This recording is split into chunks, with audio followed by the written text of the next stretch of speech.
Oh, it just reconnected. I was pulling up stream on my phone. But yeah, people, you missed the sick-ass boss.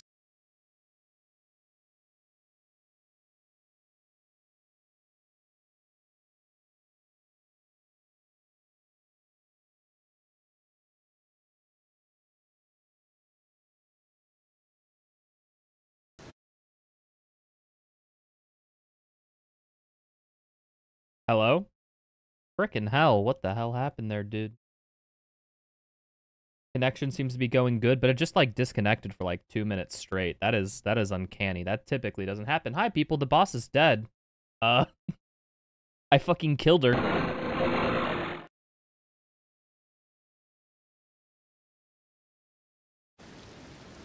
So yeah, I guess they really did nerf it because I beat her first try when last time it took me like 20 attempts or something. But I freaking got her. Ah, dang, that was such a good fight too.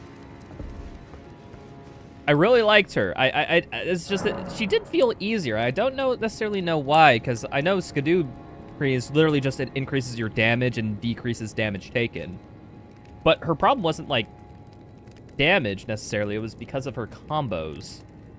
And I don't know, I guess maybe all I needed was a week of rest and then it's fucking fine. But yeah. Well, regardless, we got a new remembrance, people, which means I know where I'm going.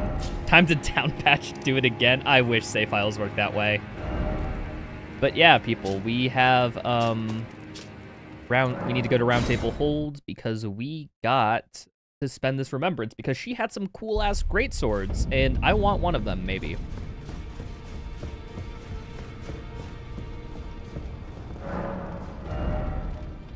Oh, dude, wait, I can get her twin blades? Oh, but it scales on faith and strength. Do I change my entire build to wield these things? Do I change my entire build?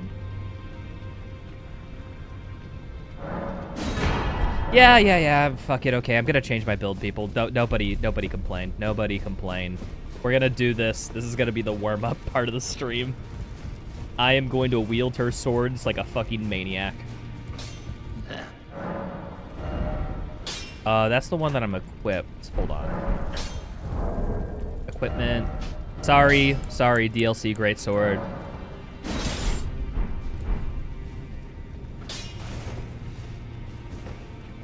But no, she was my favorite fight so far, unequivocally. I think she's just a really competent fight. I need a smithing stone 3. Noted.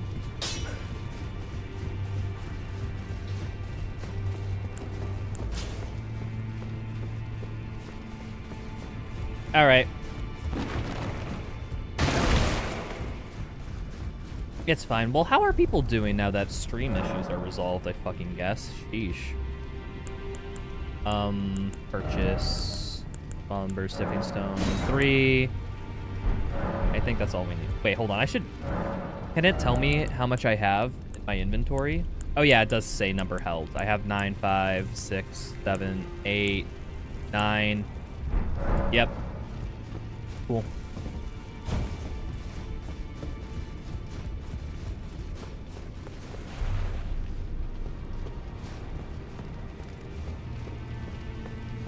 Alrighty. I think light greatswords is a new thing they added. Regardless. I have 2 of them. I'm just going to frickin' bump that. Alright. Now we need to go to Renala of the Full Moon to, respec. But yeah, by the way, people, because it was off stream, cheers to the fallen, foe. Was a really good fight. But gosh darn it. Is it thy wish? Alright. Rebirth. Hold on. I need to look at my equipment stats. I need to figure out how far each thing scales. Inventory. So it scales with strength, dex, int, and faith all about the same. Okay. Is it thy wish? Rebirth. Now. Alright. So we need at least 16 intelligence, 16 faith, and then we just pump stats into freaking dex and strength. Do we keep it at 69 because it's funny? We keep it at 69 because it's fun.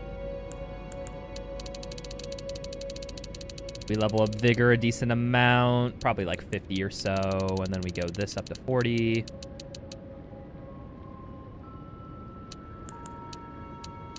So this scales by 2 every time I upgrade it. Everything. So basically, in order to do more damage,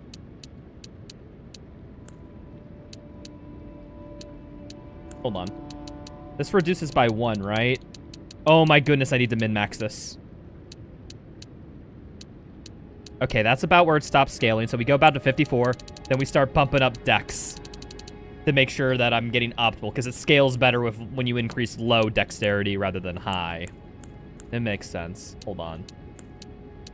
Let's do like 30, 20, 817. Yeah, that's about right. Okay, so we're going to be a little less tanky, a little less, but then again, my attacks will also cost less stamina, which is definitely way important. My fan. Alright. Which reminds me, I now need to equip new items, because I just spent all of that no, it's equipment. So I'm still at a medium load. Anything I can I guess we do the tree or the crucible axe. I guess Radahn's pretty sick. Let's do Radahn. Actually, let's do a crucible. I don't like big heads because that gets away in the... Or what? What about... We already got the Omen. We already got Greaves. I guess if I want to keep my medium load, I just have to equip all the fat stuff. But I don't like all the fat stuff because literally it just looks bad. As a DLC may changes your opinion of Elden Ring. It increased my opinion on the bosses. I think the bosses I've fought so far have been really good. Like, both mainline bosses have been awesome. Some of the side dungeon bosses are still, like, how'd I put it? This game, the DLC, it's basically more of the base game. It's basically more of the base game. Where was I? In the Castle Lord's Chamber, yeah. Where boss fights are super fun so far. I've been having a great time fighting them. But there's also, like, big open areas that you can explore for, like, 45, 30 minutes and still just be, like, giving the middle finger of, like, fuck you if you thought anything interesting was here.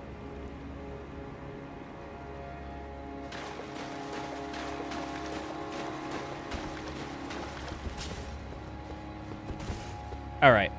But I now have both her swords. Look at this shit.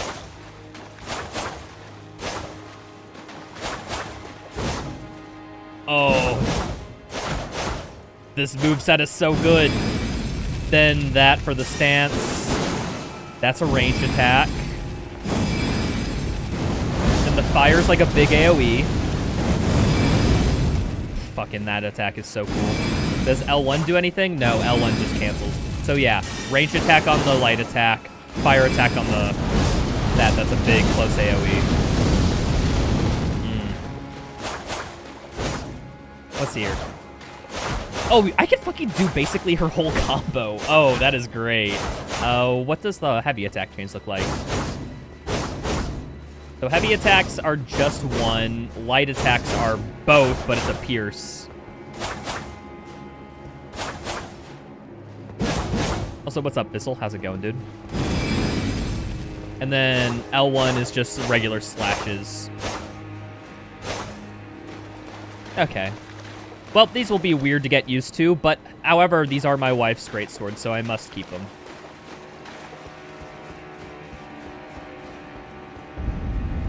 Thought casual streams were on Thursdays? They were up until I got my new schedule, and the only reason last stream was on a Thursday was specifically because the Elden Ring DLC released on a Thursday, and so I moved back in a day. But yeah, it used to be that case at my old thing. Holy crud, another Skidoo tree? Oh my goodness, the Monk's Missive. the heck is that? Seek me to the east if you wish to pursue the way of the warrior. When you find me, you will challenge me to a bout. There is no need for words. Oh, okay, so this guy's basically being like, come fight me, dude. I'm towards the east. Okay. We got a challenger.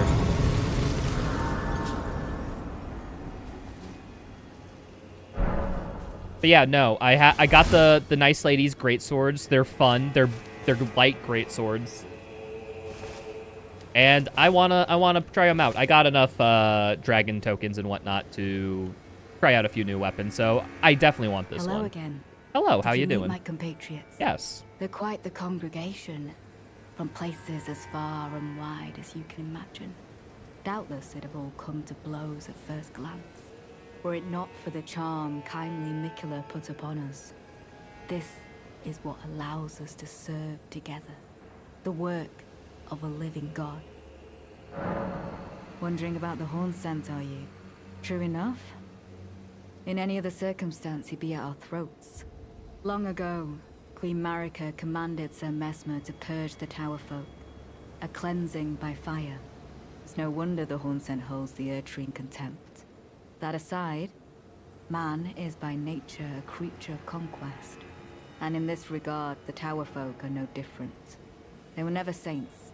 They never were, They just happened to be on the losing side of a war, but it's still a wretched shame. Alright. Well, it was fun talking to you. Well, I got a new area to explore. Let's pick up the map first. And then we'll look around the area. There's another big fire guy. Wait, this reminds me a lot of, like, the capital. Or at least one of the Remembrance Blessing areas, you know, where, like, you have to enact, like, Radahn's Blessing and whatnot. I forget exactly. You a fucking Knight Rider. You've come to the conclusion that you like DS2 more than Elden Ring, which pains me to say. I think I have that initial impression too, but I need to replay through DS2 just because it's been so long. I think I'm inclined to agree with you, but it's not a hard agree. I have to wait a little bit. I'm going to replay through DS2 on stream at some point. And after I do that, I'll tell you for sure. I'll say that the vibe check works out.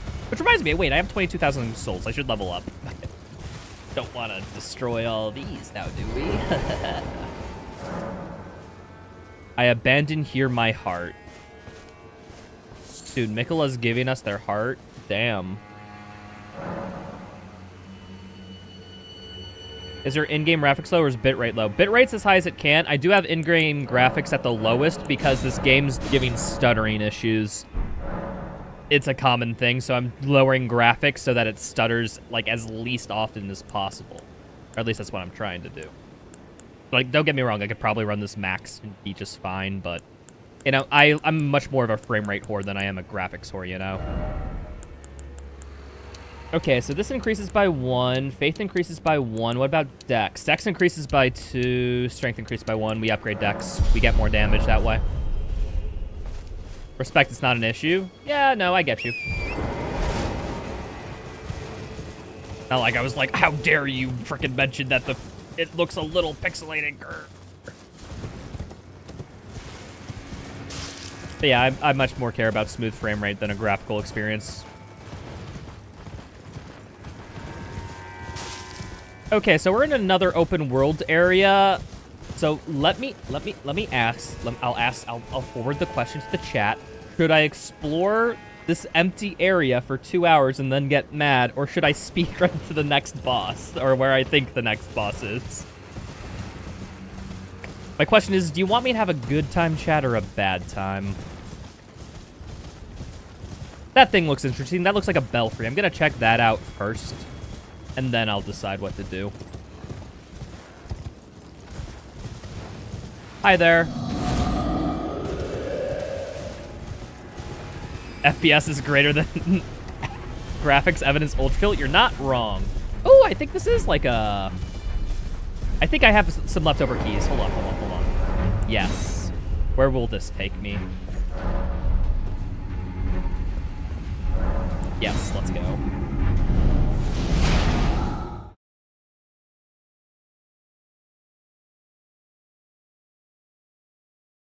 Because this is like a preview of another area, right? Ancient Ruins of Rao. Ooh, this area looks pretty.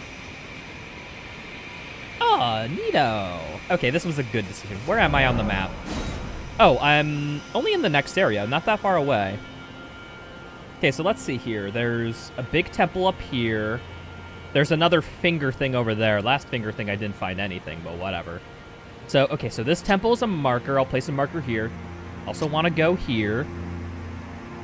I guess we should check out this temple. That's just oozing with boss fight energy. And then there's another castle, which I assume this is a legacy dungeon. So I'll be there eventually. Which reminds me, I should probably remove all markers. I should remove these markers. I won't be able to get to them until I finish this thing, I assume. But yeah. Let's check out this area. Oh, hello. Did I just get my way to a free boss fight? Oh, hell yeah. Let's fight, dude.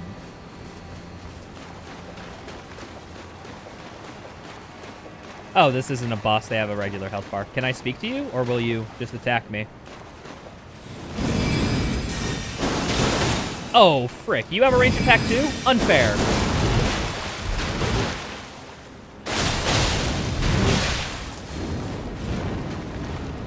Wait, this dude's like a fucking Crucible Knight. That's interesting.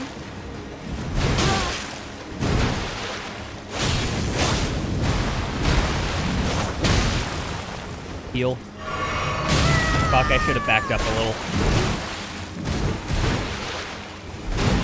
I will not let you beat me.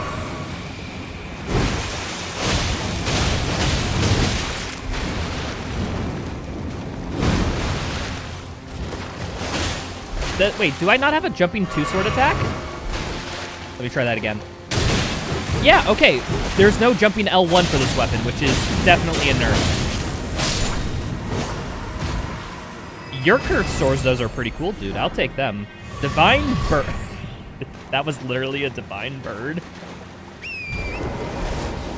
Okay. Cool enemy, though. Would have made a sick, like, early game boss, honestly.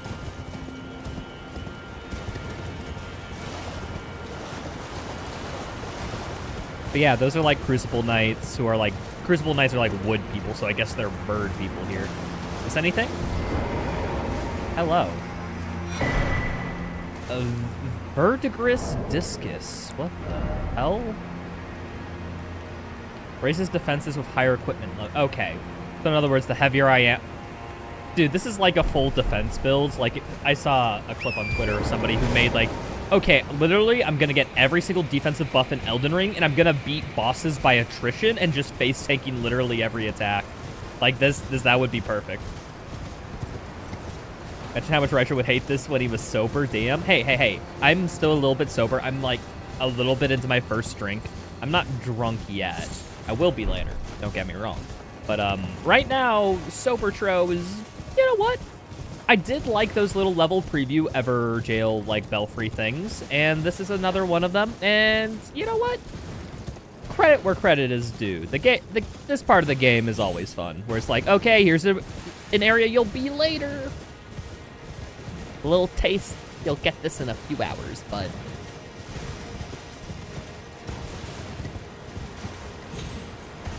Just tried to explore this area fully to see if I get the item, but I guess the talisman's like the only thing. Well, I guess then also whatever the bird knight dropped.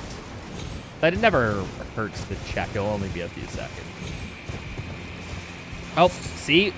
We never would have gotten that beast horn if I didn't check. You know how much I like beast horns, chat.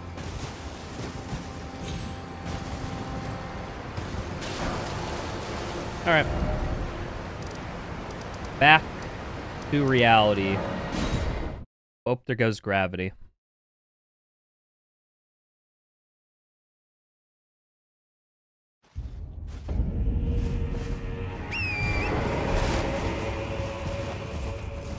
All right.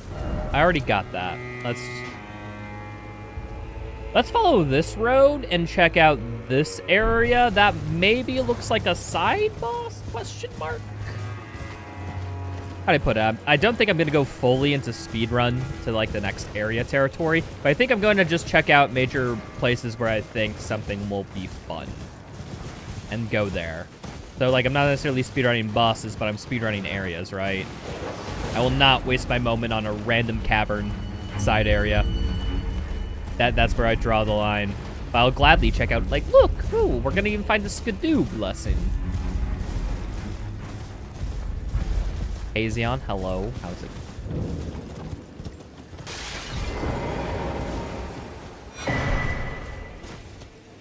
I think I'm at good damage right now, so I won't bother using Skidoos. I don't know. I feel like a lot of it is if you, feel like, I don't know, unless, like, a challenge feels really unfair and I'm doing nothing, I think I'll try to limit Skidoo somewhat. Oh. Silent Monk. Dude, do you think you're just better than me? And Silent Monk. Oh, wait! There's that guy saying that he wants to fight directly to the east. Is this the area? This is pretty far eastward. Here, let's check out this area, and then we'll continue to go east, and then maybe we'll find that guy who wants to fight, and we'll get a cool boss fight.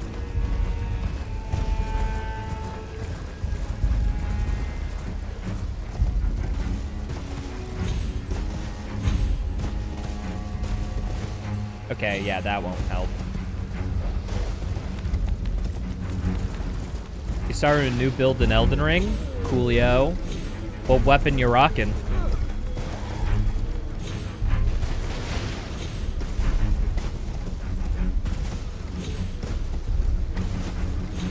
Me, I just picked up the great swords off a boss, and I'm using that now. I don't think I can get in there. That doesn't look like it's anything. Or at least that I'm not supposed to get in there, unless there's like a staircase. Oh, wait! No, there's an area. Can I jump? I can maybe jump in that area from the tower, if I had to guess. Like, maybe I can climb the tower a little bit. Let's see if parkour will work. Like, maybe I can jump on the tree or something. Oh, wait! No, you can walk on that building, so we're fine, actually. Maybe I just gotta be patient with how I jump.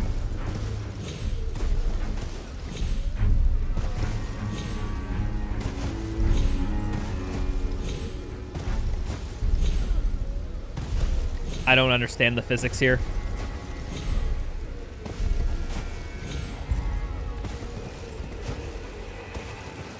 Someone please, astrophysicists. Any astrophysicists in chat that can help me understand what the heck is going on with this jump? Yeah, that's definitely not at all an intended way.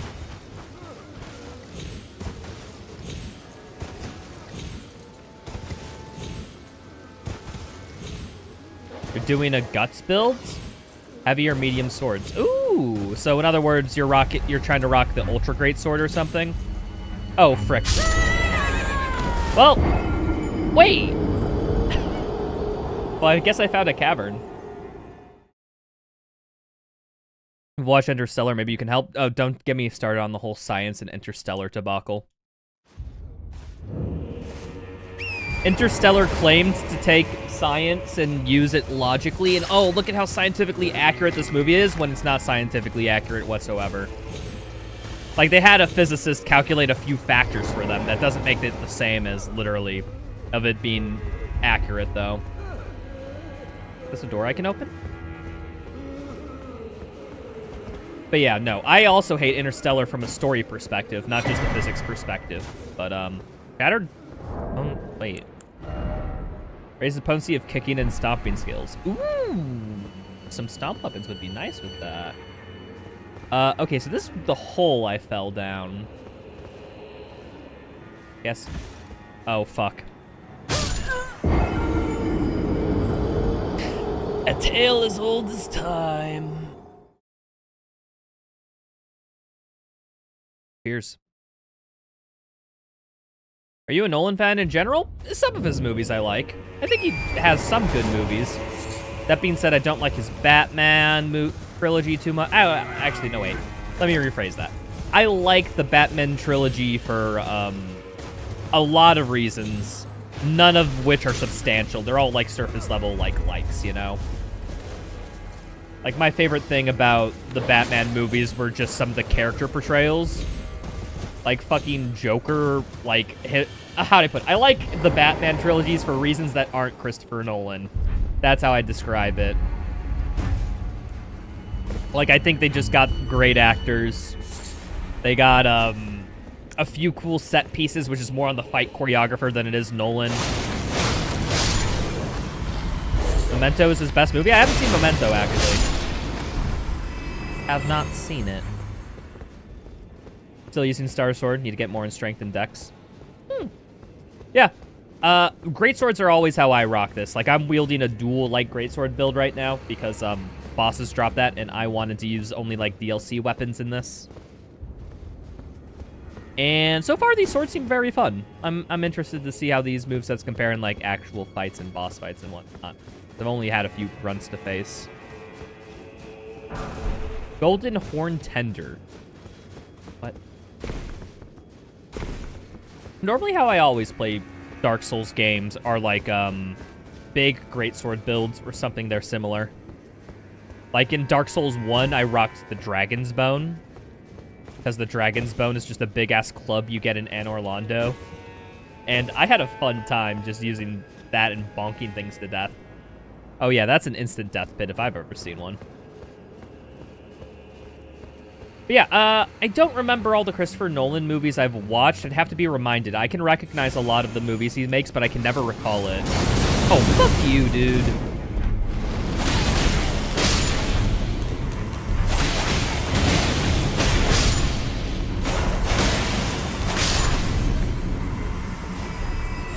Want to do another playthrough of Lies of P, but you know what would build to go?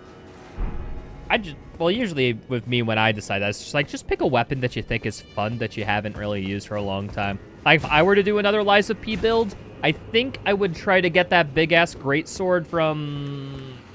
I don't know, one of the bosses drops, like, a big-ass greatsword that I accidentally sold for use the talisman rather than get that greatsword. I'd use that in my New Game Plus build. Or, excuse me, in my next playthrough, if I were to do one right now. Which reminds me, when the DLC comes out... Oh, here's the thing. I wonder if it'll be available on Game Pass, because if it's going to be available on Game Pass, I'll just get a Game Pass subscription for a few months and then play through that. But if not, I'm probably just going to buy it if it's on sale or whatever.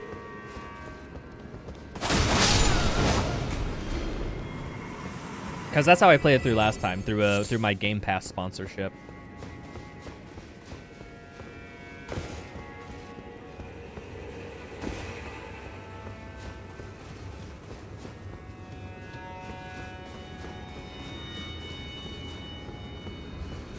Ooh, a ladder. Where does this lead? Well, well, well. What do we have here?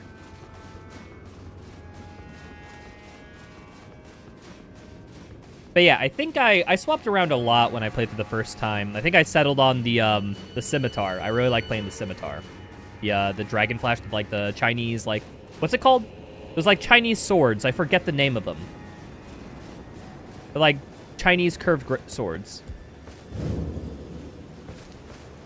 Ooh, I think I'm in like a new area or something.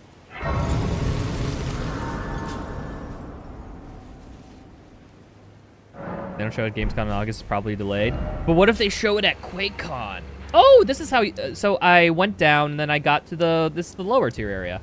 Oh, and then I can get to the thing from here. Okay.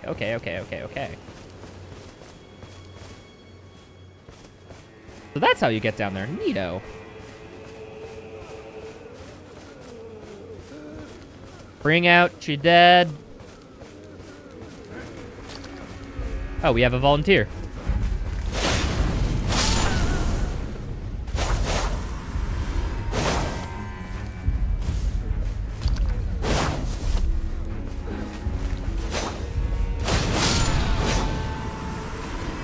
If it doesn't give you Dark Ages release at QuakeCon, they're going into hibernation. I hope we'll probably get like a gameplay trailer or something where there's more extensive look at gameplay, you know, with a few developer interviews. Okay, I got a hefty cracked pot. That's pretty cool. I do like myself some pot.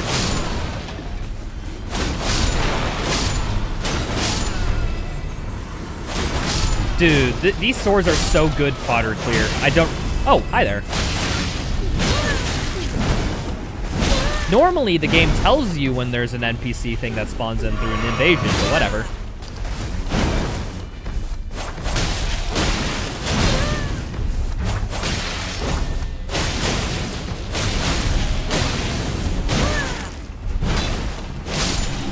Yeah, luckily for you, I have bullshit greatswords. Get fucked, buddy. Ah, I don't even get his, like, big revolver thing. Damn.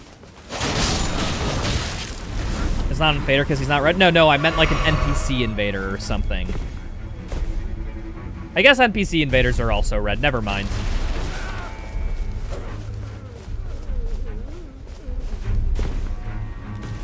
But yeah, normally those NPC guys are bosses, or the game's like, oh, hey, look, here they are, or there's... Actually, you know what? I'm actually talking myself out of it. Oh, that's the knife that we got. So that was the knife he was wielding. Dang. I would have used that. Hold on. Let me get somewhere that's somewhat safe, and I want to look at this, because if it's an ultra great sword, I might also have another build going. I might make another build. But I find another ultra great sword. Because one thing I haven't done is like dual wield ultra great swords in this game, and that sounds also very fun, you know. Want to play Lies of P, but then you remember the church area? The church area wasn't that bad. Although then again, like climbing up and then one small move will mean your mistake and death does get a gimmick that's a little old. Oh, that's a great axe, technically. Ah. All right, well, not too bad. It's a strength and dex scaler, which is pretty good.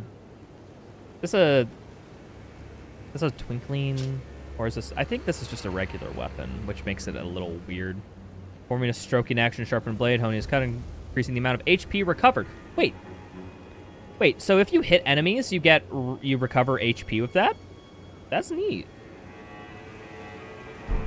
Yeah, okay, if I get another, like, great weapon, I might consider dual wielding with it. Maybe. Yo, what's up, Frisky Frog? How's it going? Anywhere else to go here? Dick, I'm trying to explore. Thank you. So I'm in this village. That bridge is broken, and that's all cliffs around that side. So I guess we go across this bridge.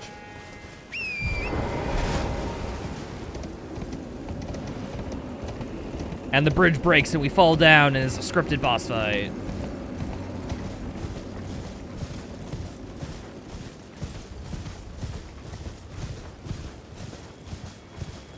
All right, well, there's a bunch of Barrett fortifications here.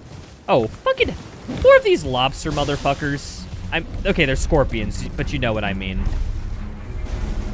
They're spider scorpions. Oh, a cave.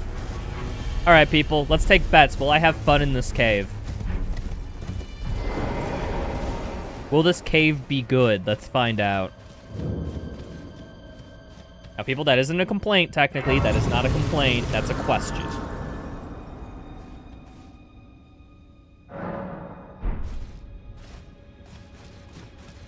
I recently started watching because of my Doom Eternal videos. Yeah, nice, dude. What was the video you watched that got you into me? It's another pot area. All right, people, speedrun. Speedrun! Fuck you, dude. Oh, fuck. You guys have an AoE? Didn't even know that. All right, I see a shortcut here. I don't even know where the shortcut leads, but we're taking it, baby.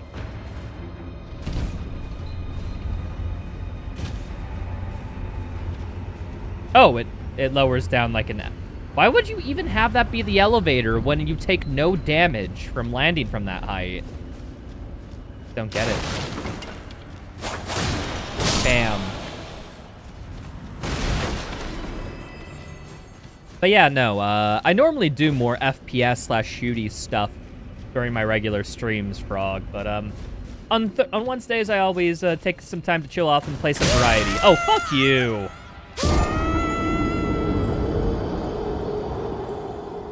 God damn it, Miyazaki. God damn it, you... Cheers, people.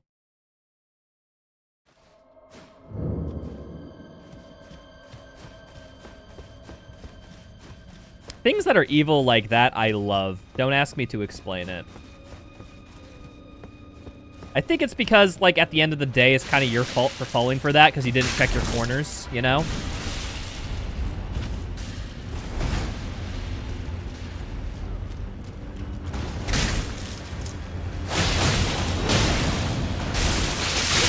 Okay, fuck you, dude.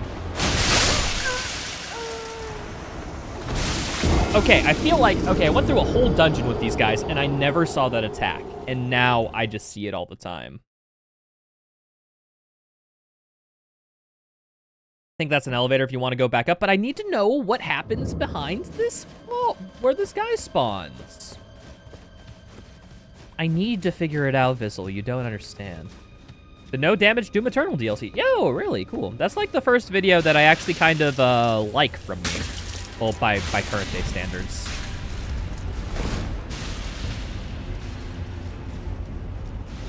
I think every video past that point just has oodles of problems. But that video is genuinely great. Or at least good enough.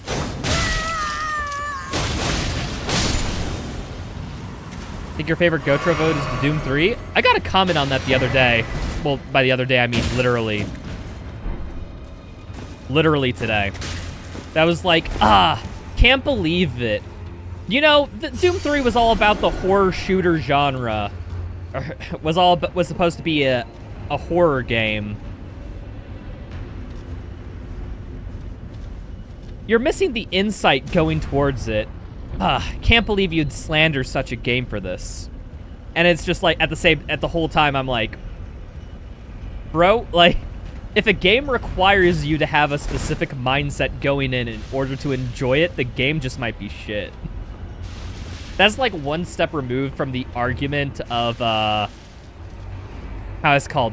Well, expand your mind to think if you enjoyed this game, how would you feel about the game? Like, the argument is like one step removed from that, and it's just like, that's a silly argument. No, thank you. That Doom 3 vid, though, is fire. I do like that video a lot.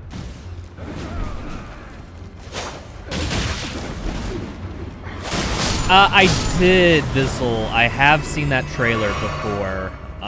It looked, how'd I put it? If Doom was Call of Duty, it looked like Doom 3 too, more honestly. And then they got a new creative lead, Hugo Martin, and I'm pretty sure some other things happened, and the game became Doom 2016, which is one of the best shooters in our modern day. Like, Doom 2016 is just a banger of a game. Oh, so this is actually a cave after all. Noted.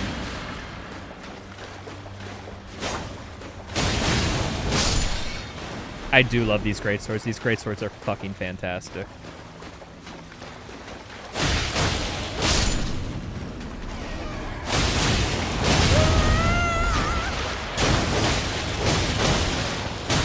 Although I can't really do jump attacks with these great swords, which is my only complaint so far.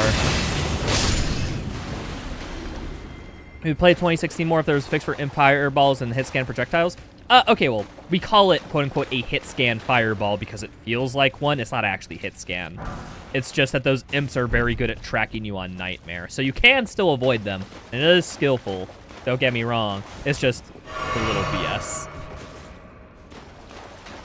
But it's only, like, BS for, like, the first 3 or 4 levels, and then only situationally after, so it's not, like, the worst thing in the world.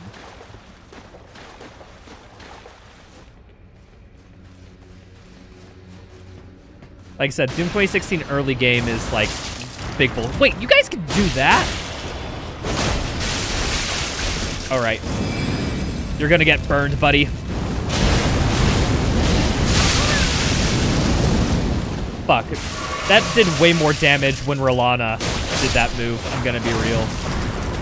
That stuff doesn't happen in Eternal? Yeah, but, like... I do know what you're saying. However, that's only an issue for the early game.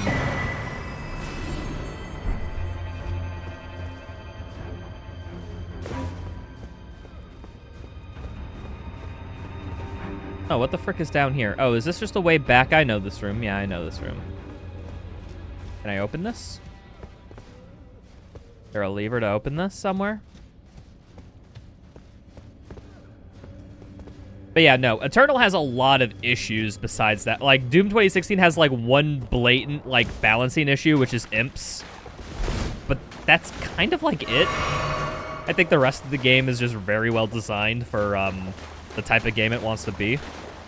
Eternal has a lot of freaking small issues that I can give that are balanced weird. Well, they're more bugs, but bugs play into balance depending on how common they are, right? Like, and Eternal has a lot of bugs that are pretty common that you just won't notice unless you have, a lot of game knowledge. I bet so many people have died to a bug encounter, but they just didn't have enough knowledge to know that the encounter was bugged or that the enemy AI was bugged for some reason. Okay, fuck you. I thought I was out of all of them.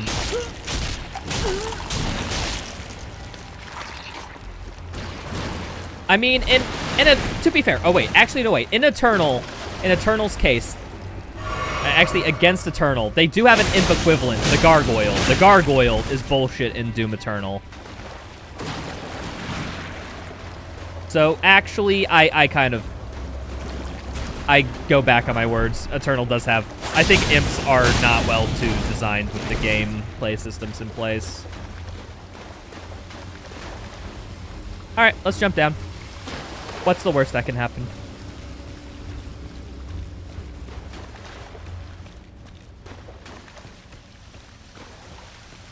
Oh, it's a few pot friends.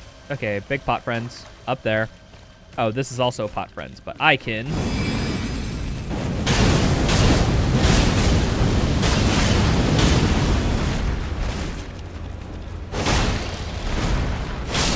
get fucked. From 2060, how you feel like you need to know enemy spawns to succeed in Nightmare. Meanwhile, in Eternal, you could just drop a player into a room, be able to win. Maybe think it's just me. No, you're definitely right. Eternal gives you more gameplay systems to deal with quote-unquote random encounters than 2016.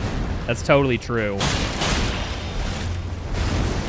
I don't think Nightmare entirely plays off memorization, but it definitely punishes, like, how'd I put it? I don't think I'd go that far. I'd say 2016 kind of punishes not having a plan going into an encounter.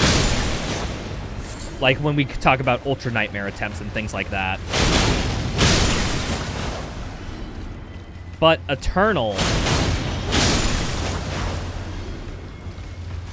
gives you, how'd I put it? Because you just have so much more of a set early on with Doom Eternal, with the dash and the movement and everything, the meat hook, you can reposition yourself into a favorable circumstance nearly instantly. 2016, you don't get that luxury, and I think that's the way, that's the problem, how do I put it? That's the main distinction between 2016 and Eternal, is that you can't reposition yourself in 2016 effectively. Like, you could Gauss boost, I guess, there.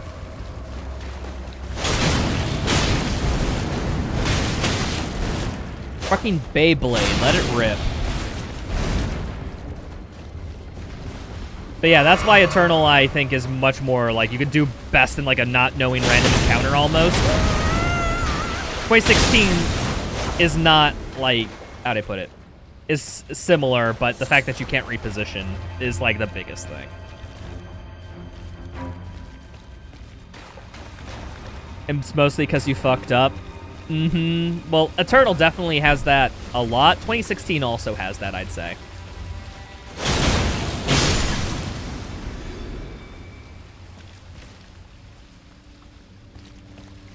But yeah, no.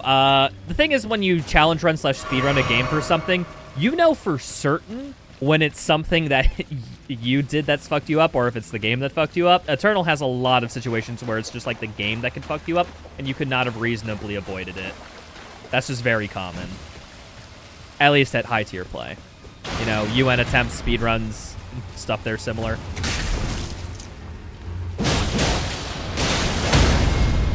Oh, one charge attack and a couple light attacks to stagger these guys. Okay, noted. So now I don't have to worry about them. Okay.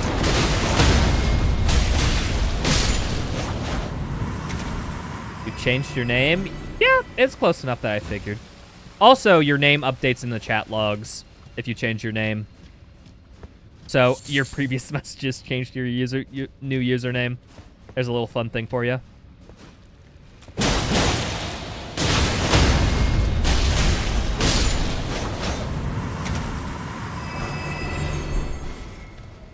Eternal gameplay in 2016 atmosphere and environments? I think I want, like, Eternal style gameplay. Like, not like I'm talking about, like, literally exactly like Doom Eternal, but I'm talking about, like, you know, good combat loop. And being very player determined on how to make the best of the situation and all that stuff. I think I like that. But, definitely 2016 has a few gameplay elements where they're more out of your control than Eternal.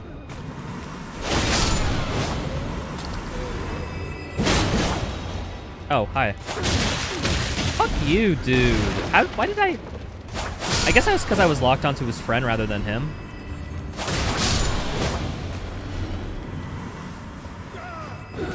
Yeah, fuck you, dude. Don't really care. Is this the area I found before? This is the area I found before. Shortcut, baby. So, is this the area I go to? Maybe there's a lever somewhere.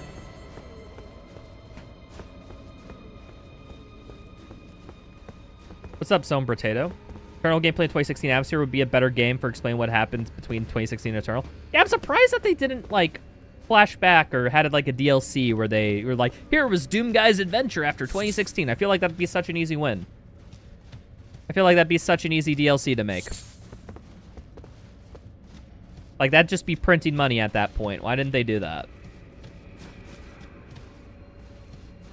2016, you feel like you're not in full control? Tough explains that as a speedrunner. I definitely get what you mean. I just think it's a little bit more nuanced than if you're perfectly in control or not. As I said, 2016 punishes you for not having a plan most of all. Not necessarily that you're, how do I say? That you memorized every spawn. But, like, it punishes you for, like, thinking, like, oh, yeah, my quick reaction times and skills could get me out of this one. Which, don't get me wrong, there's definitely fun things where you get yourself to a bad situation and then get yourself out. Like, that could be a hell of a lot of fun. But it's inherently different from, like, trying to think through your plans and whatnot, which 2016 definitely tries to lean more in the latter.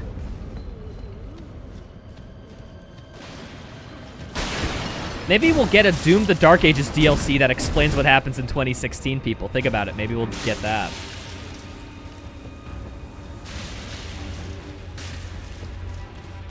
Oh, fuck you.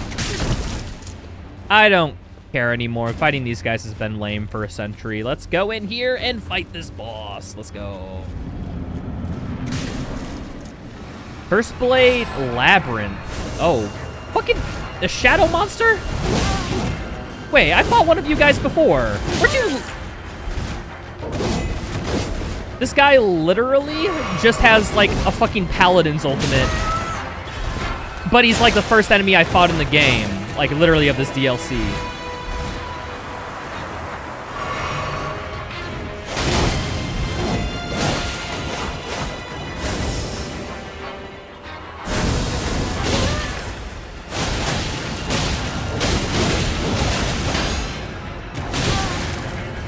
I literally just face tanked a lot of his damage.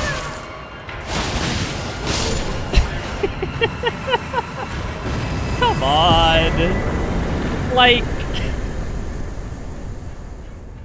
Okay.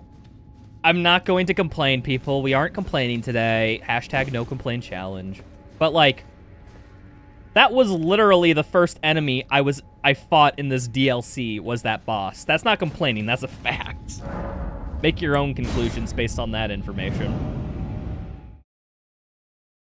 Contemplating getting Serious Sam, should you do it? If you like shooters, I'd recommend Serious Sam 4. I recommend Serious Sam 4 a lot. It's not necessarily a good game, but it's a fun game. And especially it's more modern than the other Serious Sam, so I think it's a good starting point. You think they wouldn't recycle after spending 2.5 years on this DLC? No, think of the poor developers, Vizzle. Think of the poor developers.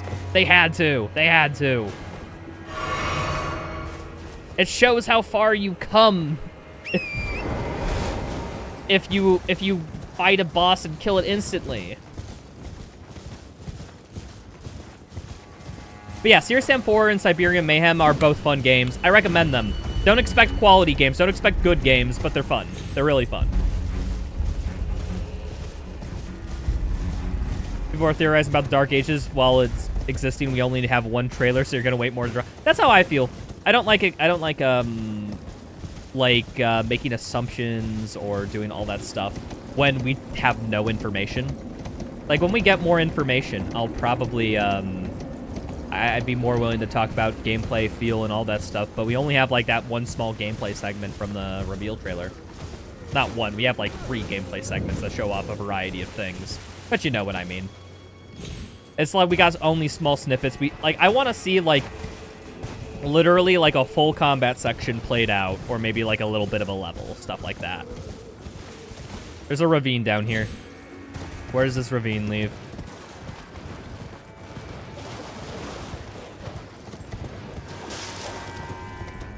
What's my favorite Doomslayer skin?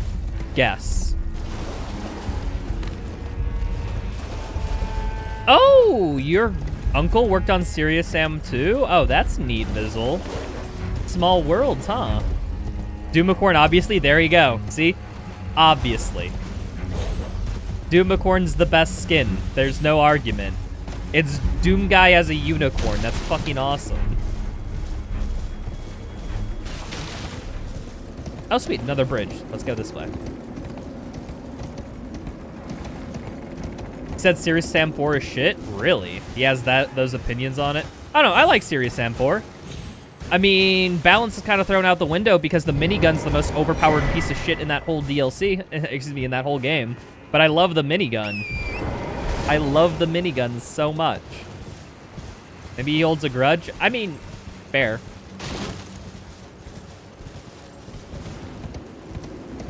As I said, I think I'm waiting for QuakeCon before I make any more assumptions about Doom the Dark Ages, because I think QuakeCon, they'll definitely show more of a gameplay thing, because that's what they did for Eternal in 2016, right? After the reveal at QuakeCon, they had like either a little playtest or a small area that people could go through. What the fuck is that? Somewhere a great rune has broken. And so has a powerful charm. What the fuck does that mean? Like, hold on. If I go to my equipment and I have a great rune slot, right? I think you have to go, yeah, you have to be at like a bonfire or something to swap out your great rune.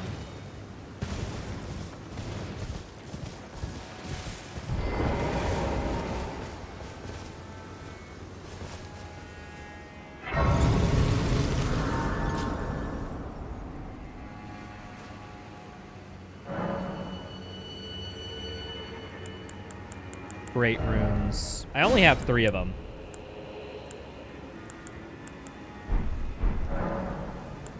So yeah, I don't know what that means at all, that a great rune is shattered and whatnot. Is this the... Yeah, this is the path to the, Why is it called the Whipping Hut? Wait, that's a named area? Dude, there was... Okay, if it's a named area, there has to be... Guys, there has to be more, right? There has to be more here if it's a named area. Like, it couldn't not have more, right?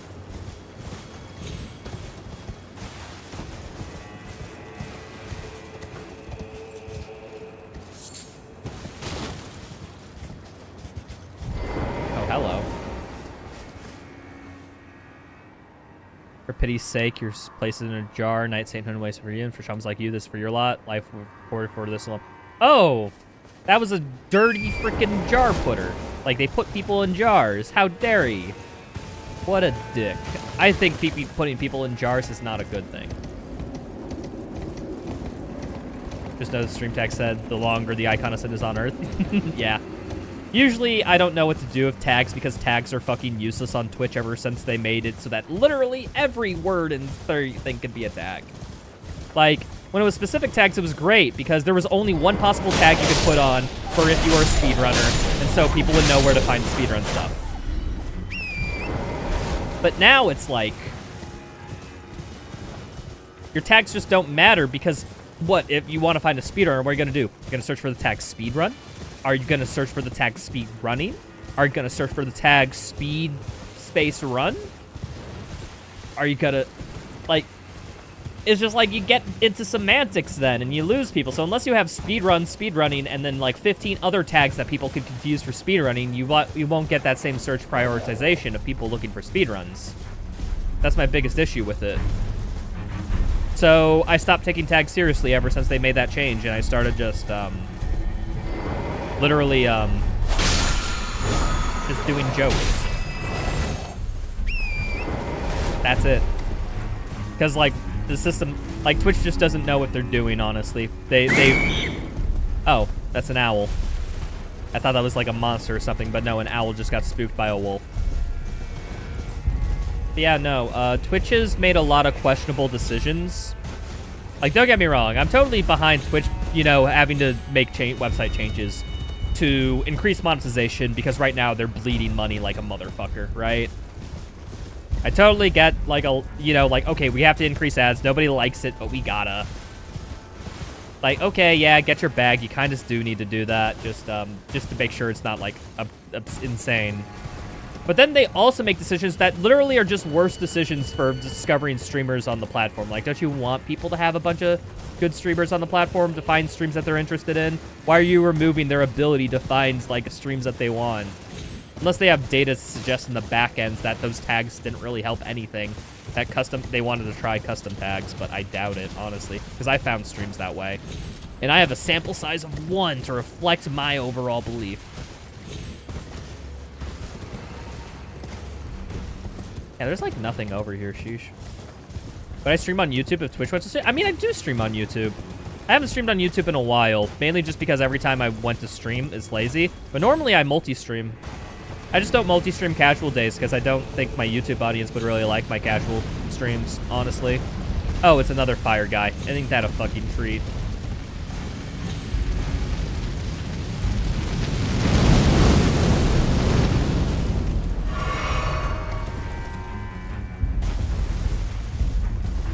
Do people complain about power demons, a thing you can turn off in the menu? Well, speedrunners be complained about empowered demons, but that's just from speedrunning perspective. People complain about empowered demons, like, eh. Like, don't get me wrong. I think there's definitely room for people to, like, talk about whether they think it's a good feature and whether it's good for the game or not. Get you? Saying that you can turn it off isn't really a defense, being like, oh, okay, well, is empowered demon's a good system. But if they're just saying that, like, I hate it, I don't want it in the game, blah, it's like, yeah, at that point, you take that criticism as, like, well, dude, if you don't like it, it is available to be turned off in the options. I don't know, bro. But, like, if they go, like, well, empowered demons really upsets the balance of the encounter because of X, Y, and Z, like, I'm definitely more than willing to hear that discussion.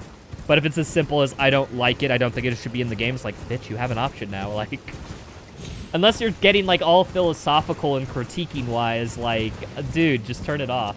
You feel me? Pick up the best Doom Eternal YouTuber, in my opinion. Yo, nice, dude. Yeah, okay. I Googled my name the other day, people, because I'm that much of a narcissist. And I found a few Reddit posts where people were being like, oh, Rytro, underrated Doom YouTuber. He's my favorite thing to go for Doom content for entertainment. And I saw that, I was like, aww. Nice. Oh, parkour. Intentional platforming, by the way. Intentional platforming. It warms my heart just a little bit to hear that and see people, you know, unprompted from me, of course, just, like, enjoy and post about it. Wait, this is supposed to be, like, a mega jump spot, right? What the fuck?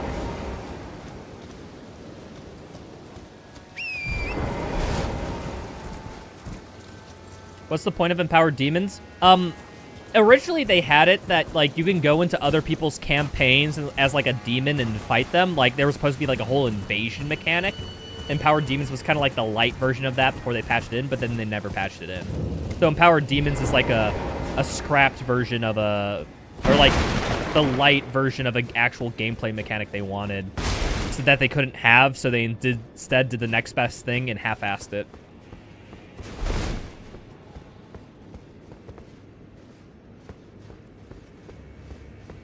Battle mode is mid. Okay, well, battle mode can be fun under the right circumstances. But I think I kind of agree. I don't like battle mode too much whatsoever. I only played it a few times for stream and or with friends. I don't think it has much staying power compared to like any other multiplayer mode, honestly. So the contraption does not move. That means I have to get to the top without that lever.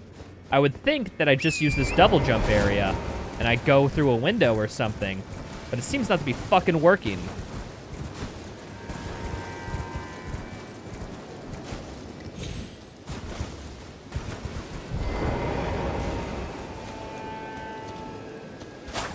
Why is there this rock here? I feel like this is a puzzle. This has to be a puzzle.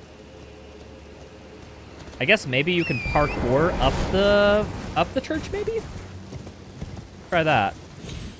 Or maybe there's a window on the second floor that I can jump out and then parkour past. Nah, but then why would this be here? I feel like this is here for a specific reason. Maybe there's a plaque or something? I know some areas had a plaque that described how to beat it or gave a hint or something. Does the statue do it? No.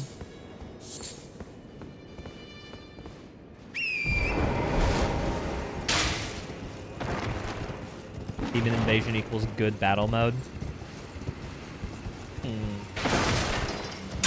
Well, how did I put it? Somebody actually, Velser, god tier modder of the community, and made battle mode, made like, how did I put it, Slayer versus Slayer and a bunch of multiplayer mods.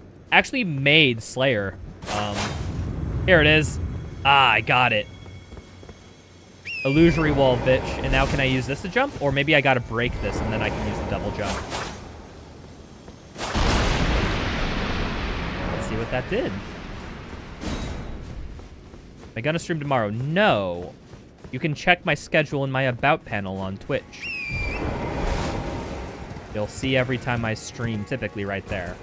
So unless I want to do a bonus stream, which I don't think I will, I think I'm just going to, oh, fuck it, mother... I got off my horse! Damn it.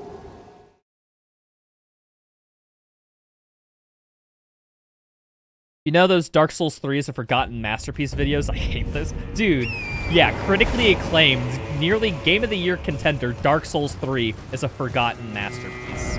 Yeah, I'll believe you, buddy. Sure. Like Dark Souls 2 for how shit that game is, and now everyone shits on it now. That was Game of the Year contender. That was nominated for Game of the Year the year it came out. Like... No, if somebody says something's a forgotten masterpiece and then says any Souls games, I'm just like, bullshit. Not just a game, this is art? Yeah, because a game can't be art. Fucking hell. Like, another game that gets that a lot, that really grinds my gears is fucking Outer Wilds. People are like, Outer Wilds isn't a game. It's art. Like, no, bitch. Like, calm down. It can be a game and art at the same time. We don't need to like say it isn't a game to make a point. Like, it is a game, it is art. Games are art kind of by definition.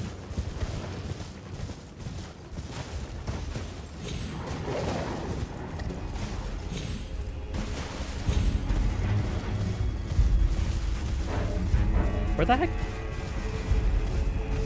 Oh, that's the area I went to. Google your username. Sometimes you find all 5080 Doom shit posts you make. Yeah. Like, I remember the longest time Googling my name wouldn't get you anything related to me. It would take you to a... If you looked under images, under Rytro, you would get a clip from a Small Ant video that some image was shared, and it said Rytro in the... Because I was in his chat during the video. And just so happened that the screenshot have it. Rabbit's Cannon. Wait, hold on. Let's see what this thing is. Type of jar cannon used for great bolts. Masterwork of spell mechanicness. Rebath. Kick. Push an enemy back. So this is like a ranged weapon. It's like a crossbow. Gotcha. 2016 has more immersion than Eternal. You can pick up guns off bodies instead of picking up a floating gun in the environment. It's more realistic. Well, yeah, no, that's just true. Eternal's going for more of an arcadey feel. Like, don't get me wrong, I don't think an arcadey feel versus a realistic feel, there's, like, no, like, I think objective, like, thing that makes one better over the other. Like, an arcade's just a different type of feel of game, you know? I'm not one to say that's an objective criticism or whatever, but, like, I think it's just kind of preference. But yeah, I remember I tried doing some research for when I did an Outer Wilds video and all that crap, and I got... The only videos I watched on it were the most pretentious pieces of crap that I hated. Like, one of the videos I'm talking about is like that Outer Wilds is not a game is the title of that fucking... was the video that I'm talking about. And... the dude, like, he didn't even talk about or clarify why it wasn't a game. He just told a story about one of the planets he experienced and, like, just that it's applicable to the whole game and then ended the video. Like, that's basically what he did, which is like, sure, dude, but what the fuck does that have to do with you recounting a story of the game from you? Why does that mean Outer Wilds isn't a game? It doesn't. It's not related. It's just, he thought that was a catchy title. That's it. There was no extra thought in it. In the comment section? Oh, are you looking at that right now? Oh, are you talking about the comment section of my Outer Wilds video? Yeah, people really hated my take on Outer Wilds. I go, like, the story has some issues, and then people were like, no, it's literally a perfect game. I wouldn't change it.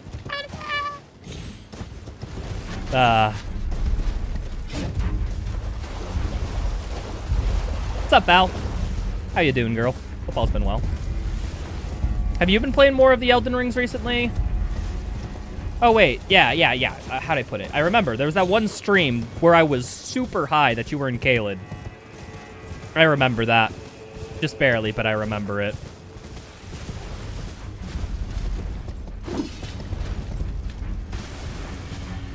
What the heck is this? You anything important? Oh, yeah, that's another remain thing.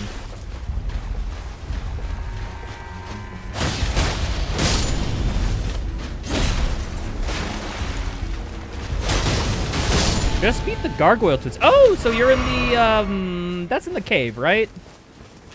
Like the big cave? That fight I did not like whatsoever. But no, that area that the gargoyles are in is one of my favorite areas in the game, so hope you're having fun.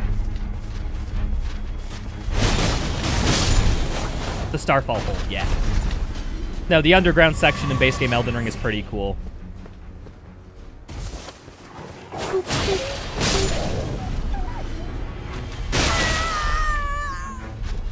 The comment section of the previous vid you're talking about, what do you... of the Outer Wilds is not a game? Everyone boot... What do you mean by bootlicking? I just don't know what you mean by that in this context. Doom Eternal has fit for quick, badass gameplay instead of being a slower and more grounded experience. Oh, yeah, agreed, totally. That's kind of why it's fun, because it's an arcadey game. It's meant to be just about the combat and all that. Okay, well, I have this remembrance. Can I duplicate a remembrance that I actually want to use? Sari Dancing... I think I do have the Black Blade. Rot Goddess. Yeah, there's nothing I don't think I want to... I guess I'll drop a marker here just in case. But yeah, I don't know. I just don't need another remembrance. Which reminds me, there was another remembrance where... Where the heck was there another remembrance? I know there was definitely one in this section I explored. I forget. Oh, wait. I remember. It was, like, over here. I think it was, like, over here. I'm going to place a marker there, too.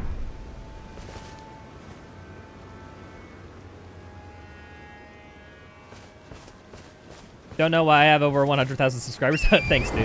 I got a lot of comments like that. Appreciated. But the main reason why I don't, if you want to know my realistic take on why, I just haven't been doing YouTube long enough.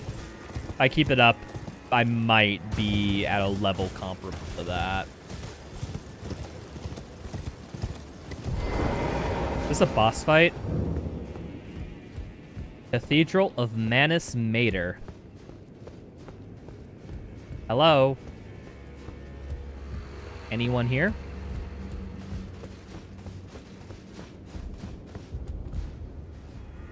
People act like you made an Under the Mayo level take instead of just saying it's kind of bad story-wise. How do I put it? I think people have a main issue with my Outer Wilds video because I do say, like, okay, let's say, hypothetically, you want to make a story like the Outer Wilds. How would you clear up these coincidences? What possible, like, story things could you write in order to make sure that it's not bullshit that's connecting, like, these 2 points? And so I did that, and people just didn't like my revisions. That's basically what it boiled down to. People just don't like my revisions. I think that's what it comes down to. Even though, like, literally in that video, I state, like, hey, these revisions are not a finalized product. They're merely meant to demonstrate that you don't need to rely on coincidental bullshit to have a similar story. That's basically what my take was at the end of the day. Can't open from this side. Ah, fuck, okay. Gonna get that side of grace.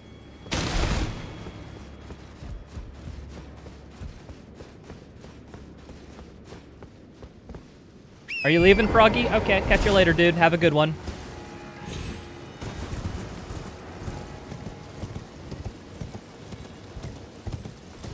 Everyone basically repeating what the guy said. They're like, OMG, I had this experience too, and yeah, it's not a game. Like, come on, people.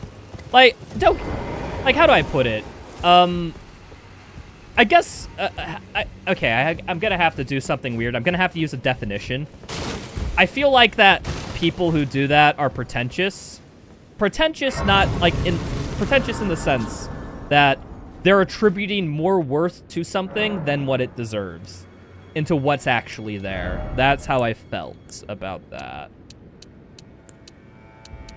820, 821, we upgrade decks. And Outer Wilds is one of those games where people say it's like the second coming of Jesus, when no, it's just a good game. Like, don't get me wrong, I'm fine if people love it. I get it, but you can't convince me that me not loving it is wrong.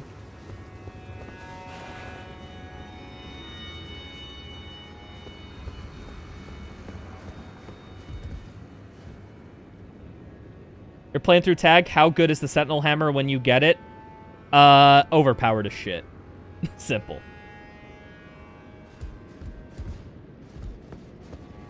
Most, if not all, your videos on YouTube are just posted Twitch streams edited, which some people dislike.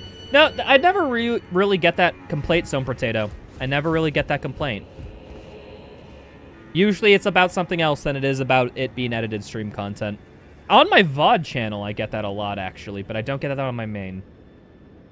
All right, this is a dude we can talk to. How are you doing, dude? Well, we don't often receive visitors. I am Ymir. Welcome to Ymir. Meta. Hello. It is a pleasure to have you.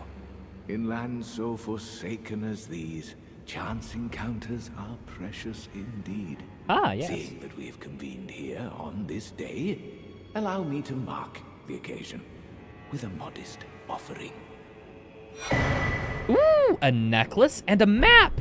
Okay, it was worth it to come here, yeah. Map to old ruins received, check in inventory. Yeah, I just got it. I just closed the prompt game. You didn't have to tell me. Is this because I have tutorials on? The map I gave you charts. It is said that after sounding the hanging bell there, one's fate. I only wish to help though anonymous you are of. Okay, this area gave me a quest. Okay, I'm fine with this. Yes, okay, cool. I will definitely do this quest, dude. Map indicating the location of a hollowed ruin. Can I zoom in on that?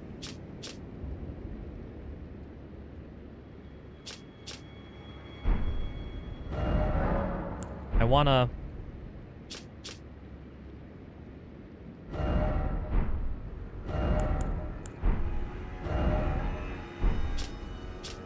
How the heck do I...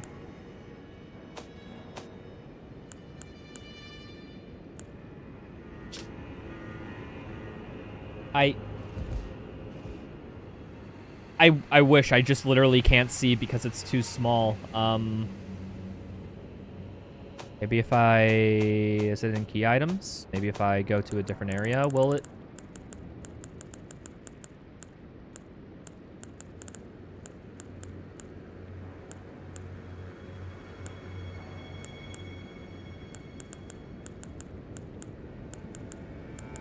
What is it called again? Ruins map. Is it a key item? Does it tell me? No, it might just be on this.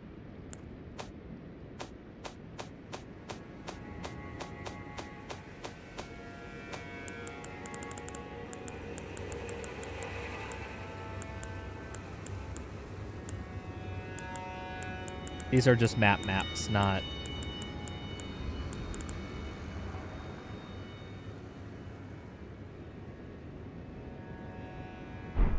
Hello, Yorishi. You're a dude you can talk to? No way. I don't believe you.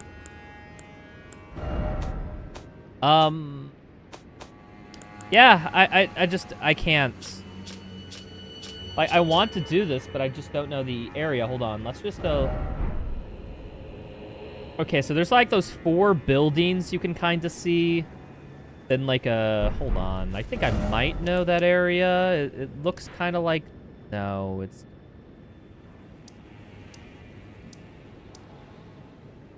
Where would that... Is that what it is? Like if I rotate the map a little, we'll... Wait, these are like 3 buildings. Hmm. I've given you... Oh, I suppose you expect a lesson of me, do you? I know the feeling for power. Oh, this is a sorcerer. Okay. I can learn some spells that Rolano was using.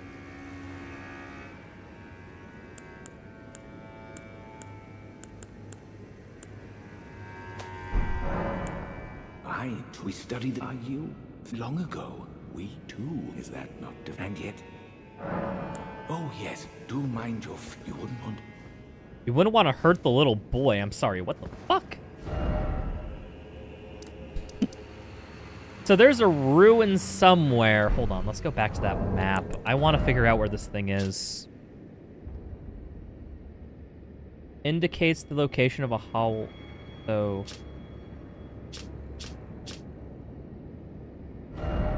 Menu explanation. Show large image and explanation. That's it. I can't make it bigger. I want to examine it. But yeah, there's that like... Hold on.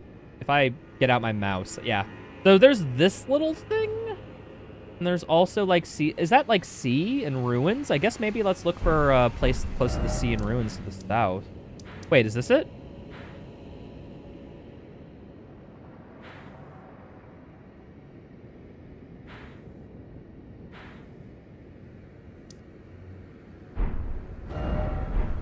Sorry, people. I'm just invested in trying to figure out where this thing is.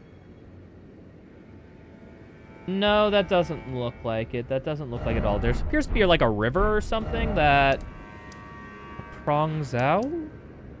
Maybe I just don't know where this river is. Wait, is that the river?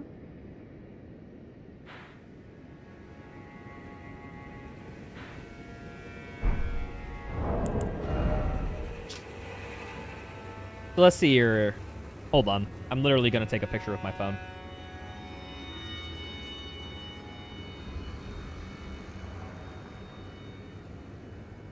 Then I'm going to zoom in on it, and now I can examine it in somewhat more detail. So either those are mountains or like ocean. I don't know where they would be. So I said, we're looking for something with like a little thumb.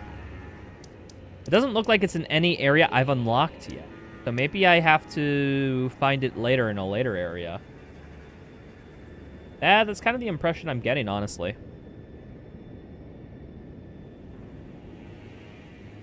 Unless this is... Hold on. Where exactly is it marked here? Oh, wait, no, there's a bell. Oh, wait, no, yeah, it's this area. I think it's that one. Okay, let's go there. I think I got it. It's the thing at the middle of that shrine.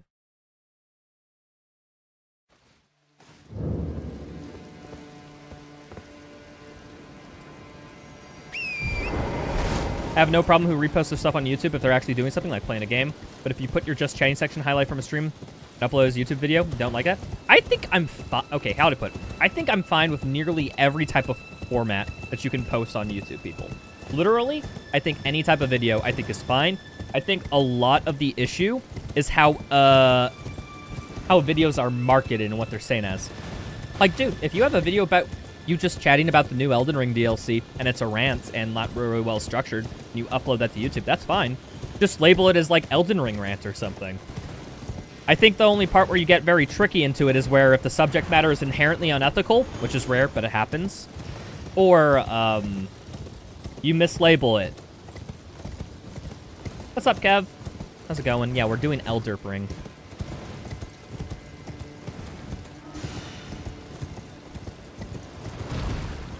Opinions on Doom Eternal cutscenes? Not necessarily Eternal cutscenes, but I guess it kind of plays into it. Cutscenes are a lot of the story in like Doom Eternal. I kind of, in retrospect, hate how the game has come about of just filleting Doom Guy 50 million times. I think that shit is stupid and weird. I don't like how it feels the need to stroke Doom Guy's ego and dick every chance they can get. Crimson Seed Talisman. Ooh, what's that? Greatly boost HP restoration from Flask of Crimson Tears. That's actually not a bad talisman. That's a pretty good talisman. Okay, so that's what the point of this whole area was. Feels very weird how we have all this area, you know, dedicated to this, but, you know, who am I to judge Miyazaki? That's his vision.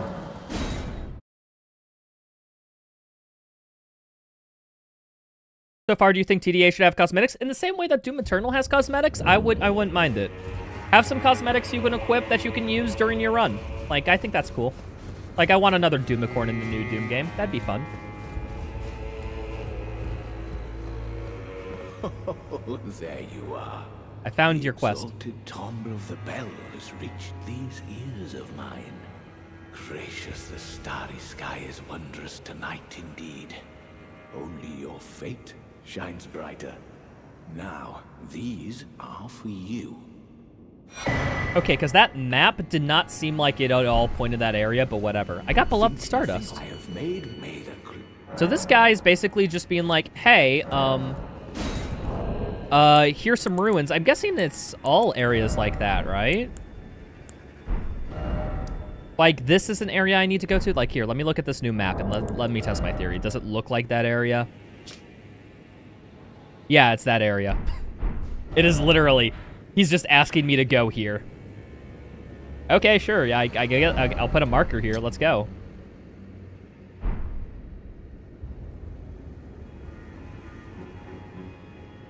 I like just chatting as shorts when they're informative, but gameplay as a YouTube video should be edited down when it comes to a VOD. Yeah, don't get me wrong. There's definitely a room for VOD content. Like, if you put, like me, like, I upload a 6-hour VOD and I say part 1. I feel like that is, you'd have to be literally like a baby who's new to YouTube to not realize that's a VOD.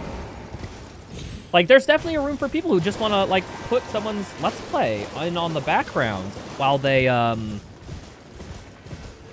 while they're just doing work or something. And, like, they didn't necessarily want to be there for the stream, so they like just catching up on it. Like, which is, yeah, you know, there's definitely room for that.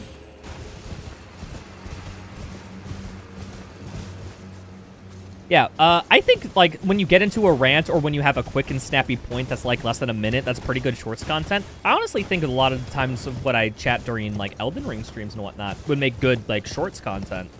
But, I'm just too lazy to look through for all my good, like, 1 minute long rants.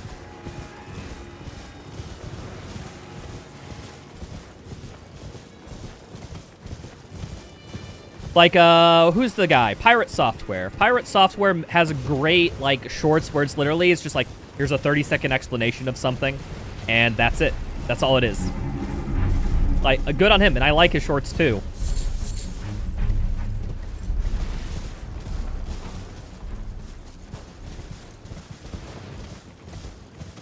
What's up, Chess Boy? Thor, aka Pirate Software, is some of the best. Yeah, because he's short, snappy, to the point, and he makes like a, like, how do I put it? He has a quick story where he talks about something that goes on at Blizzard, and that's it. He has this quick little motivational speech of life, you know, prompted by a chat message. He gives a piece of advice, and that's short over. I think that's fine. Like, there's a guy who reads gaming news articles on stream, gives the most basic thoughts on it, and then uploads that shit to a YouTube vid. Like, how lazy can you be? Is this a... Okay, is this a guy that had beef with Dark Viper? Because I feel like I've heard about this through a Dark Viper video. Fuck you. Maybe I can do a stance and hit him? Oh, I totally can. Yes. I definitely think Carrion Sovereignty. What the fuck is that spell? Grants affinities is... Oh, okay, so it gives me a magic sword. Cool. Wait, hold on. Usable... Okay, colossal weapons are not accepted. Gotcha. Guy called Luke Stephens. Oh, I think I know what you're talking about, where it's like, yeah, he just kind of like reads an article, he gives like a half-assed opinion. Like, I know what you're talking about. I skip his shorts every time. I know exactly what you're talking about, and I hate him. I feel that is just such lazy stuff. Like, it's not even a springboard where he, like, uses the article, then he talks about his own perspective on it or something. No, he literally just reads it and goes like, yeah, that's basically what you get. And that's the end. Like, that's not a reaction. Fuck you, dude. Like, you're actually, like, stealing the author's... Like, don't get me wrong, I know most of these gaming articles are written by ChatGPT nowadays. But, like, you're kind of stealing that author's content. Is that a disco ball? No, that's the type of enemy you can kill that will always give you an item. They play a little sound so you know when they're nearby. That's what tripped up my alarms.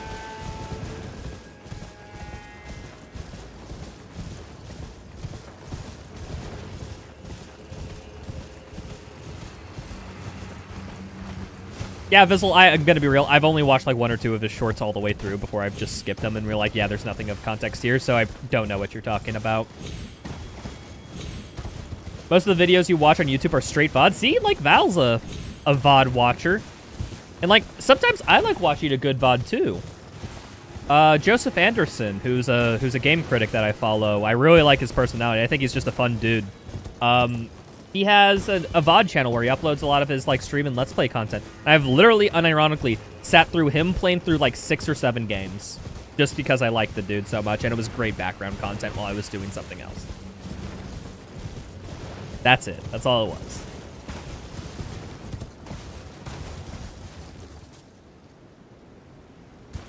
Is he basically a guide for the DLC? Oh, the guy I was talking to? I think he's just like, no, here's the item in order to get these special items that you can't get without me.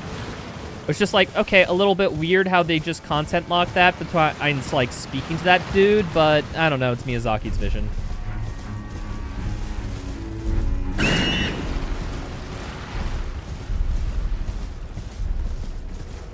I will say this, even though I hate a lot of content, someone else looking for someone out there to read patch notes, the dude's just reading them like an audiobook. Yeah, Yurishi. However, I get it if you don't like that. I don't like that too much either. Well, in absence of certain cases. I'll say, as a whole, yes, there are exceptions to that rule, because I do know one person who makes content like that I'm perfectly fine with, but that's just because they put a lot of effort into, like, showing video comparisons of what the patch notes do. In Overwatch 2, there's a content creator called CarQ. Oh, what the frick? How? This... Why is this guy underground? I don't know, but I'm killing it with fire. You see how disgusting this is? I'm killing it. Oh.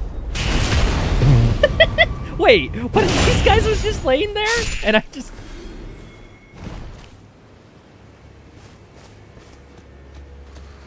I don't think that was intentional. Miyazaki, was that your vision? Look at it. I don't think that was at all how it was supposed to go down. I'll drink just because I'm fed up. You see a video I don't like, just to think how someone probably does. Leave it alone, don't complain. Well, here's the thing. If you don't like something just because of a preference, it's totally fine to just be like, yeah, okay, not my thing, I'm done. I'll move on. But if you view something as unethical and harmful, aka reading patch notes with no transformation or anything, that goes past the point of just beyond my preferences of, I think, like, this guy's just scamming content by taking someone else's hard work and just reading on stream. Like, that's also why I don't like React videos, because it's taking someone else's hard work. They probably poured in like a month or two of making a video, and someone just watches it on stream, pauses it and says, yeah, uh-huh. Oh, here, let me take a bite of my food real quick. Like, I view that as stupid.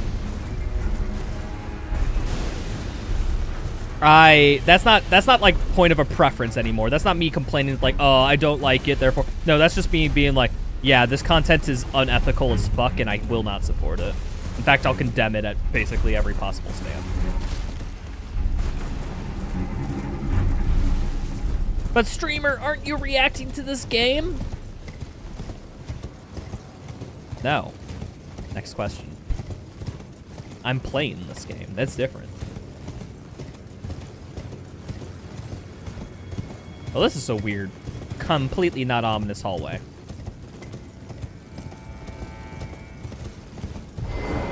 But yeah, content where it's literally just somebody reading, like, go fuck yourself, dude. I don't want to hear it. But you reacted to the Dark Ages trailer? Okay. Here is one of the things. Because what is the point of a trailer? The point of a trailer is to be seen by people to advertise a product. So me reacting to it, breaking it down, and all that stuff, that just is more advertisement for them. Because the whole point of a trailer is advertisement. The point of a YouTube video is to watch it and for the person to get ad revenue. Trailers are in this weird niche because they don't really care. Because they just want to increase awareness about their game. That's where the funny little thing where trailers sit in. I think I'm in a legacy dungeon, people. Let's go. Okay, well, I will have to get on top of this plane in order to get to this part, so I guess we have to go through this dungeon. Let's see what's going on. Oh, yeah. I can't use the in here. Fucking bullshit game. Never liked it. SMH. Reaver, I thought you weren't going to complain.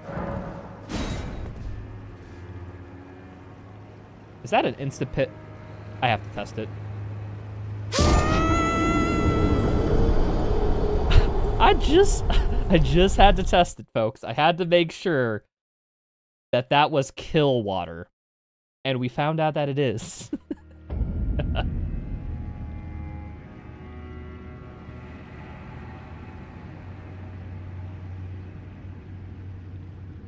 Yeah, exactly, Yurishi. I think React content gets to the point where it's transformative and really... How'd I put it? JXC has a great video on this. Did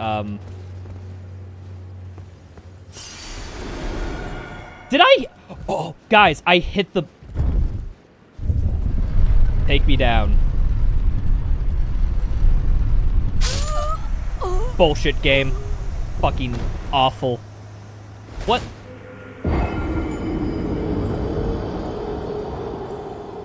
Okay, I guess you have to lower the water first.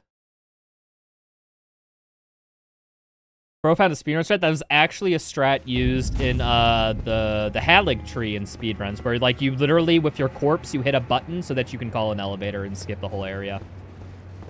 So not a noose is kind of built on a previous one, but yeah, I just got lucky when jumping down there. But yeah, I think if you're a knowledge person and you're giving a lot of insight on it and you're not taking the piss with a video and, how'd I put it? And at least in some semblance, like, treating a video with respect because it's other person's content and feel like you're contributing a lot. Like, if you're doing that, like, that's perfect React content, I'd argue. Like, and don't get me wrong, the part of it is just like, if you're just an average person, you're reacting to something, yeah, it doesn't really matter. But if you're a YouTuber, if you're a video maker, if you're a content creator and all that shit, you know what goes into making a video, structuring your points, writing everything. You have a lot of insight onto that. So the point that really makes me frustrated when it comes to all these fucking React streamer Andes is like, you literally have an excuse to talk about any video you want all the time because you can just purely talk about the production value, how they structured their points, how well they're represented, the accompanying visuals and the work they had to do in order to, like, you know, make the video. You could do that. So the fact that they're literally just doing nothing but eating is, like, one of the most disgraceful things you can do. Like, you have the ability. You are a content creator. You are not, like, a one-sub Andy. You should be fine. Oh, what the hell is this? Oh, that's an Elden tree spirit underneath the water. Yep. Don't like to admit it, but Asmongold is good for React videos. Here, hold on. I need more context for that, because I'm inclined to agree in a certain way. Just not definitively. What's this? Ghostgrave Glowwort. Okay, I don't use Spirit, so that's pointless, but whatever.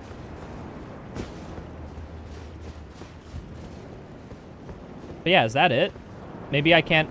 That's all I can explore in this area until I lower the water. Maybe I gotta go in through a different entrance. I guess that's what it is. Let me see. He paused the video and reacted, giving his unique perspective, which is somewhat expected, still unique, and interacts with the chat while they talk about the content while he's streaming. Okay, in that part, yes. However, I think Asmongold at that point is doing the bare minimum, if that makes sense. Like, I think he's definitely one of the better React streamers. He's better than, like, XQC or Hassan, for example. But, I still would want to see a little bit more. Like, I don't think I could live in a world where I'd want to, how'd I put it? Where I'd want to necessarily ban what Asmongold's doing, because I think that gets a little too authoritarian. However, like, come on, dude. You make videos before. You have a lot of experience. Like, what? Asmongold has a lot of extensive experience in, like, MMOs. That's, like, how he got his big thing. Why not just watch an MMO video and then use all those thousands of hours of you, like, playing MMOs and whatnot to, like, talk about it and give perspective, because you're an expert in MMOs, basically. That's Asmongold in a nutshell. But, like, if I hear Asmongold talk about, like, a Dark Souls video, like, fucking, I don't care. Kidding me? Like, Asmongold will react to something he knows nothing about, like Zero, but he'll still say thoughts because his content. His take on AI and some other shit is a good example. Okay, his thoughts on AI are... Okay, maybe this is just because I don't agree with Asmongold's thoughts on AI. But... I could agree he's very transformative there, because he is giving a perspective, don't get me wrong. I just disagree with it. Okay, so we explored this area basically fully. I think we go up here and into the Legacy Dungeon. Maybe we check out what this is first. Yeah, let's check out what that is first. Then we'll beeline into the Legacy Dungeon.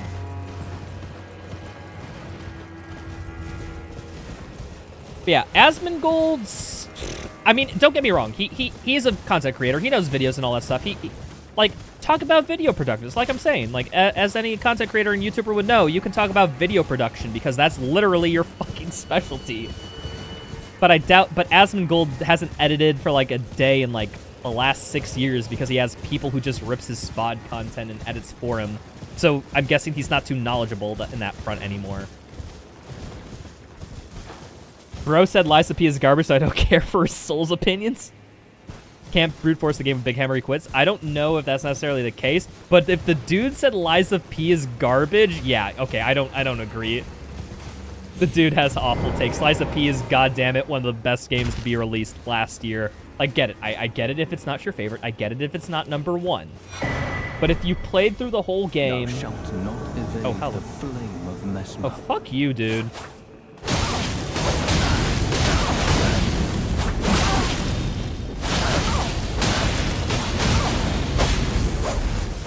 Wait, I fought this guy before, right?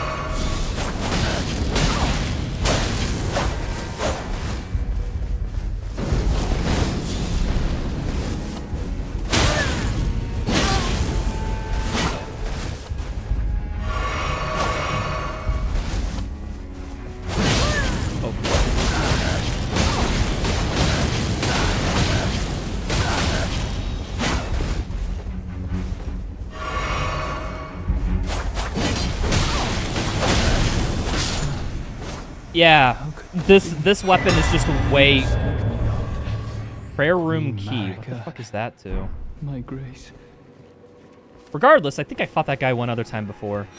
And this weapon's just way better for dealing with non-boss enemies, I must say. I think it doesn't matter if you agree with his perspective or how right he is, because to some extent he represents a larger part of gamers who don't have that knowledge, and when he's proven wrong, He doesn't want just as... Don't get me wrong, Yorishi. Like, I did say that, like, with the AI case is a little bit of a tricky example. And I didn't say that because, like, I don't think it should be allowed. But I'm just saying it's hard for me to have an unbiased take because I disagree with him so hard, right? I think that was, like, the overall message of me saying those points. Was that I don't agree with him, so I'm... But I think even I admitted at the end of the day, like, yeah, he was probably transformative with that. I just didn't want to fucking hear his thoughts on that because I thought it was weird.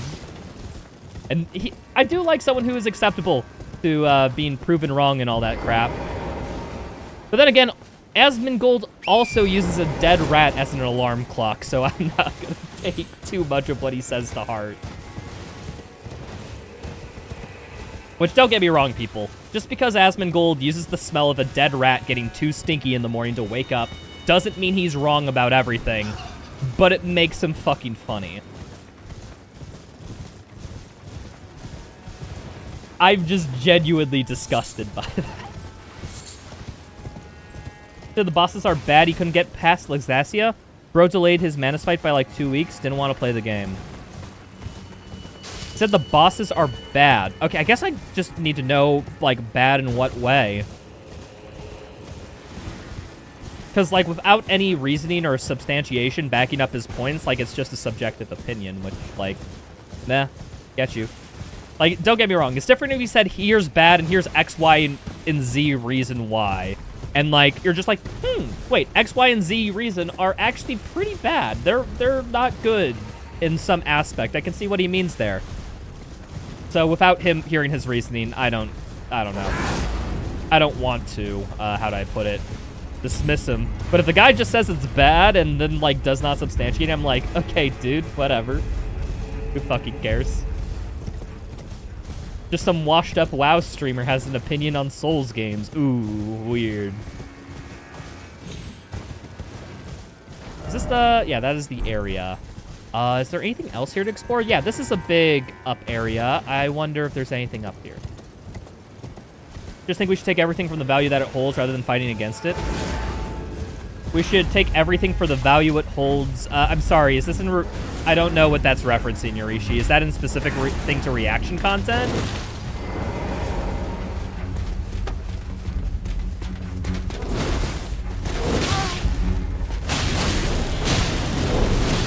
Like, if you guys want my example of what I think is good React content, there's a podcast I listen to all the time called Every Frame a Pause. Where basically what they do is well, it's not all what they do, but it's a big portion of what they do. Is that they take someone's video essay, it's something about art or a movie, and what they'll do is they'll be analytical as fuck and, like, break it down and, like, okay, this is a good point, this is followed up, or like, dude, you're just expressing your opinion as a fact here and not distinguishing and all that stuff.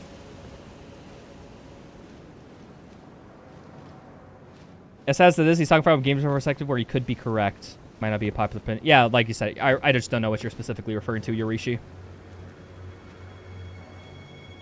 Even if the opinion is asked, it's still valuable. Yeah, Yorishi, I don't know what you mean. I don't know what opinion in specific you're referring to. He completely ignored the game mechanics like parrying and stuff. He literally skipped the tutorial messages, then called the combat bad. Bro, you literally skipped the tutorial? Wait. He didn't do parrying? Like, don't get me wrong. Parrying is very fun in that game. Also, Great Dragon Twin Blade. That's actually a cool item. I like that. I do like it. I might. That possible build number 7, people. I never rocked a Twin Blade before. I'd be interested in how the moveset work.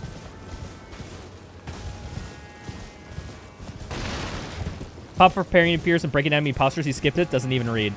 Okay, don't get me wrong. I think there's definitely an argument of, like, you should definitely not have to rely on tutorial hints for games. However, you can't be complaining about the combat system when you're missing one of the most vital parts of the combat system. That's like me complaining about Doom Eternal combat while never using the super shotgun, right? Or grenades. Like, how can I comment on the combat loop when I'm ignoring a specific and core part of it?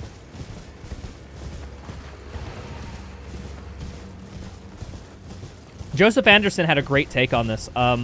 He did a Liza P critique. And he said, like, as a challenge for himself, he's like, okay, I'm not going to parry a single time, and I'm going to play through the game. And he said, you know what? Which is weird. And he said during that, it's like, you know what? With just dodging, I actually had an easier time than trying to parry. So, like, the dude literally played the game on easy mode, at least according to Joseph Anderson, and still found it too hard. Like... Because, like, there's some bosses where if you don't go for, like, parries or anything, like, the game's actually pretty good about it. Like, King of Puppets is one of them. Where if you dodge, like, his attacks, you'll just have a much easier time.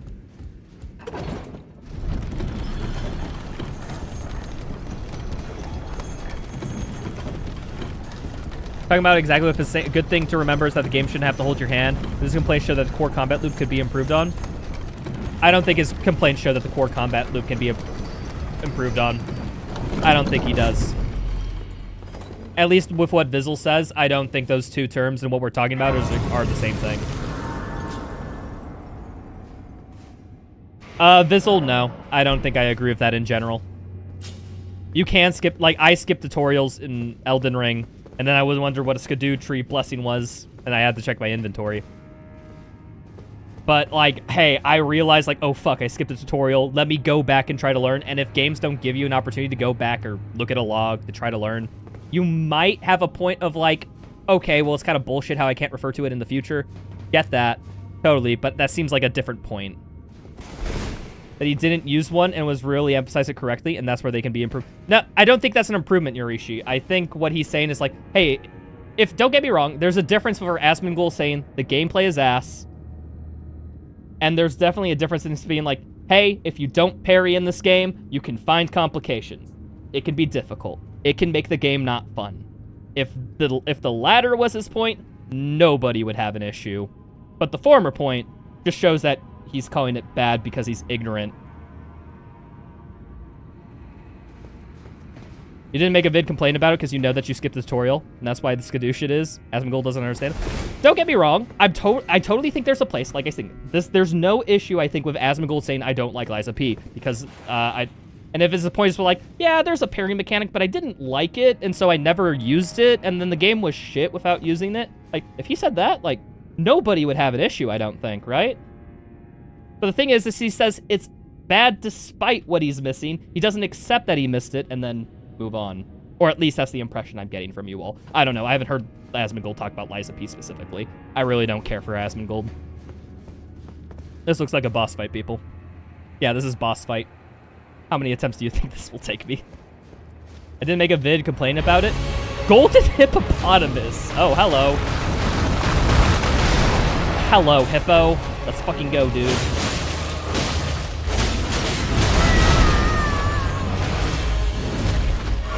That is literally just a reskinned Erdtree attack.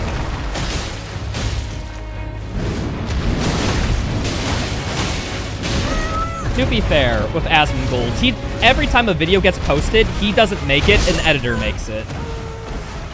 Cheers.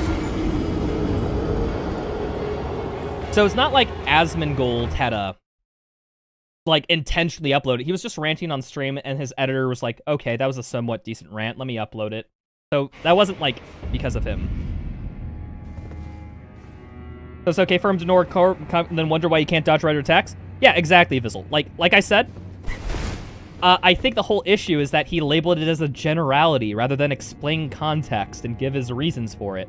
Like, if he knew he skipped the tutorial, he didn't know what red attacks were, he didn't know all that stuff, and then he prefaced his argument with that, I don't think anyone would have an issue.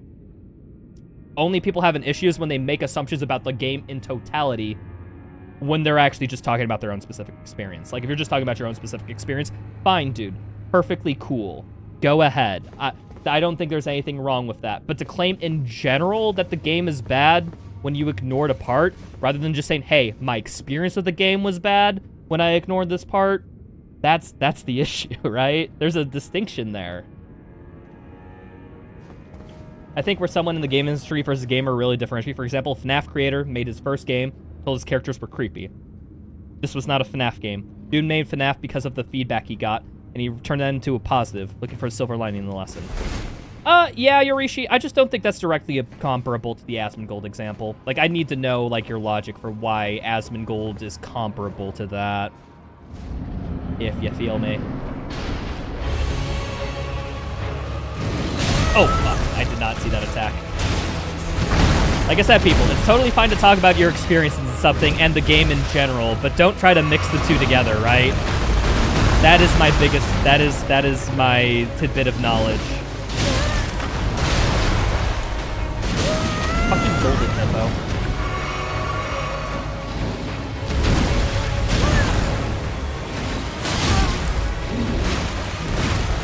Isn't even gold. This is such a ripoff.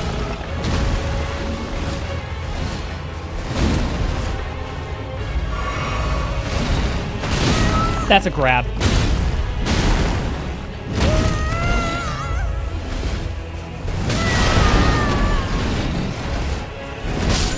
Fucking hell.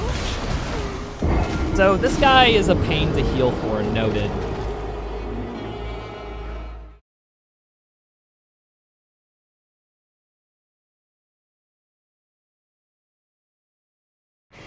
I think it is. Asmongold gave valid feedback saying he didn't know what to do with the red attack. Okay, yeah, Yorishi. Maybe... Maybe, however, like, against Asmongold, literally you walk over, a pop-up appears, and it's like 2 lines of dialogue that you gotta read in order to understand how a core mechanic works. And he just skips it immediately without even inquiring, like... I don't know how much more explicit you could be than literally it's just like, it's 2 lines of a dialogue. Like, that is like such a low effort to learn about an integral game mechanic, and Asmongold didn't read it, even though it would take 2 seconds of his, like... At that point, like, the game developer made the tutorial as quick as they possibly could. Like, that is, like, the most, like, one of the least invasive tutorials you can do. Oh, Vizzle, I actually hate Doom Eternal weak point tutorials. Don't get me started. I think the tutorials in Doom Eternal are bullshit, and I hate them. And I think the game should not have any of the tutorials it should have had. Except for the Dark Lord. Because the Dark Lord fight is stupid. And I tried playing that without tutorials. And you know what fucking happened? You know what happened during when I turned tutorials off for the Dark Lord? I had chat backseating me the whole time on how to play the boss fight when I was trying to figure it out myself. And I got fucking mad as hell. Because everyone was like, why don't you just do this? It's just like, no, dude, I don't play without tutorials. How would I know? Like, and basically that was my response. Like, I don't play with tutorials. I figured this game should be able to stand on itself. And if that was Asmongold's point of like, I don't like tutorials, I feel like the game should be able to teach you it without tutorial boxes, that's different. That is a fine criticism. I think I'm good with that. But just saying it's bad in general without that preface is stupid. All you do is place 2 lines of text for tutorial. You're a lazy... Oh, fuck you, Yorishi. Oh, dude, you shouldn't have said that. That is... You gotta take that take back. You have to take that take back, Yorishi. Saying that, in general, 2 lines of dialogue for a tutorial is always a bad thing. You can't defend that. You can't. I'm sorry, Yorishi. That's indefensible. You can't.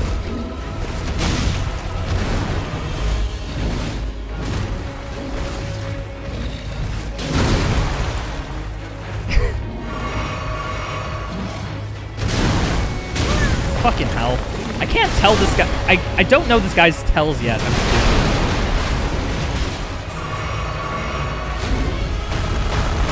I dodged that. Screw you, game.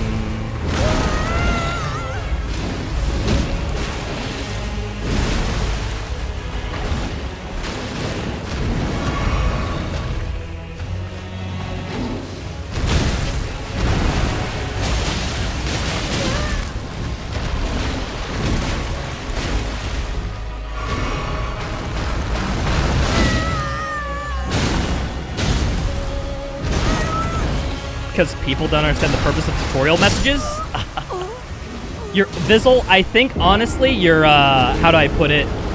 You're generalizing to a point of where I think it's unhelpful if you just say that you don't understand tutorial messages. Like, no, Yorishi definitely has a little bit more complex of a point than that. You've worked in the games industry is absolutely defensible. If I have significant mechanical, I say this mechanics for enemies doing red attacks. It makes you not to damage this bad tutorial. No, it isn't. No, it isn't. You're just, Yorishi, you're saying you have a personal preference to not like two-line tutorials, which is fine. That doesn't mean it's bad. Because think about it this way. What if something is so complex or you have a very specific mechanic and it's very hard for people to intuit where it is? In those cases, having a text box pop up that says explains it to you is perfectly reasonable because it's a complex mechanic. You need to have it laid out or else you just won't understand it. Like parrying, red flashes in Liza P, for example, I think are both pretty alright things. Like, those are definitely good because you won't know that parrying will increase stagger damage unless, like, you figure that out naturally.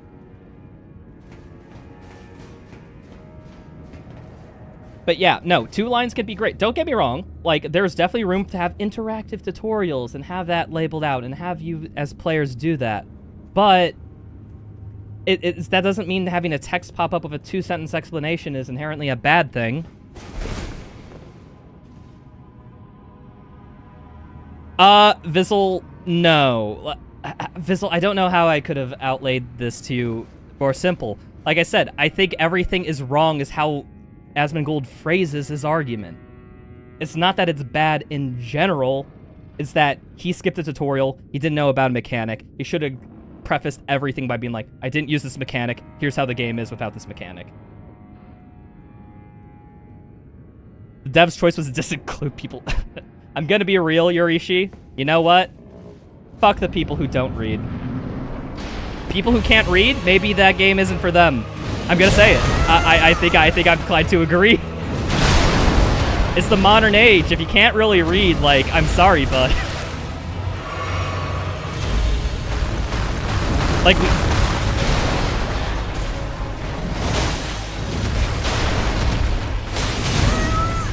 I agree with the no reading. Demon, you are literally reading chat right now. You can't say this.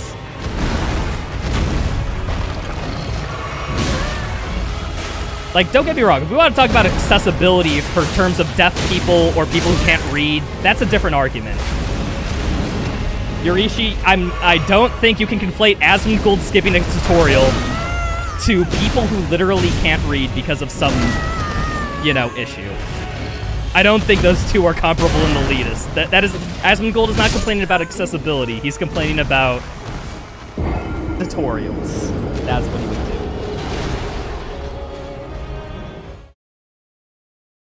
Like, Yorishi, like, don't get me wrong, accessibility, we could talk about it, it's cool. It's just a different point than what any of us are making.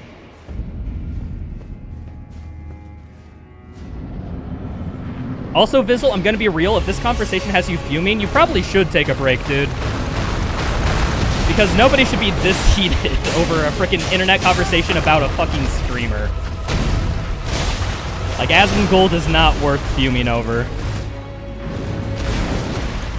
We're having a silly conversation about game mechanics and how it is if you ignore / you know, don't ignore them. And whether it's justified if you ignore them and then make general complaints about the game and all that crap. It's really not as complex to try. Vizzle. We're talking about why? Like, don't get me wrong, we could agree with you, but it's all about reasoning, right? It's not as complex, like...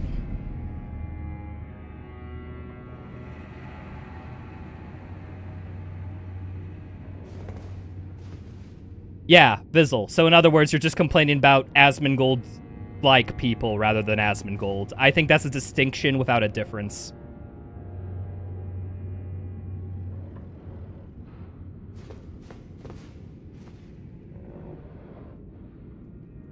Oh yeah, Yorishi, definitely. I agree. It's just this conversation wasn't about accessibility. If you want, like I said, you can't really use accessibility as an argument to defend Asmongold's points. You've missed my streams? Maybe. I don't know. I don't know who's a lurker or not.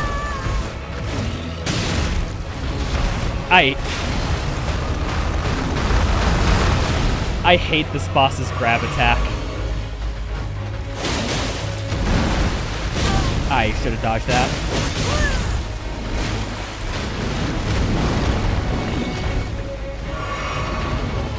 Yeah, so I don't know why we're talking about accessibility if that's not really relevant to the point, if you get what I mean.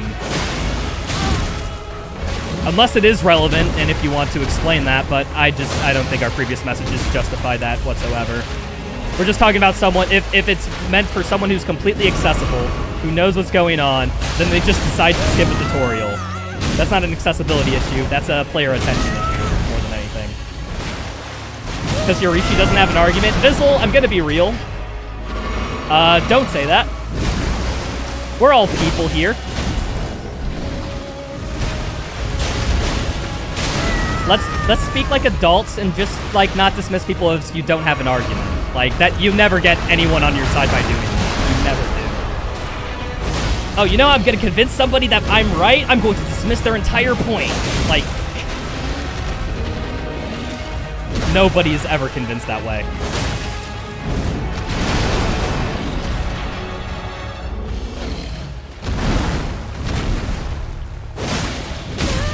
That hit me. Okay, this game's bullshit. Oh, sorry, people. That was complaining. My bad.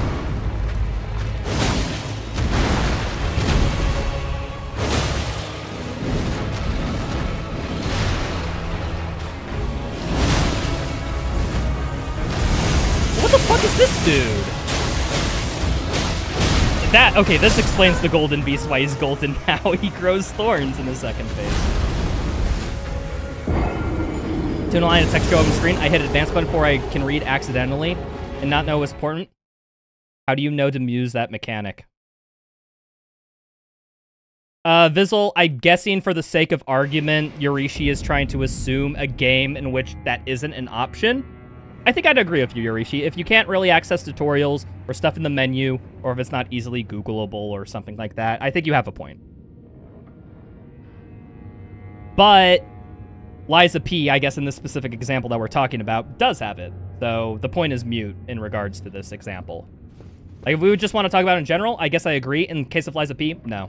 I think it's because it does have an in-menu option to, like, refresh you if you forget something. Kind of like how Elden Ring has that.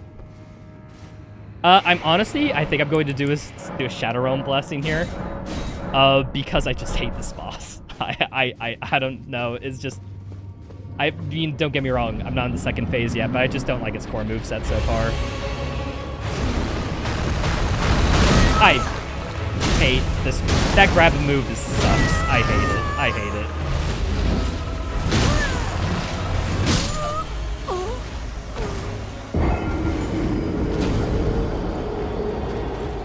But yeah, as I said, Vizzle, don't dismiss people as you don't have an argument. Like, nobody likes that. Nobody. Hold on, people. I got a text. Let me just check. It's still unreasonable to some extent. Can you tell me you've never accidentally skipped a tutorial, Mr. Not Was, and then not looked in the menu because you didn't know? I have. Don't get me wrong. I have done that, Yorishi. But usually when I do it, it's because the tutorial really didn't matter. And in that case, that's a different conversation of whether the tutorial is justified or not. Because in cases where I have skipped it, and then we like something's more difficult, I have looked in the past, gotten that little tidbit of information, and then my gameplay experience.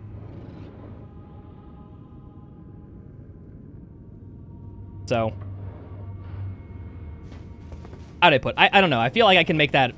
That's pretty explicit in cases where I think it is acceptable or not.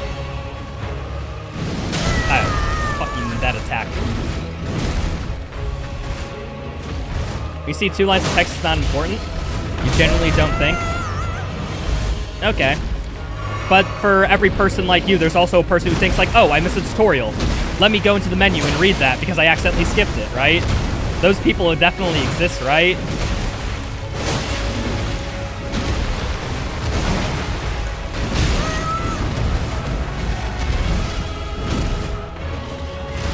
Like, I'm one of them, depending on the circumstance, you know? I'm kind of both people, depending on what my mood is, or what game I'm playing, what I think the tutorial is, all these other factors. Like, don't get me wrong. This isn't as simple as, like, a shut case. Like, this has some layers, some nuance to it, like an onion.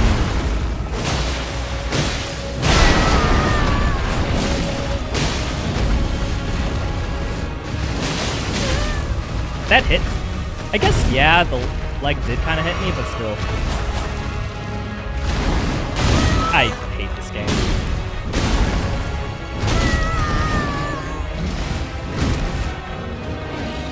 For every Vissel, there is a Yorishi. So, are you just saying that people who are too lazy to read tutorials, they might be punished for not reading that tutorial, and that's... Are you saying that that's a fault of the game developer?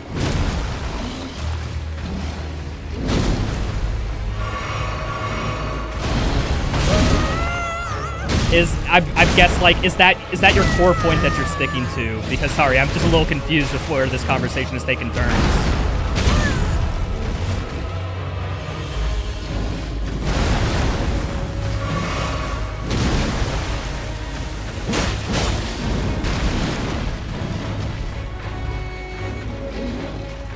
Like I said, people, where I stand on this, it's all about packaging. Like, if you missed a tutorial or something,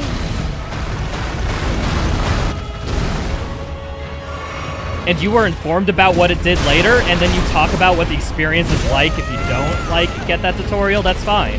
That's totally fine. It's all about labeling. It's just when people think that they can generalize when they don't have specific reason to do so, that's when we get into an issue. Which I think Asmongold in the Liza P case might fall under. I don't know. I'd need to hear more of his arguments.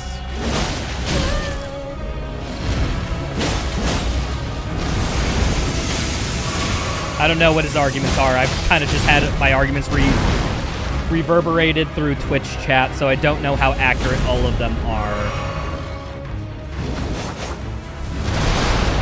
The motherfucker's the porcupine! Never mind. I said I dislike this boss. He's actually kind of cool. I just don't like a lot of his core attacks. Conceptually, though, I think he's pretty cool. He's got a lot going on.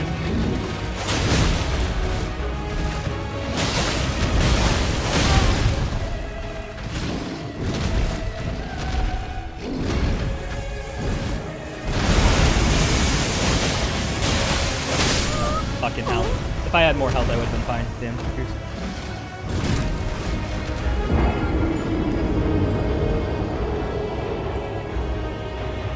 Thing is, even though Asmongold skipped a tutorial, he didn't even try to figure out the red attacks on his own. Like, bro, he was determined dodging was the way. Didn't even want to explore any other option, but that's not important.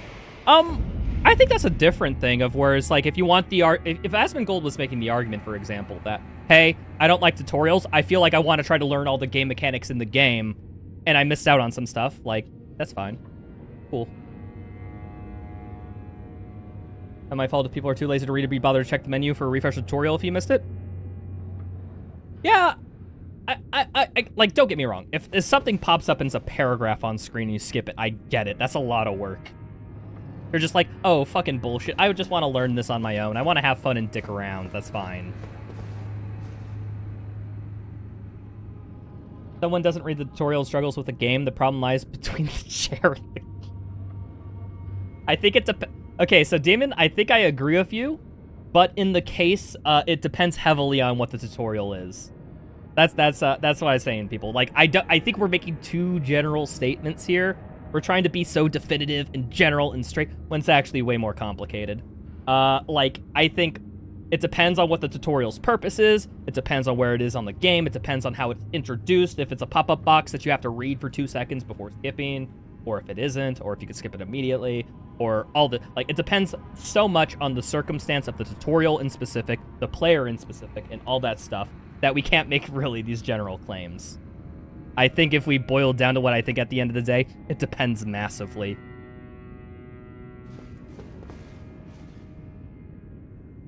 Feedback that happens in the game was that the game was bad because of mechanics, and you represent a large sector of gaming community. When he doesn't like it, the opinion he has is valid. Good feedback for the developer, understand how to improve next time. Okay, if you're arguing that Asmongold... Hold on, I have to give this a... You are mighty passionate about people reading the tutorials, and to be fair, that's on you. The you have going on is because... Alright, I feel like this is getting dismissive on both sides of the argument. I tried to be my best to be a mediator, but I think y'all are just straight up dismissing each other at this point, which, come on, people. Come on. Like, grow up. Like, come on. Like, don't... Like, be open-minded. Like, that's the bare minimum requirement. Like, don't be so definitive, people. I feel like both of y'all are just dismissing points with that without really trying to open your mind to what the other side is saying. And you're just using, how do I put it? Not necessarily a straw man, but something in the ballpark of an argument that's not necessarily explicitly what they're saying. Like, obviously, like, think about the purpose of a tutorial. A tutorial is in the game because the game developer thought it necessary to teach you something, right?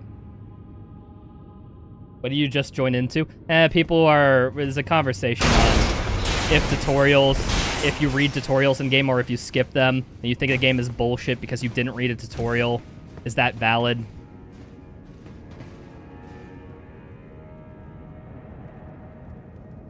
Oh, yeah, Vizzle, I think... How'd I put it? Vizzle, this game is very weird with how it says that you can jump over attacks or if you have to dodge them. It's very picky about that. Which is weird because Sekiro literally fixed this problem, Soga. He has a valid point. Okay, excuse me, not to be dismissive.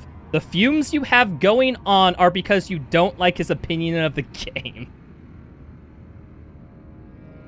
Is that... I'm sorry, was that supposed to be... How is that not dismissive? That is totally dismissive. I don't see how you could have any other interpretation. It's not that he didn't like his opinion of the game, Yorishi. It's just he thinks that opinion is not valid because it's a tutorial. Like, the game deemed it necessary for players to be taught this. And, oh, how to put it? Someone doesn't like the game because they missed this necessary tutorial. Like, that's a different point.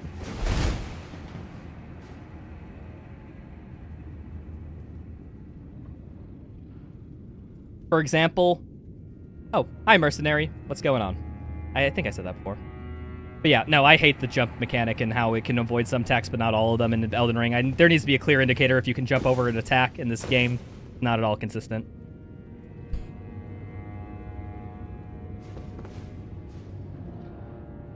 So, chat, do you like smooth or crunchy peanut butter?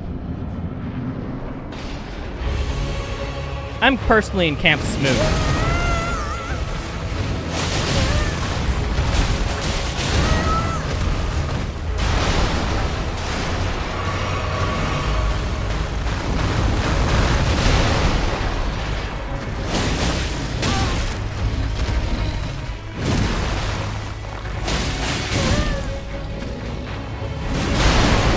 How would I put it? Okay, I think... Here, let me build the bridge. Let me try to build the bridge here. I don't think... The question is not on whether or not it's good feedback for the developer. The question is Asmongold's points valid? I think that is the main contention here. We're not talking about, like, if it's good advice for game developers. We're not talking about that. The question is simply, is Asmonpoint's view on Liza P valid for missing that mechanic and tutorial? Everything else, like, sure, if you want to touch on that, we could. We totally could. Don't get me wrong. But I think Vizzle here is specifically focusing on if Asmongold's points are valid more than anything else. Is that accurate?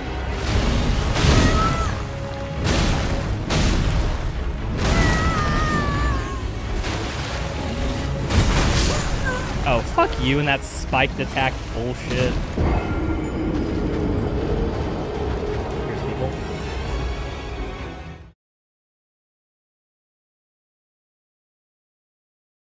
But don't call game shit if you can be about... Here's the thing. Yeah. Vizzle, I think what you're touching on... Okay, hold on. Let me just read. I missed, I think a lot of Yorishi's. Not viewing because tutorials are good. His argument has nothing to do with tutorials. Had to be how Asmon didn't like the game because he didn't use the tutorial. Well, yeah, Yorishi, if he... Like, don't get me wrong. Like I said, this is what I mean with the whole labeling thing. Of, like, if Asmongold said, like, hey, yeah, I don't like this game. I think it's bad. I also skipped a bunch of tutorials.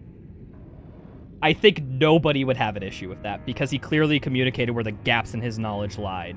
Issue is when he doesn't communicate the gaps in his knowledge, right? That's what I mean.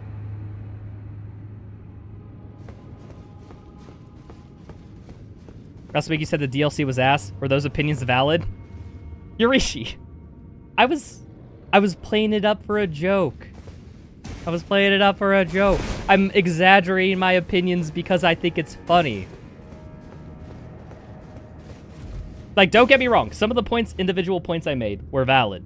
Like, me exploring an area for an hour while not finding anything fun or interesting, that is definitely an issue, right? Like, you could say, because my opinion on the matter is different than the facts of the matter is that I explored it for an hour, found nothing. Now, the opinion was, that was ass.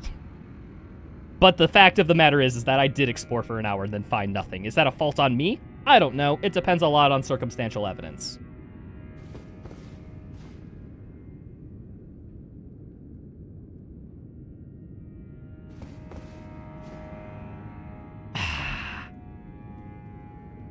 You know what? I like both you guys. I like both you guys. Vizzle, yeah, I'm sorry, dude. You kind of crossed the line there. You crossed the line there. He gave up the accessibility argument like 10 minutes ago, dude. Like, come on. I'm sorry. I have to do that. I have to.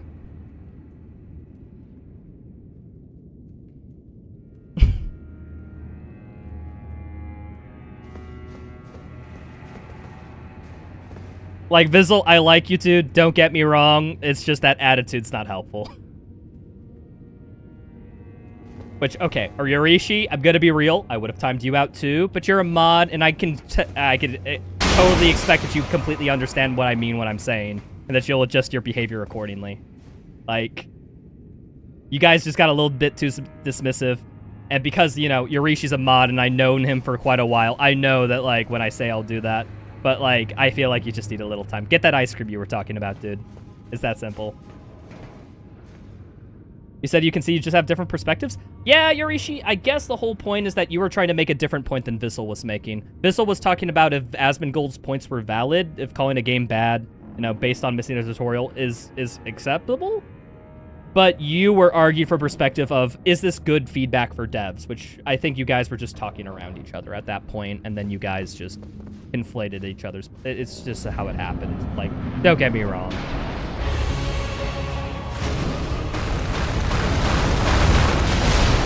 That, at the end of the day, I think you guys were just confused on what you all were talking about.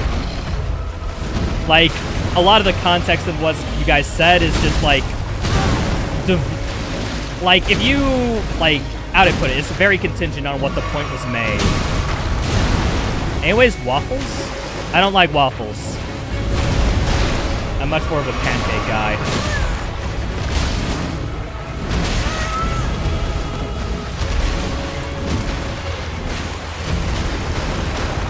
Is that Mufasa after the Lion King? I was reading that message down.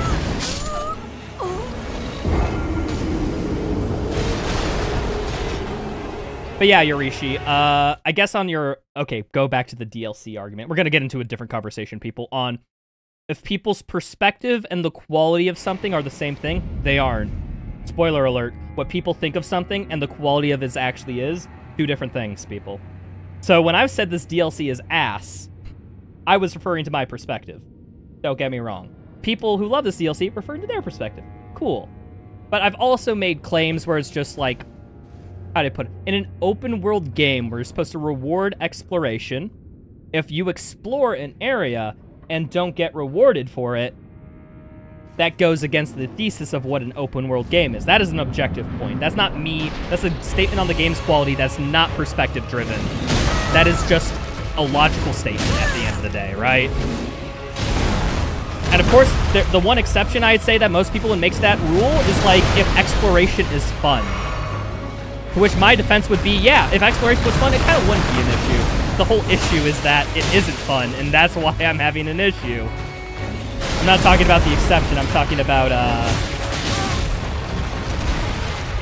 games design mechanics and systems. Dude, sometimes I do full damage to this guy and it isn't. So yeah, people, what I'm saying is, like, you can talk about your perspective, you can talk about what you think, what you like, and all that stuff, and all that jazz. But if you try to frame it as, like, an objectivity argument, or if that's a core flaw of game design and all that shit, like, that's a different thing. Kind of mixture between a hippo and a lion. It's called the golden hippopotamus, so maybe.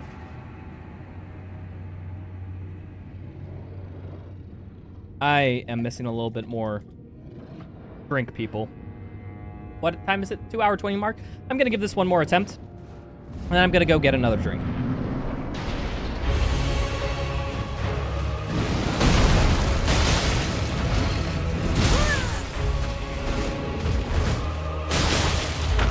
I think during certain attack animations, he has like armor to where he takes less damage. I think that's the thing I'm getting at.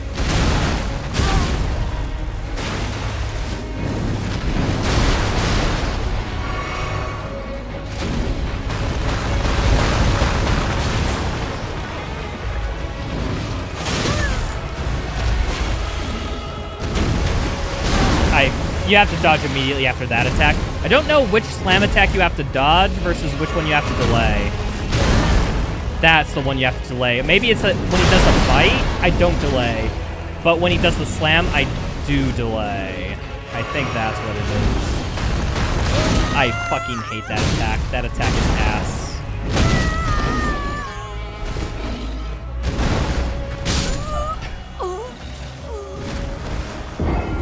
Okay. I'll be right back, people. Give me a couple minutes, and when I'm back, we'll keep attempting the boss. All that stuff.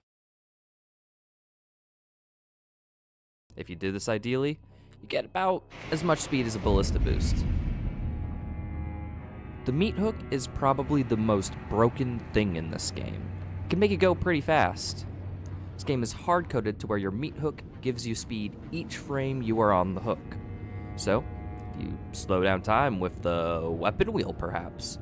You're on the hook for more frames, and thus you gain more speed, allowing you to turn enemies into slingshot mechanisms. This can be combined with hitting a sloped surface to transfer all of this speed into height, and is actually one of the best ways to skip all of a level in a lot of cases. Would be absolutely broken if we didn't keep it in check by our definition of out of bounds. More on that later. B-hops are when you jump right when you hit the ground, allowing you to conserve your speed and keep speed built up from previous tricks. It's actually quite hard to do this manually when hitting the jump button with the spacebar or the A or whatever controllers use. So speedrunners typically bind their jump to a scroll wheel, making it easier to spam jump inputs right when they hit the ground. This game, it's not letting me bind it to the scroll wheel. Let's come clear, we're all filthy cheaters. To do this, you literally have to type a command into the command prompt. Isn't that cheating? I mean, we're literally entering a line of game's code to make it not behave normally, to where you can't do this, you know, anywhere else. And well, yeah, we kinda are.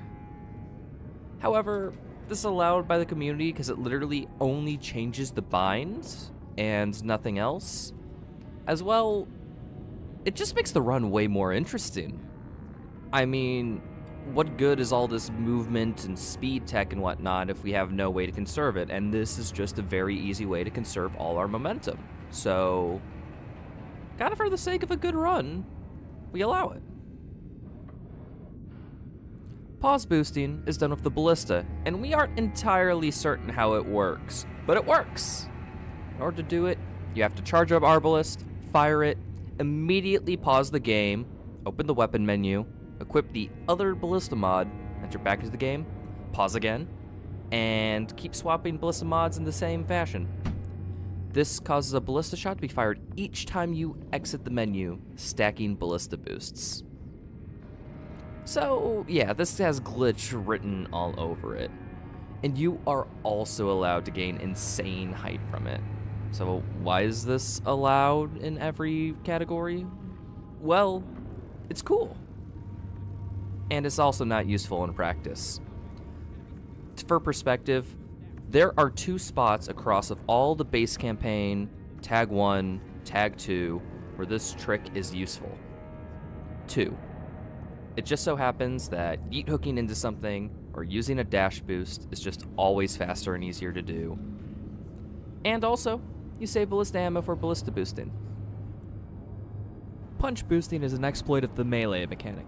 If you're trying to melee something but are too far away, the game pushes you in the direction of the enemy or punchable surface. However, if your path is blocked by a corner or something else, you keep that speed and can use it to neum. Boo. I'm back. Hi, folks. I have got myself a beer.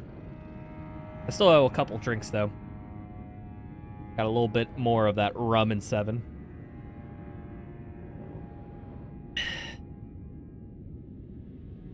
Cheers, folks. So I think this is in contest for a boss. I just don't... I don't like the attack patterns. What can I say? He's a bit too big for the... How'd I put it? I feel like the camera should move back, and maybe you should like get a zoom back like Sekiro used to do. That make this boss fight a little bit easier about what I understand what's going on. But yeah, I'm just not a fan so far. Oh, 1 point on. That's a little bit different, but I guess it's similar to what we were discussing.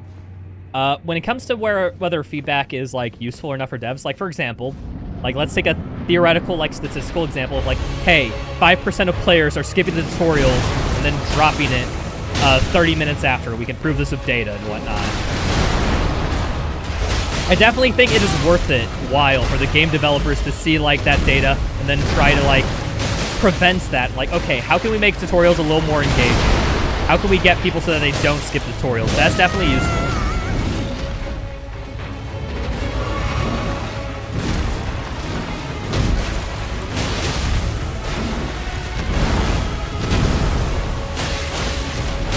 Because, like, if your tutorials are designed in a way that makes people, like, want to skip them, you might have an issue. Like I said, 5% people skipping a tutorial is probably huge for devs. It's probably way closer to, like, 1% or something.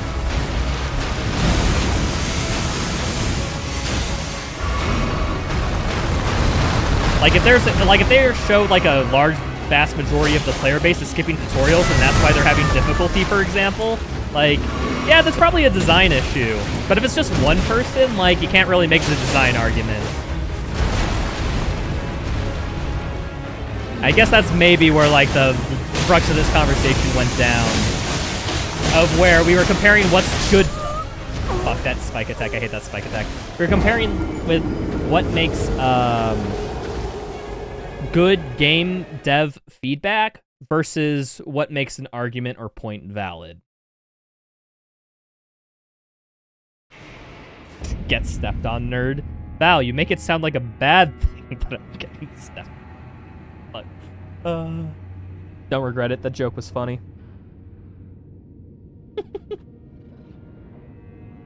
Tutorial in game. Dead Space is a very interesting case because everything in Dead Space is diegetic. Like, even the tutorials are diegetic. When you get, like, the plasma cutter or whatever, you have somebody in your earpiece from your team telling you how to use it because you just found it. Like, the tutorial is baked into the game because it's all meant to be an immersive experience. That's a different thing. I guess it depends on if a game's going for a fully immersive experience like Dead Space or not. I think that's a big factor. Dead Space is definitely one of the kings of making things fit in universe and feel diegetic and all that crap. Like the health bar being on the spine of Isaac, like, I feel like is indicative of that game design.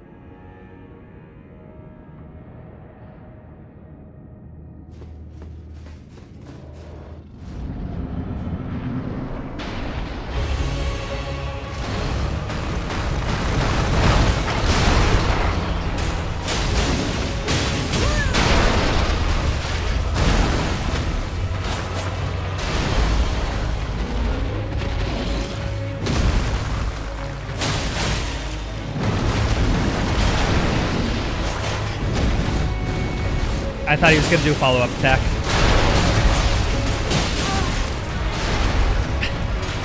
Dude, I'm literally...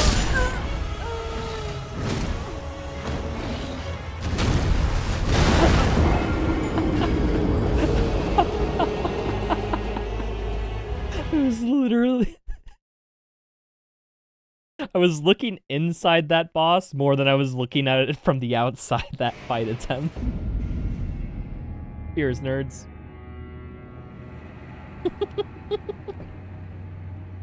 Okay. People, okay, is it not a little bullshit, or excuse me, a little fucked up that I can't see the boss because I'm too busy looking on the inside of it, so I can't really react? Is that not just at least a little sus? Is that not triggering anyone's radar of, like, something might be wrong here? Because that's what's going on for me.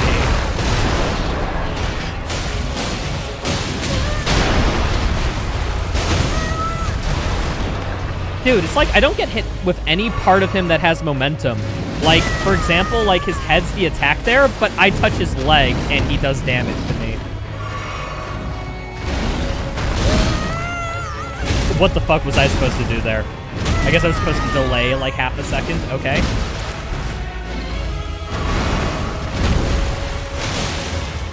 I think I can only hit in one attack every time they attack.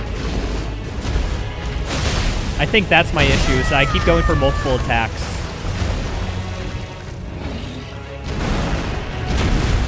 Heal.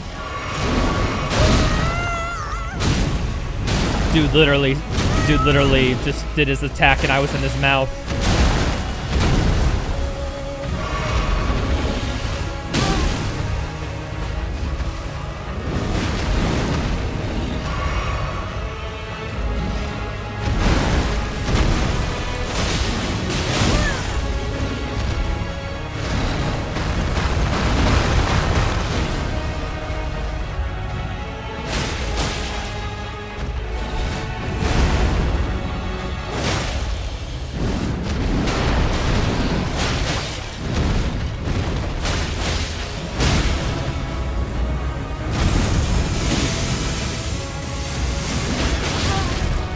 Man, hitless runners must love this fight.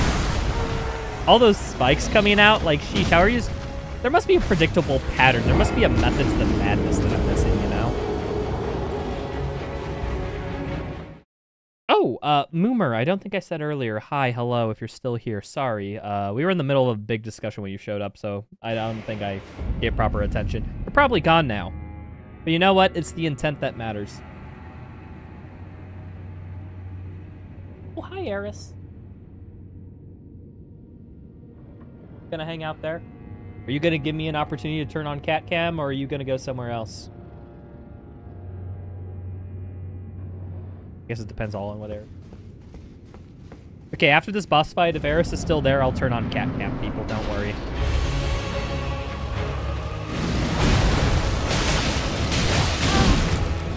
Yeah, when he's mid-attack, he takes, like, less damage. Okay, so I definitely should only do, like, one attack.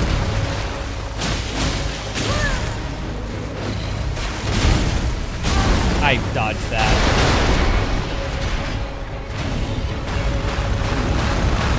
Heal.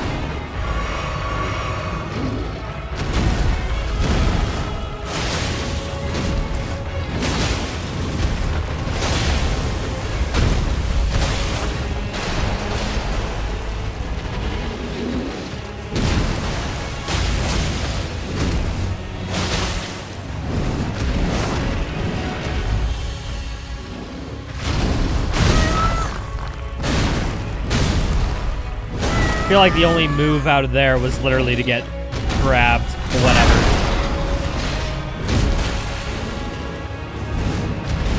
Heal.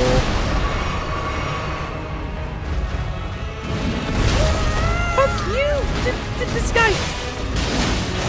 As I said, I always try to go in for 2 attacks when I think I can squeeze them in. But at the same time, like...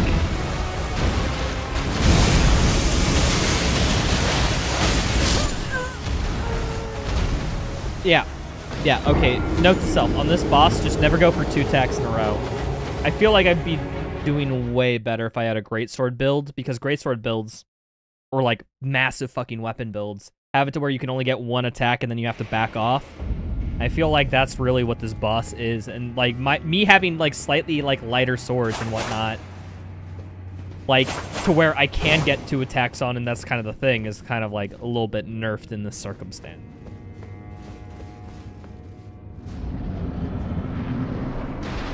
Alright, let's go. Keep going, dude.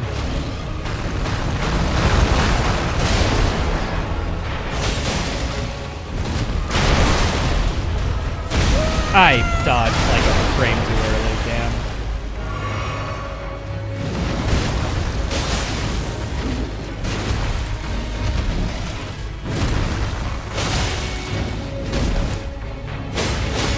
Maybe I should strong attack more.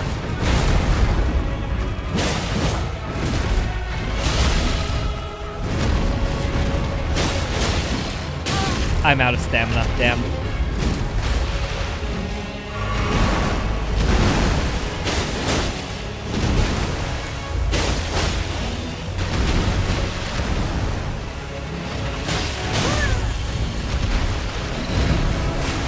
Oh.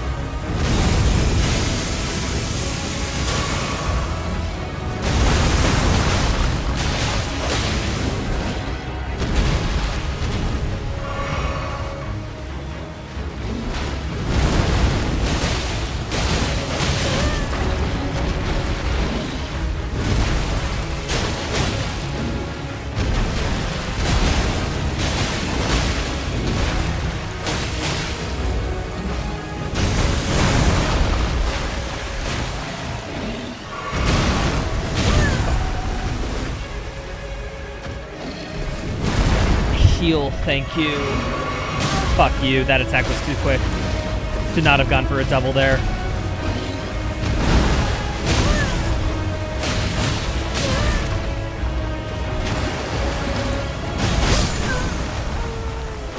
Okay, those spikes launch horizontally. Noted.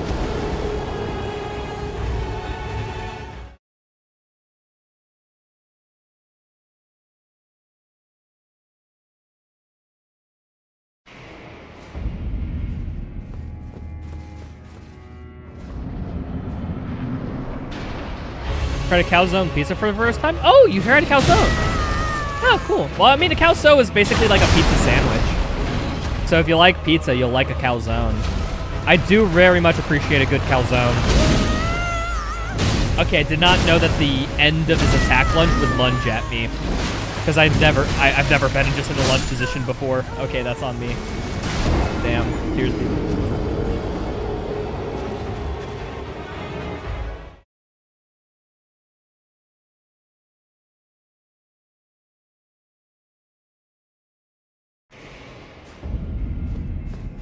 Let's keep it going.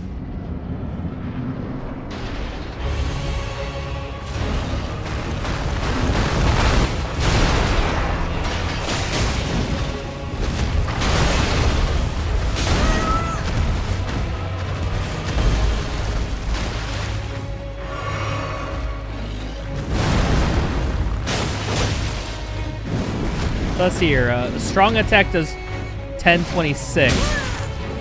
How much does a light attack do? 1171. What the fuck? Why does my light attack deal more than my heavy attack? This feels off to me.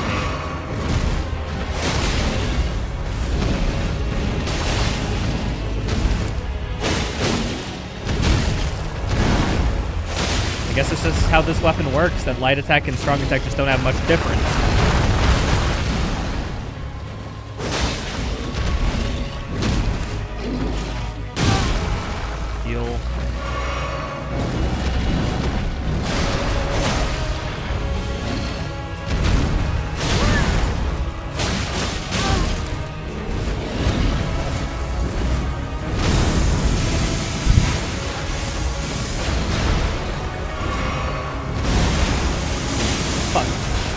You and your goddamn spike attack.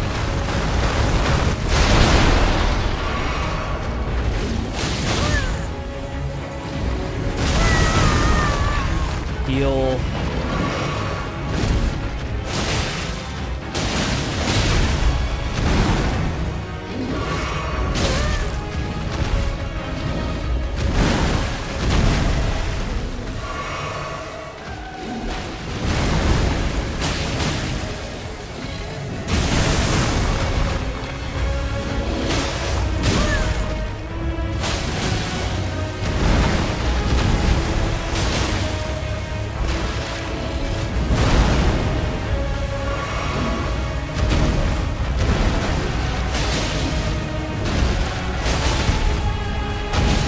I felt like I dodged that, but whatever. Man, that attack does so much damage, dude.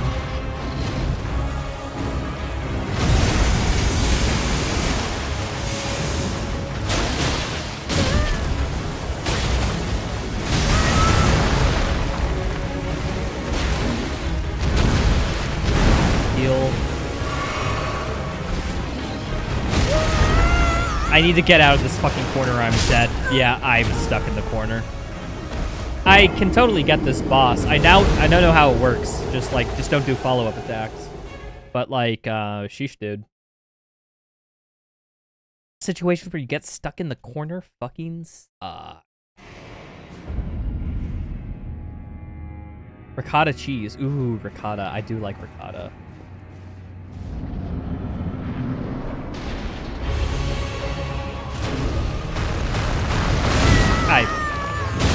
I dodged a little too late. That's on me. That is on me. Yeah. That is a skill issue there, bud. Heal.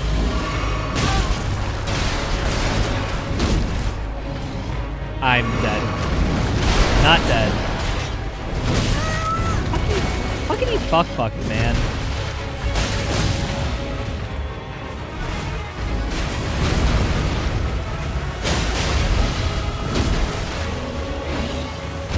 You were against it at first? Like the calzone in general, or just ricotta?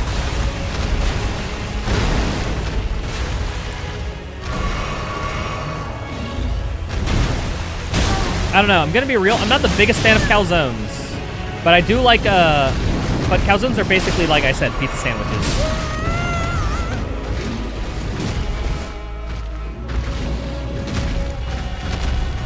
Ricotta on pizza? It depends on definitely the type of pizza for sure. But genuinely, like, if a pizza has ricotta on the menu with, like, ricotta cheese on it, it's usually paired, like, with something that works well. I haven't been to a place where it's just like I've had a ricotta pizza or pizza with ricotta on it and it was bad or anything. Because typically, like, you know, flavor pairings are known at this point.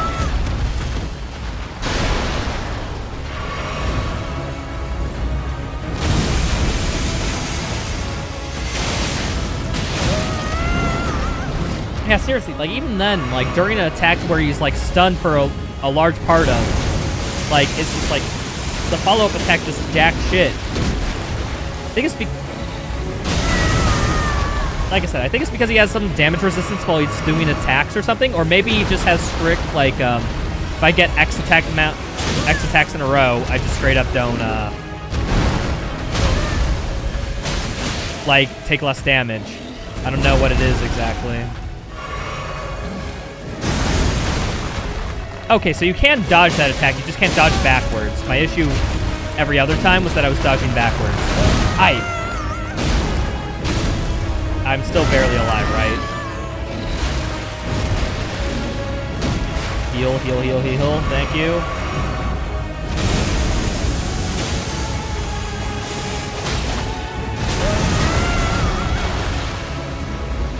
I'm out of Estus, damn.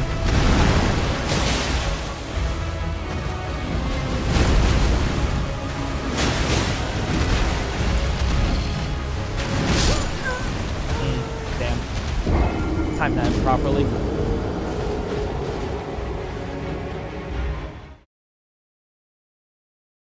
Cheers, folks.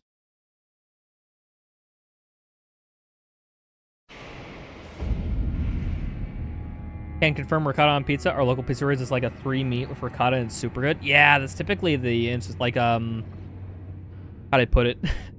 Okay, this is such a common joke, I don't think this is doxy. There's a local pizza place around me that has a pizza called Ricotta Be Kidding Me. Back to a later message, you played Dead Space before? Yeah. Okay, back more on the ricotta, and then I'll touch on the Dead Space thing. And it's quite good. I like a good piece. Like, don't get me wrong, ricotta's not like my favorite thing on pizza, but if I'm offered a piece of pizza with ricotta on it, and, you know, genuinely it's like an alright pairing, I'll definitely eat it. Like, I think I just prefer, like, a meat lovers or a pepperoni or something. But, ricotta is still decent. Like, I will have it. It's just not my favorite. But on Dead Space, yes, I played through Dead Space 1. I will not... Okay, I didn't finish my playthrough on Dead Space 1. I got, like, 9-ish chapters in before I stopped. Survival horror is just not my thing. It's not my jam, people. I played through Dead Space 1, the original. Did not play through Dead Space Remake. I'm about to say, in like spooky time, like in October, I think for casual game, doing like Dead Space would be great.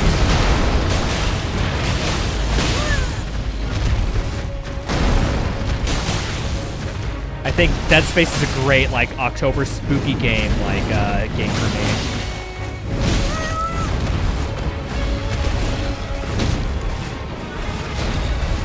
12-inch pizza for $12 on Wednesdays? Yeah, no, we're not talking about that. I think it's just a common pizza joke. But there's plenty of local pizza places. Because, like, the place I'm talking about, like, that's a ma and pop shop. I thought I could run out of it. I thought I could. Need any more spooky games, let me know. Yeah, I know, you mercenary. You were talking about... I think you talked about it earlier, how much you like the Amnesia games, for example. Like, I've been thinking about the Amnesia games, maybe? Question mark? But, I don't know. I like something with a little more action, and definitely Dead Space is action horror, which is why I said it'd be a good Halloween game for me. Same here, they make all their pizzas from scratch with local ingredients where possible. It's super good. Okay. I'm now thinking that we live in the same area. But at the same time, it's like a low-hanging fruit for a joke for a pizza name. So yeah, a lot of places have that.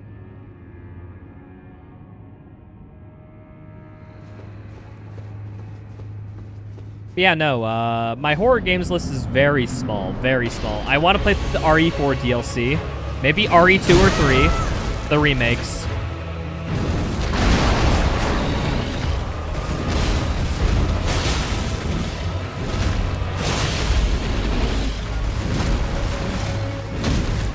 And, like, that's about it.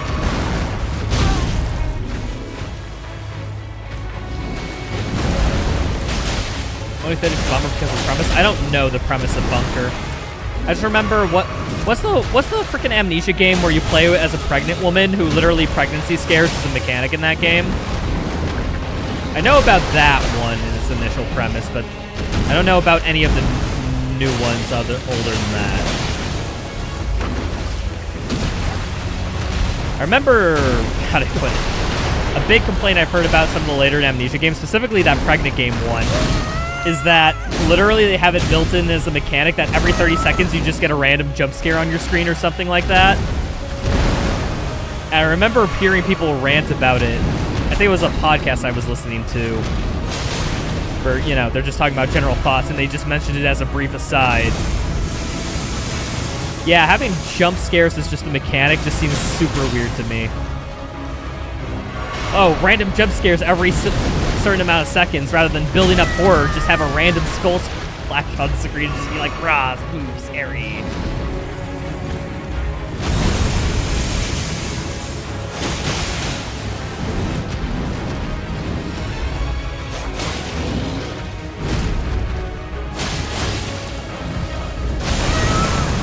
Okay, what?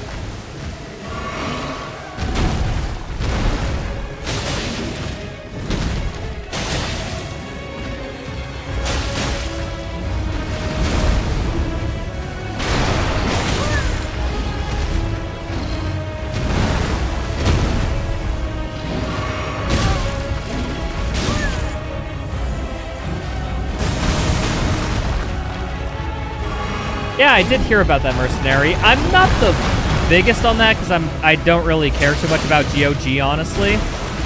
But for people who do use GOG a lot, like, good for them. Like, happy for those people. I don't know, I'm just happy with me having literally just Epic and Steam downloaded on my machine. That's it.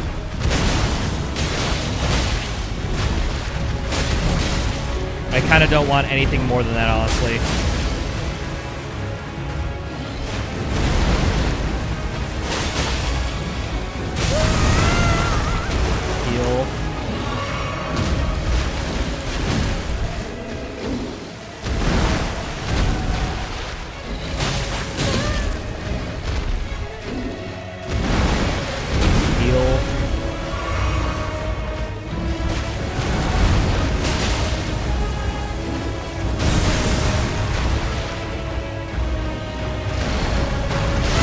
you and your fucking grab attack bullshit. I hate it.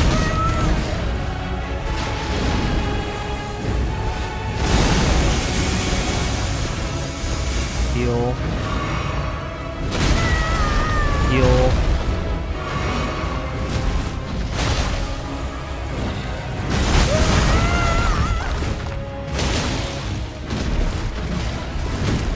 Heal.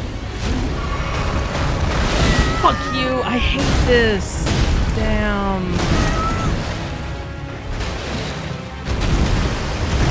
Heal, heal, heal, thank you. I got this guy.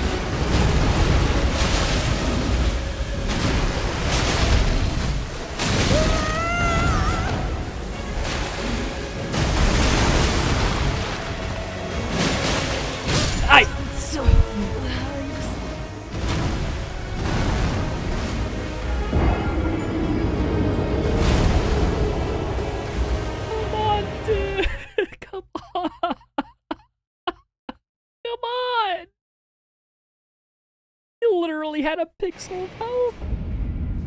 Fuck, dude. Cheers, people.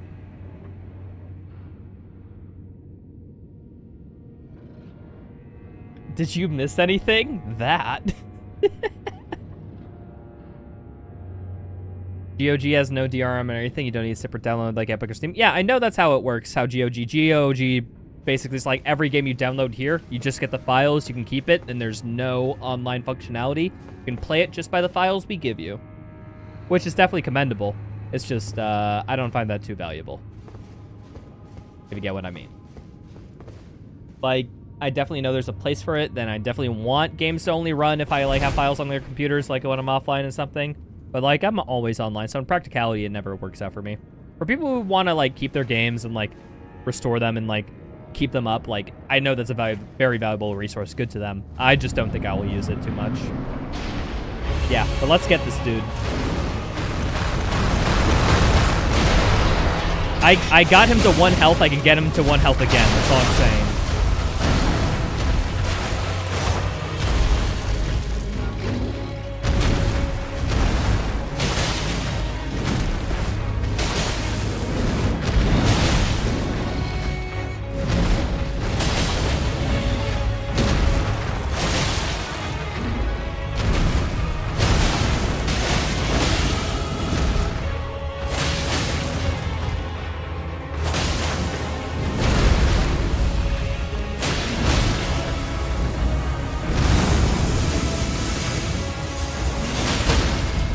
Oh, fuck. I actually got him into stagger. I've never done this before. Perfect. The only hit point that matters is the 1 HP. Yeah, the only hit point that matters is the last one.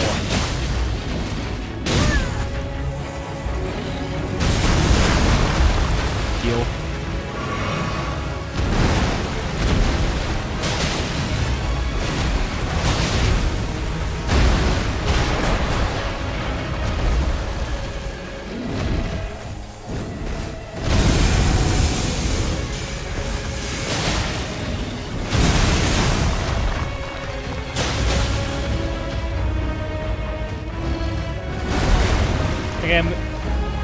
I wanted to heal. Fuck you! I missed the heal input for some reason, and then when I got it back, like this... I dodged that.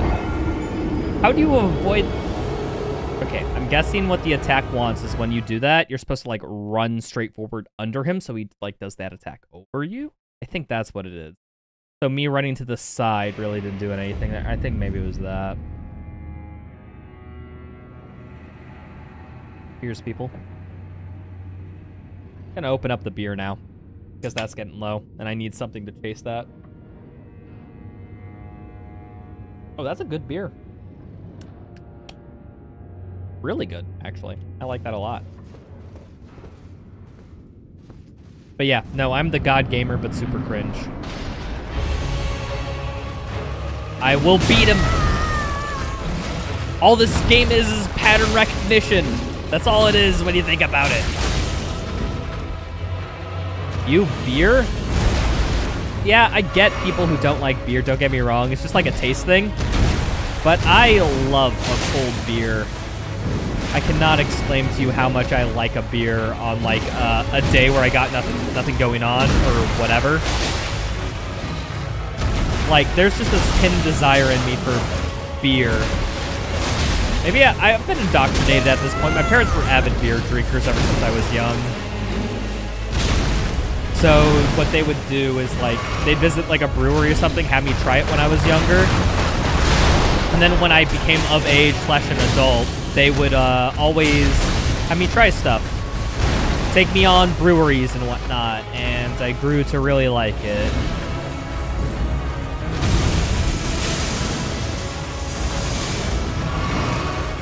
Dragon's Milk is your favorite sipping beer? Oh, what type of Dragon's Milk? I know exactly what you're talking about, Demon. Don't get me wrong. I'm the nerd who knows that there's not only one brand of Dragon's Milk.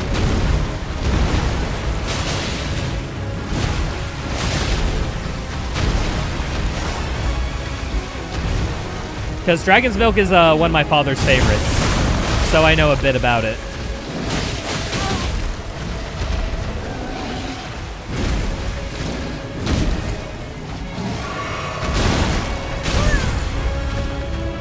If you say that you drink most of them, will that surprise you? No, Dragon's Milk makes... The people who make Dragon's Milk all make very good beer. That's just unfortunate because all the beer they make are like stouts, and I hate stouts.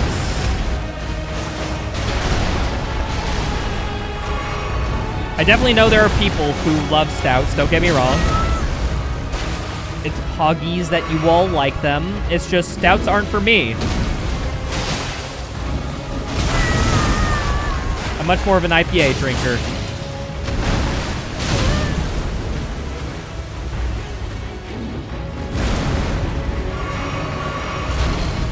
Oh, fuck you. I didn't realize it was that attack.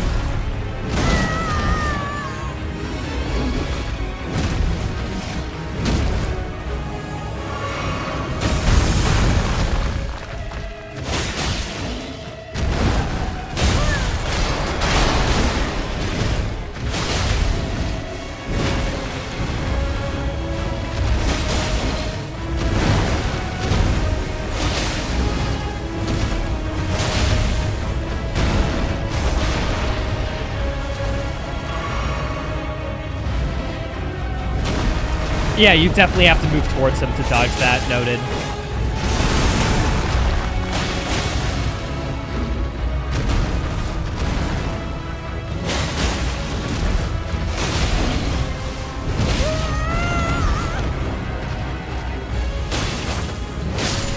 Yeah, get fucked, Mr. Hippopotamus. Aspect of the Crucible. Thorn. What does that do? And a Skidoo tree treatment. Yo. Let's go, dudes. GG's.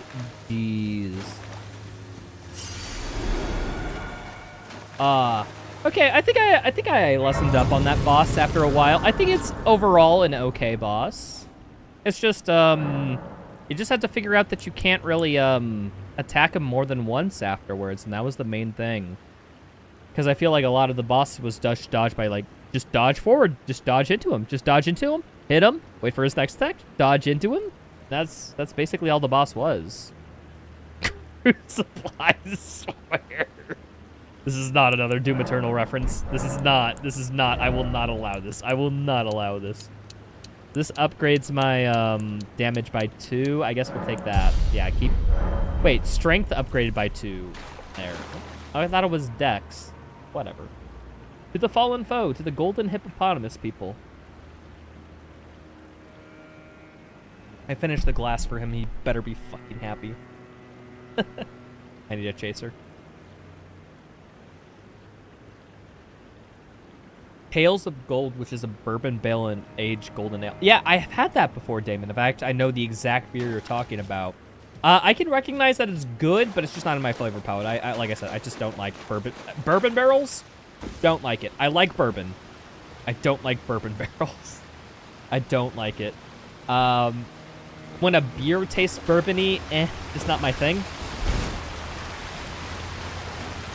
By the way, look at this. 2 sites of grace in perfect line of each other. Ain't it good? Yeah, thanks for the GGs, y'all. That was a, you know what? I meme on this game, say the boss fights are not final. That boss fight was acceptable. I don't think I'm gonna give it high marks. I'm not gonna give it low marks. I think it's just an alright boss. The only thing I really don't like is like the spikes shooting down and its damage resistance when getting attacked twice. If it weren't for those two things, I think it'd be a very fine fight. Bourbon's amazing. The right type of bourbon, yes, I agree. I just, how do I put it? I much prefer like straight whiskey rather than bourbon whiskey. Sorry, I feel like my voice is squeaking there. I feel like I like regular whiskey a lot more than bourbon whiskey. Bourbon is like okay, it's a cool pattern. I'm definitely down to try it. Don't get me wrong. It's just my preference is like Canadian whiskey. Scotch? Oh, you're a Scotch person. Okay. I'm a Canadian whiskey type of guy. Scotch just finishes a little weird for me. Boss became supersonic. Dude, he was supersonic racing. You are so right. No such thing as utterly inconceivable. We have not been abandoned. Mesmer is the son of Queen Isn't Marika? Wasn't she like the Elden Lord? Or Graceman never abandoned her own flesh and blood. Wait, Mesmer.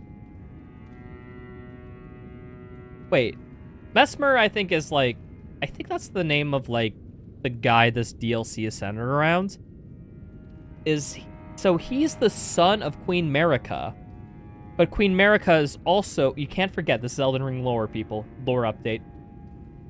Queen Marika is also King Radagon of the Golden Order. So, like, this is a kid of the Golden lineage, of the God lineage, that we just haven't seen before because he's been hanging out here, and I don't know why, and I guess this is just lore development.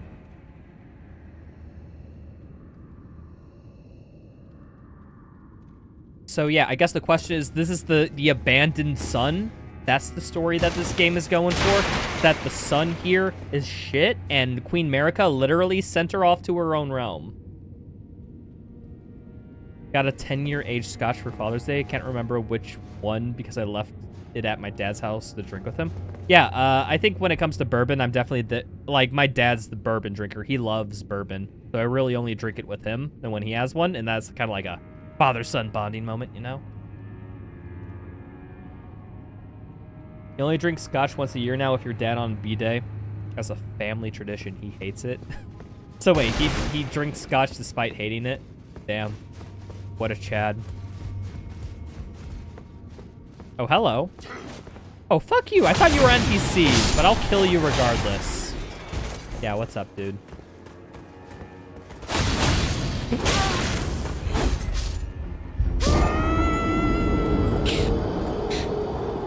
Instant karma. Instant karma.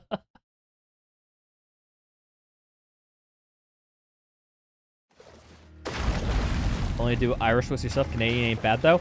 Yeah, I say I like Canadian, mainly just because there's one brand of Costco whiskey that I really like. Like, the Costco brand Canadian whiskey is just such a smooth drinker and such a staple for it's like, oh, you want something strong? You just want something easy drinking? Like, their Canadian whiskey is great. I've been trying to find, like, it's weird how Costco has, like, one of the best Canadian whiskeys that's just, like, for easy drinking. Every, like, premium brand of Canadian whiskey I've tried, honestly, it's just disappointing.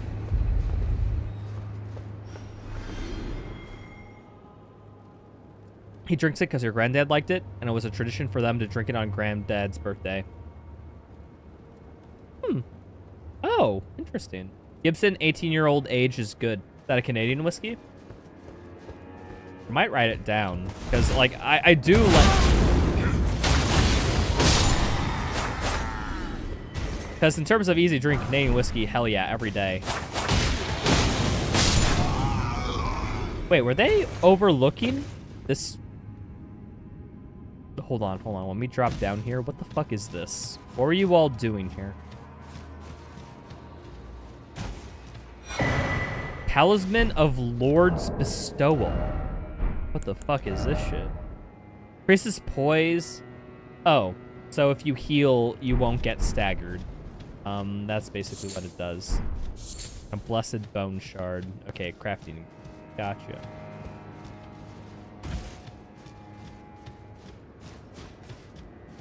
Oh, hello. Oh, it's like a crucible night. Hello. Why are you looking at the wall? Why is this dude so fascinated with the wall? Someone please tell me why this dude is fascinated with a wall.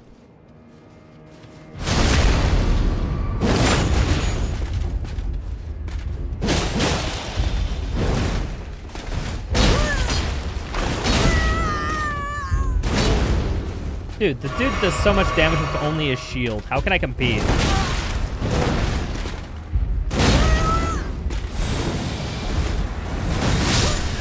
Fucking Radagon. Damn. Cheers. 18-year-old age is roughly $60 US for a 26 ounce. 26 ounce. How much is that in liters? Sorry, my European is breaking through. You love a crucible. Yeah, it's just like Doom Eternal. Think about it. 750. Okay, so yeah, 750M. That's pretty basic for alcohol servings here. Like.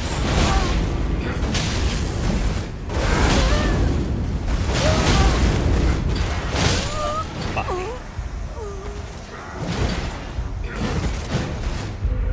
I tried to rush it, and rushing it didn't help.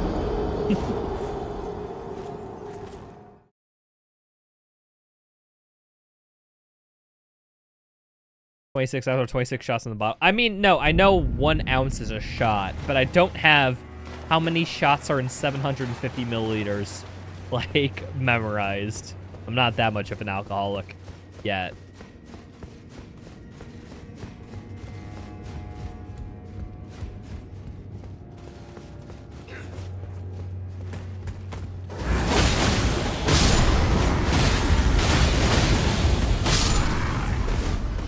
Holy crap, these guys actually award a pretty good amount of souls for killing them.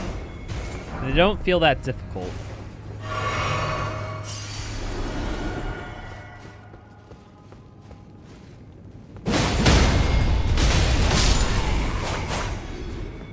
Is it weird that you mostly drink while playing D&D? No. Fun fact.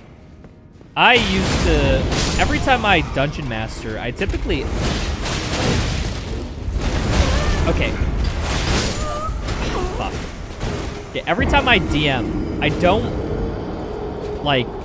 don't get drink to get drunk, but I do have a couple of drinks in me each time.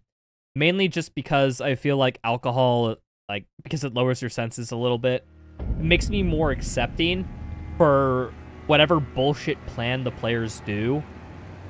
I am more accepting of it, and we're like, okay, I'll try to make this work. Just please hang with me. I'm very much more yes Andy after a few drinks, you know?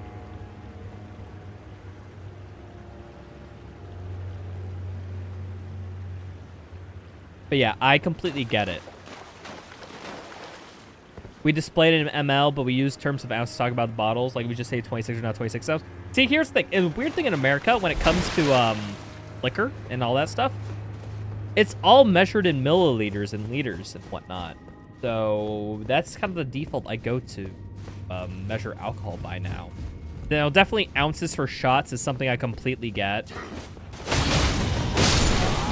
But everything else is like, I'm not on the camp. Mainly just because I'm not used to it.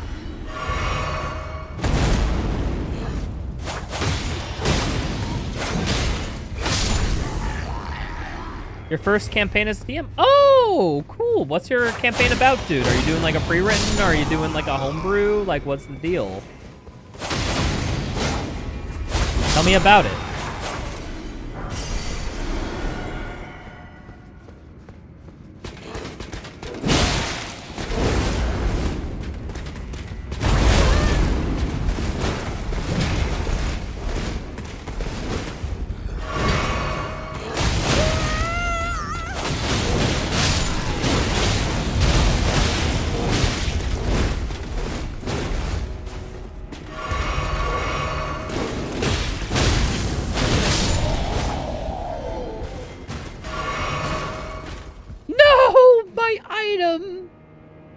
He fell with my item. It's so sad. Doing a homebrew, psycho thriller, horror genre. Everyone want to start at level 1, so we're building a big scary stuff. Hopefully by fall. Yo, okay. Cool. Like, give me the TLDR. Like, what's the concept of your campaign? Like, what's it centered around? Like, what's the main quest line? Funny how Canada and America are backwards in that regard? Yeah, definitely. Well, that's how they put it. What's the meme? I think the meme is like that the imperial system is so fucked that drug dealers literally adopted the metric system because it's more convenient. That's kind of the logic. I don't know how Canada adapted like the frickin' imperial system, but regardless, cool.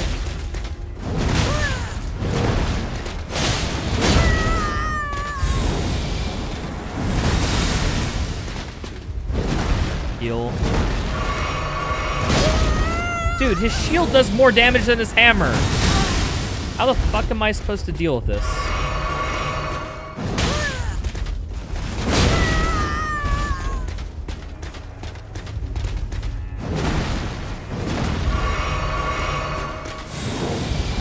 Dude is literally more difficult than the beast.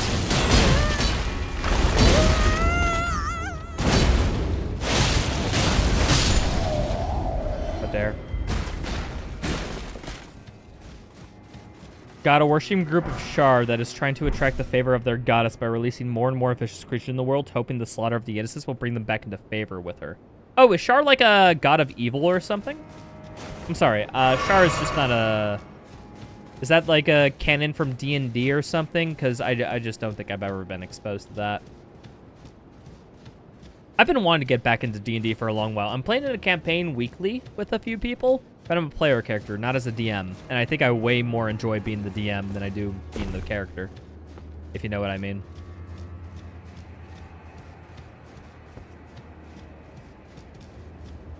I'm saying this sometime soon. I'm going to get back into DMing.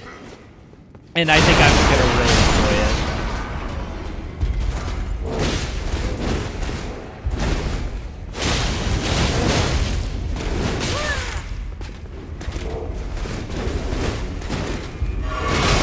DM a campaign for us for the Twitch chat?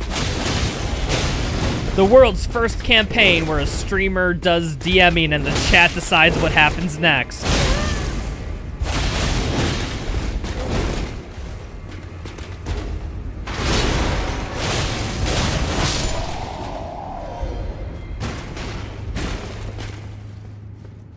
Like, I have this whole world with a whole campaign setting that I've built and whatnot. Like, literally, I'm not joking, people. Like, in the interim of, like, the, I don't know, like, 4 to 5-ish years it's been since I DM'd. Like, I've written this world building for, like, a new campaign in a world that I want to really run a game in. But, like, I don't know, I just don't have the time, dude. Forgotten Realms, so it has a few sessions of Passion, Portfolios of Darkness, Forgetfulness, Loss, and Night. She's neutral evil and resides in the Shadowfell. Okay, so it's the Shadowfell, like, demon god thing. Okay, cool. Haven't done much with the Shadowfell. In my campaigns, it's been primarily, like, how do I put it? I guess if, like, I was going on, like, thing of what the villains of all my campaigns have in common, they're kind of, like, Eldritch themed. I really like the Eldritch theming for, like, elder gods that possess more knowledge than you can comprehend from an outside plane that you cannot possibly understand. That setting appeals for me a lot, and I make it a central point in a lot of my campaigns. Oh. I don't know what the fuck this area is supposed to do, but I guess I'm here. Let's go this way. Sure. What's wrong with it? Being of horror, you need to buy faith. I've heard... Okay, I haven't heard things. I've seen things on Twitter about faith. It'd be something I think I'd be interested in. It seems like a weird, abstract horror type of aspect, which is like a thing that I haven't seen many games ever touch on, like the sort of perspective thing they're going on. I'd be interested to try it, maybe. Don't know necessarily, but I'm at least, like, intellectually, fuck, I did get him. I should have just ran past. Honestly. Here's.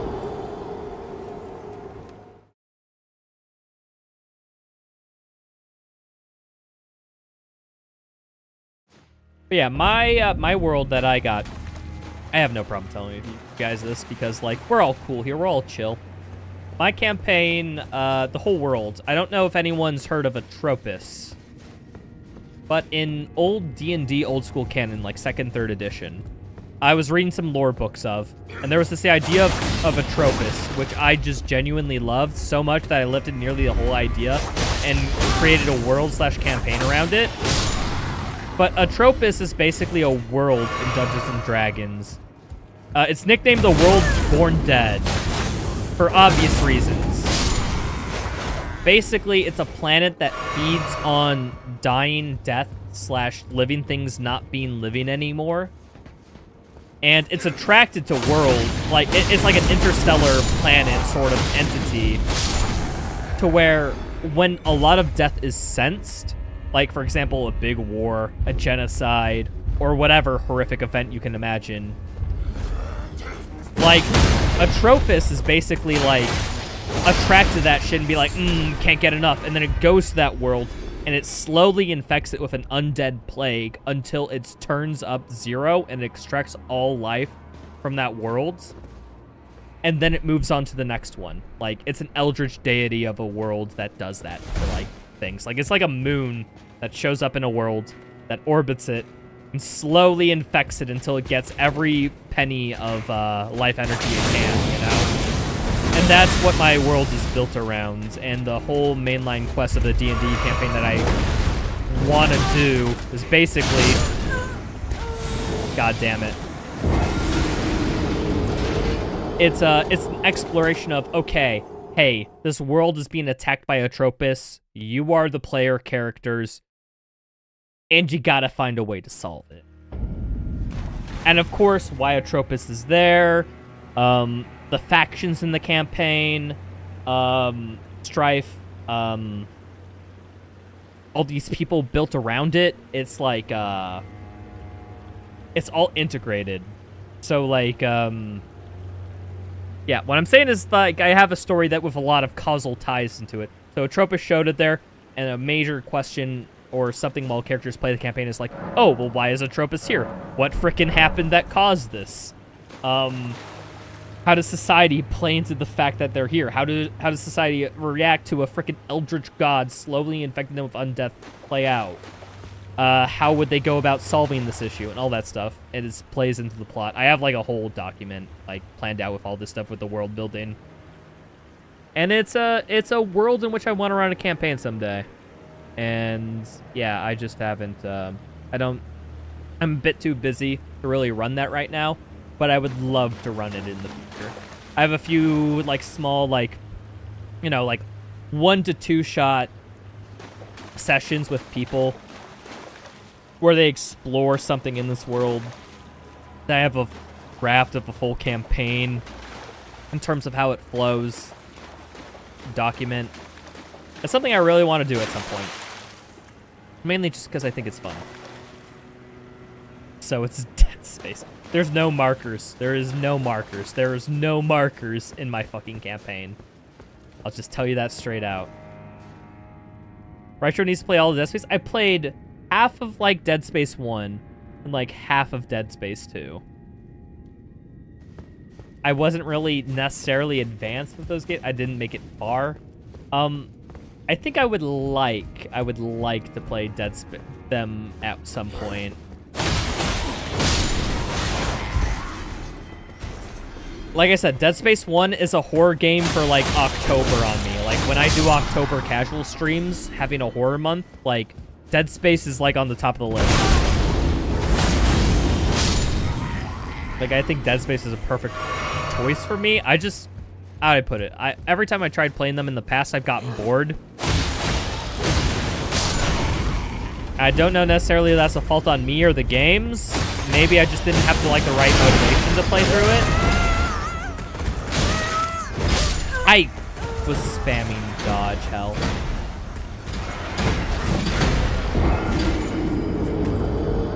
Dead Space is based on Necrons, creating moons that go to planets that absorb all the energy while they orbit and turn everything to their own Necron energy. Okay, I guess it's very similar. If you put it that way, then yeah, my campaign or my world building is set up kind of like that, yeah. Can't wait till your daughters are old enough that you can catch them up on some of your favorite orchids. Yo, Damon, you're a dad? Didn't know that, dude. You have daughters, okay. Okay, you gotta give us the deets now. Like, you can't just say that and just, like, expect nothing. Like, tell us about your kids. How old are they? Do you love them? And, you know, other, like, small questions like that, which totally are not, like, pleading at all.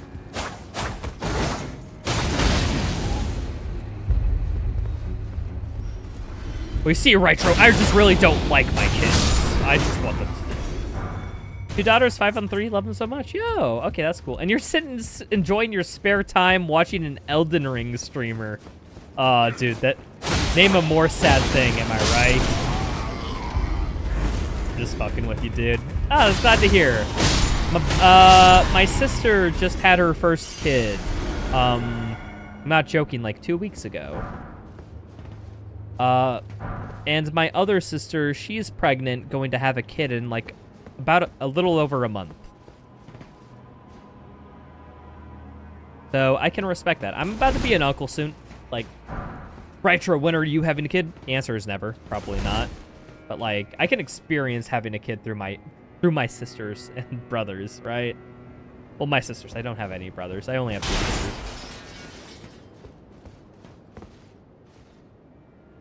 And coming up with a species that is a parasite with unique abilities that kill the host from the inside. Oh my goodness, Electric Mercenary, you're making Predator?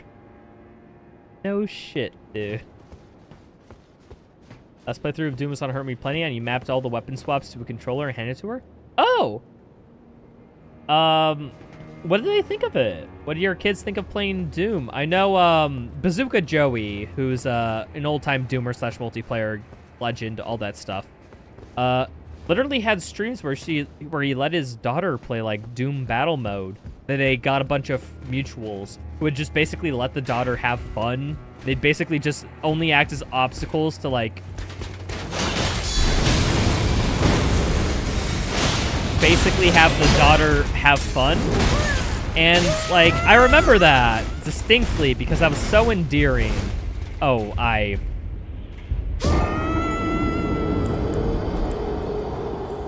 I'm an idiot. I thought there was stairs immediately after that ledge. No, it's a bit further.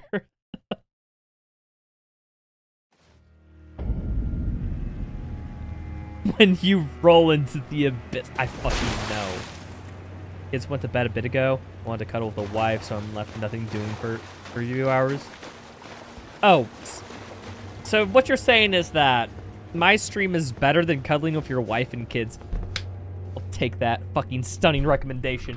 IGN, 9 out of 10. Would rather sit here and watch the stream rather than cuddle with my wife and kid. Exactly. Frickin' demons put perfect.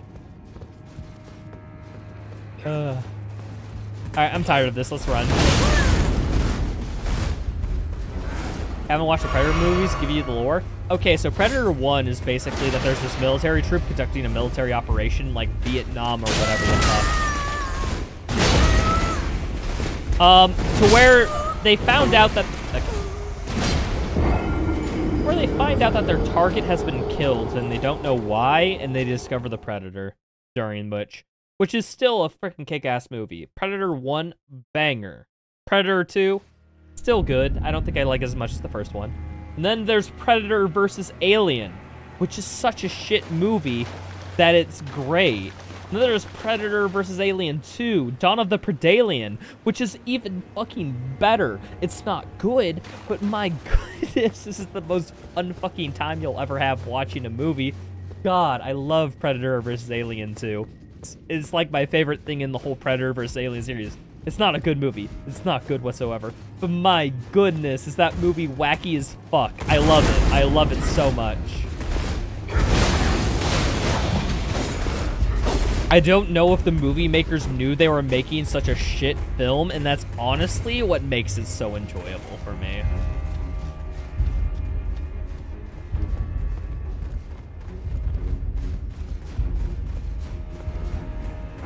Heard Prey was pretty good. I hear mixed things. I hear there's a lot of good things. I hear there's bad things with it. I haven't watched it yet, so I don't know. So all I know is like just tidbits I heard through friends and like movie reviewers and whatnot. But here it's like, there's some good, there's some bad. She absolutely loved it. She's so badass. Like, you enjoy giving me a rocket launcher for trash mobs and trying to make me fight anything scary with just your pistol. It was awesome. Yo, dude. When people talk about gaming in reference to kids, it's just like, damn, like, there's so many good experiences you can have, like, as, like, a father-daughter, I guess, in that case, or...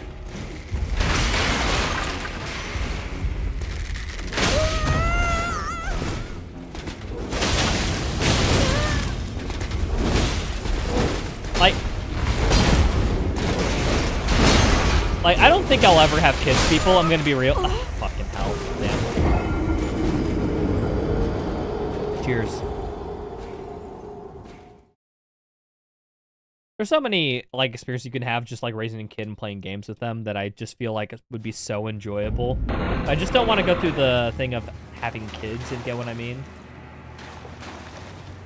Courageous of a move? A move? Follow, appreciate it. Predator was a parasite species. Alien is a parasite species. Alien, how it reproduces, that it supplants babies and, like, organisms and whatnot. And then those organisms grow within inside until they get out of their baby stage and then burst out of the stomach.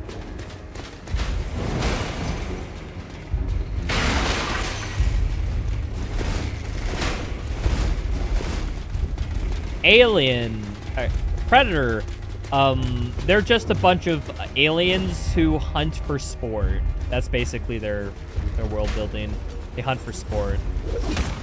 And, like, they specifically, like, to come of age or something and to be deemed, like, a member of their society, they have to perform a mission where they're given a random person on a planet that they have to kill. And they have to make it a challenge, so, like, they're only allowed, like, equipment relevant to the time. They're not allowed to be overpowered. And they have to kill them. That's basically the TLDR of Predator.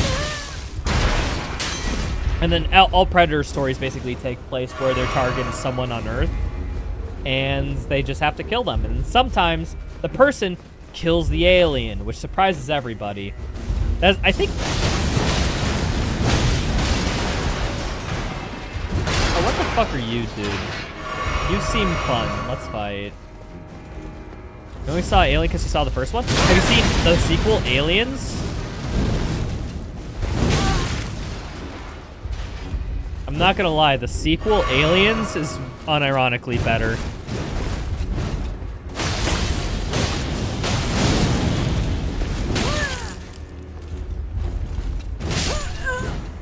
Fuck.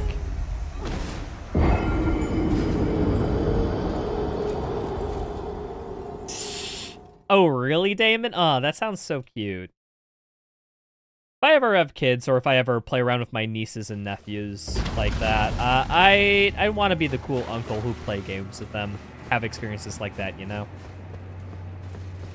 Like I said, the only part I hate about, like, childbearing, child-given child stuff is, like, raising a baby. If I didn't have to raise a baby, I would gladly have a child, like, right now. Just kidding, I wouldn't, because that's a lot of fucking money. But you know what? I don't think, like, in terms of, like, a 3 or 4 or 5-year-old or something, I would totally be down with that.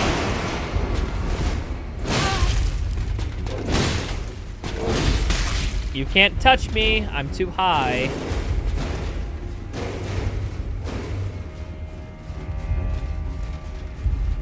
Yeah, Mercenary. If you haven't seen Aliens, I'd highly recommend it. It's totally a worthwhile movie. Just don't watch Alien 3. Ripley Scott is great, don't get me wrong, but the dude just, I don't know, fucking lost it by the time Alien 3 came about. Courageous of Amo, hello, welcome in, how's it going? How babies are easy tellers, so preschoolers can be challenging at times? Yeah, but here's the thing, babies might be easy, like, okay, they fucking cry all the time, they do all this shit.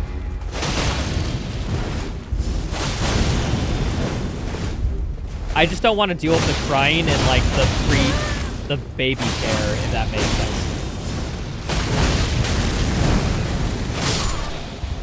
Like, I just don't want to deal with a baby in diapers and all that gross shit. I want a kid who can take after himself, but I can like raise like intellectually. You get that? Yurishi, if you could handle that with me, thank you. Yeah, bots are getting smarter nowadays. It kind of fucking sucks, huh? Like, literally, they have them programmed to like, follow, like, 3 minutes before they type, so it seems more genuine. It's fucking weird, dude.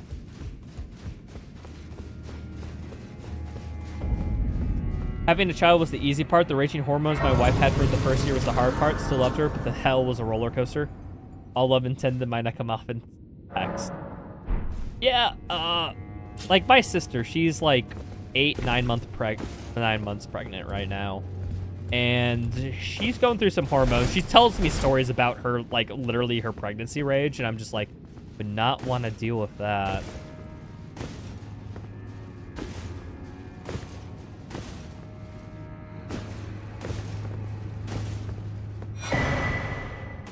Oh, another revered spirit ash. Okay, great.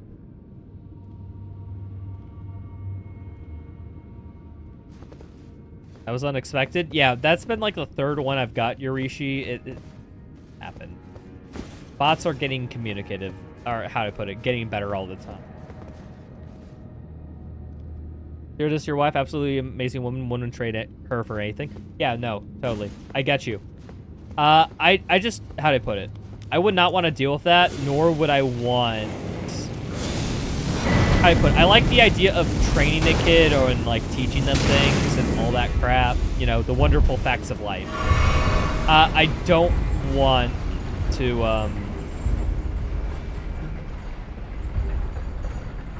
Oh, this is a very quick elevator, damn. But yeah, like, I wouldn't want to do, like, the nasty crap of the early age to get to that, though. Like I said, people, like, if I ever get a kid or something, it'd be like when I'm at a comfortable spot in life, and I just, like, adopt a kid who's, like, 3 or 4 or something. Because, I don't know. I just don't, like, all respect to people who want to have kids and all that crap. Like, I totally get it. Like, making something of your own DNA could be beautiful, and you can feel that to some extent. And evolutionary, we're supposed to feel that way. I don't feel that way whatsoever. So if I ever, I would want a kid for the sole purpose of, like, raising them and the experience of that. I don't really care if I share DNA with the kid.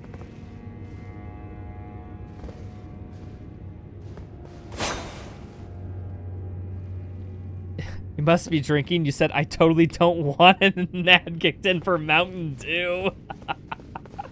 Yeah, that's what sponsors don't realize, that when an ad kicks in, like, the streamer could say something out. Practically raised her 2 younger sisters and did not want a kid of my own. Wife didn't believe it would be a lot of work. Now she does. Damn, really? Okay. Yeah, Durishi, I know you're very much a family man, because you got, like, kids and a wife and a lot of shit going on. But interesting, damn.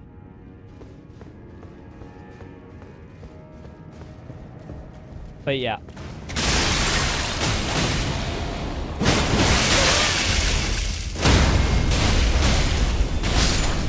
People wondering where I sit on me having kids and if anyone will see any little retro shitlins, like, you won't. Like, I don't want to have a kid, so, like, how to put it, I don't want to have a baby. A kid I could totally get down with, but my sisters are dealing with babies right now, and they haven't necessarily convinced me that I want one.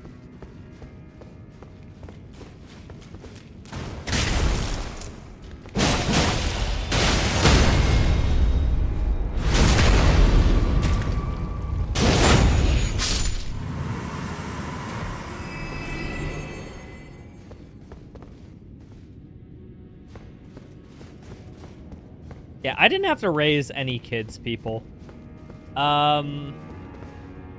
I was the youngest in my family, so I didn't have to do any of the raising things. I was the one being raised. Were my sisters doing a good job of it?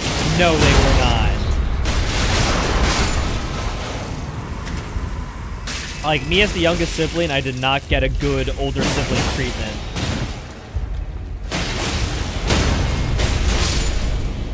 If anything, I got progressively bullied because of their state of power and all that crap. Yeah, they didn't have to raise me. They could certainly abuse me. Oh. Don't get me wrong, I love my sisters. They're great. But it's just like, yeah, there was some fucked up shit that happened in my past.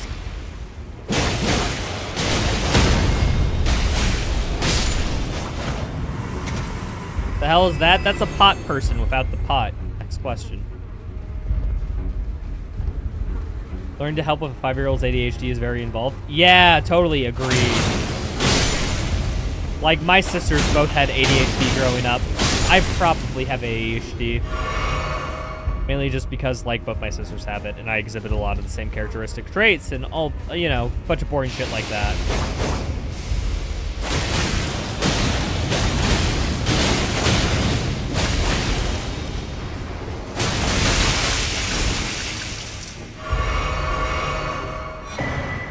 Yeah, the first thing I want to do when I get insurance for myself,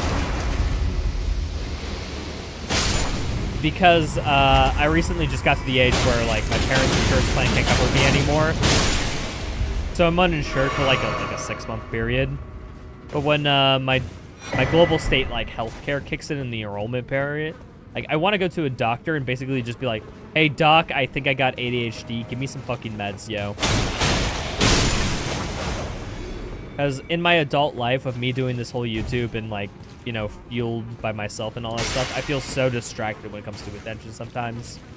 I feel like I gotta have... I'm gonna cash in my undiagnosed ADHD for diagnosed ADHD at some point, you know?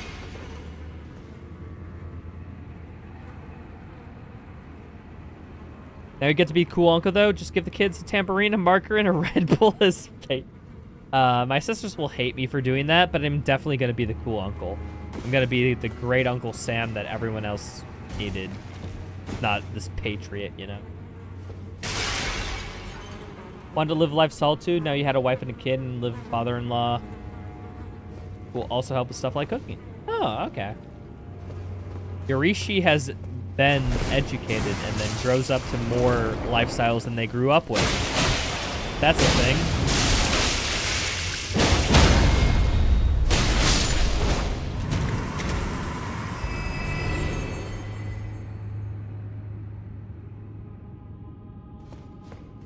Aw, that's cute, Damon. Cute. I don't know. I never met that special someone. At least I don't think I have yet. Definitely open to a relationship, but like, I don't know. Maybe it's just, you call it work growth mindset or whatever, but it's just like, I'm at a point where I don't really want to focus on relationships and stuff. Just focusing on having a good time. I feel like that's kind of the attitude you should live by. Like, if you find a woman or a man or whatever the fuck they are, and you feel like you can relate with them, like, that's when you should settle down. I haven't met anybody like that, so I'm just kind of like focusing on work. If I meet someone, good. I feel like that's a little bit of the healthy approach of just like, enjoy my life for now, and if a relationship thing happens, it does. If it does, it doesn't. If it doesn't, it doesn't. All that stuff. Yeah, no, I have friends. I have everything. I have a great community who follows me on Twitch and talks about their family, and like, that's cool. That's fine. So I opened that door. Can I open this door? Why did they put such a big door there?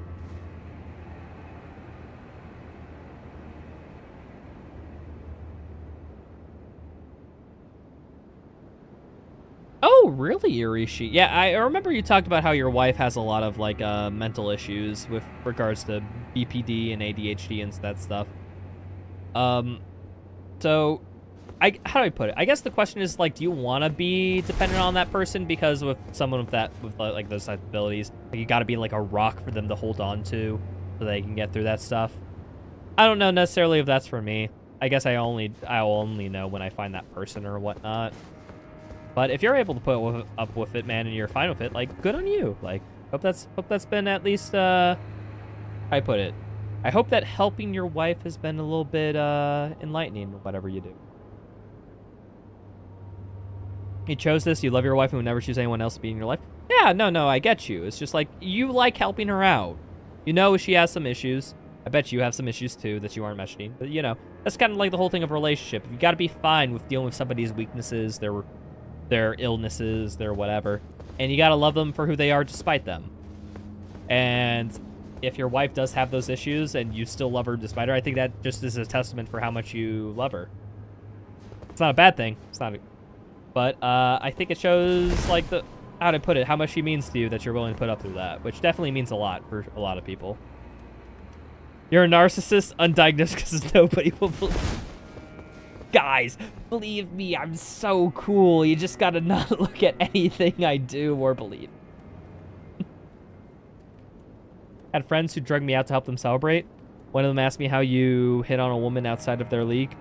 Looked around and saw this beautiful woman sitting at a crowded table and asked if I thought she was out of my league. That woman is now your wife. Oh, that's neat, Damon. Yeah, I never got that too. I have a YouTube short. I have a couple of YouTube shorts, actually, people, about a situation in which I got hit on at a bar. And I was just the most non-responsive motherfucker. Is that boss gonna spawn in here? This feels like boss territory. Boss, when are you coming in?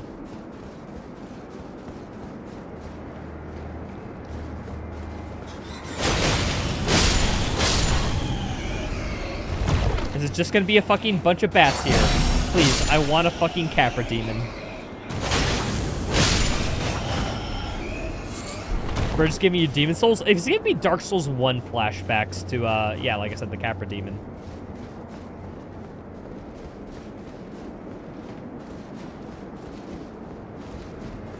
I want a boss fight, don't get me wrong.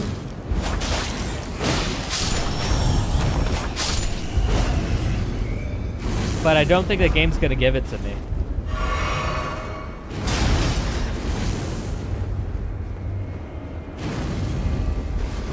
What the fuck is raining fire down on me? There's just fire clouds above me. Oh, no-hit runners must hate this area. They must despise it. The poor no-hit runners getting rained on by lava. Can you imagine?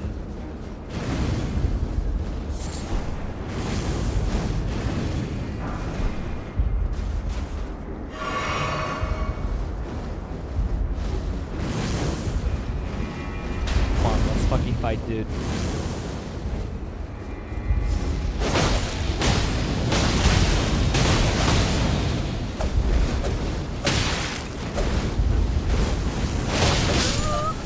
Fuck you, dude. I hate this.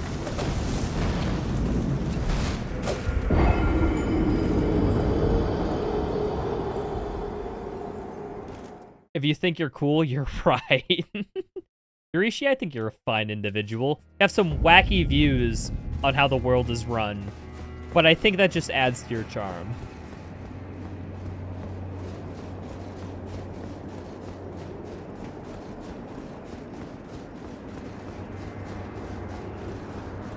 Alright, I'm just gonna try running past these guys and let's see how it works.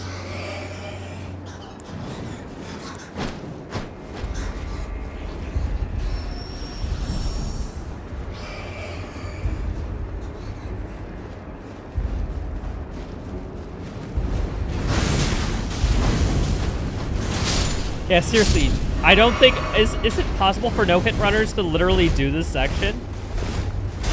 Do they just have to keep randomly dodging, hoping they time the fire sprinkles right? Like, seriously. Like, I feel like Miyazaki kind of just hates anybody who tries to beat their game's hit list in this section.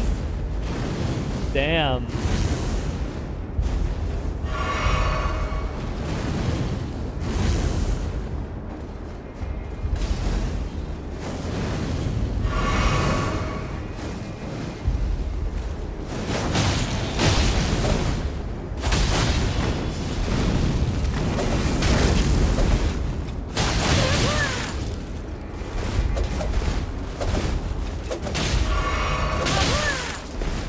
heal.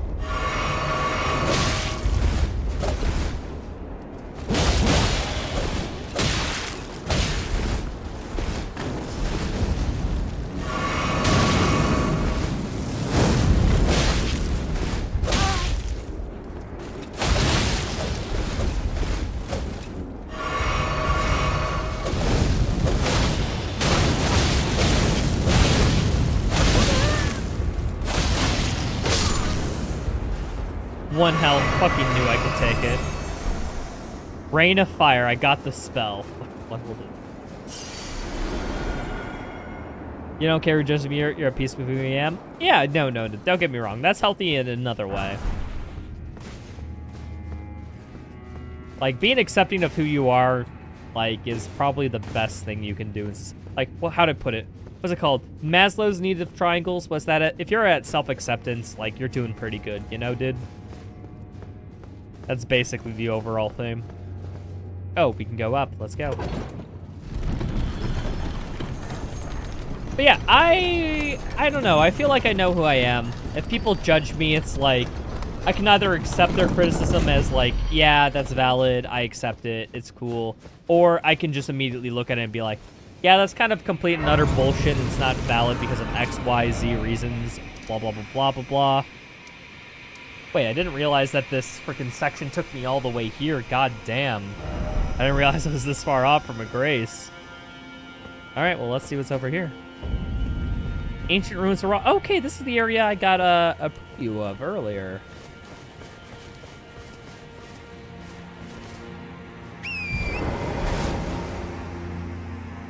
This to a lunch of Buddhist books when your life fell apart last year, and texts a lot about concepts that have to do with self-acceptance.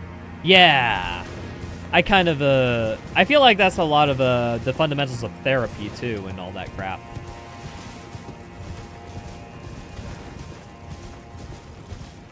Like, the basics of what you are, how do I put it? You can't change a lot of what you can do when it comes to life and whatnot, but you can change a lot about how you feel about things and how you view things.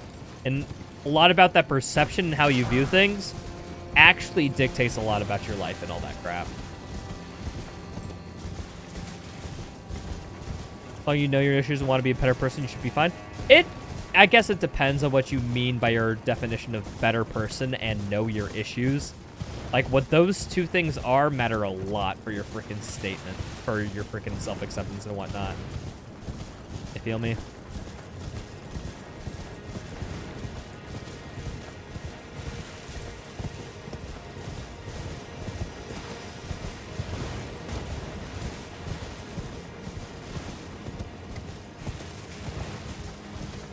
Okay, very weird topic, but I came across like a psychiatrist slash therapist slash something YouTuber. Goes by the name Dr. K. And like, don't get me wrong, I don't think all of his content necessarily worthwhile for me, but some of the other stuff where he talks about like psychology and like research impacting like people's behavior and all that crap, I feel like a lot of it rings true to me and just what you should accept slash try to do with your life. I don't know if anyone else knows of this guy, but I found his informational stuff pretty helpful in terms of just like how should I perceive things and whatnot, you know? Like I said, it's not necessarily therapy, more like just general life outlook stuff. Okay, I don't think I can go up there. Well, I tried. Let's see what's up here. I think I can maybe go up this. Ever heard of him? Really? I don't know necessarily if I say that you should start with him, but he has a lot of good interviews with popular, how do you put it? He's like a licensed trained psychiatrist. He also has experience as like a monk and all that crap. And like his whole main shtick is that he talks like popular streamers and whatnot, and talks about like their mental health and issues and like stuff around that. Of what, oh, like, hey, these are things that affect you as a streamer. Like, let's get this out into the public and like quote unquote have like a public therapy thing where they like stream it. They talk about things. They talk about life as a streamer, all that crap.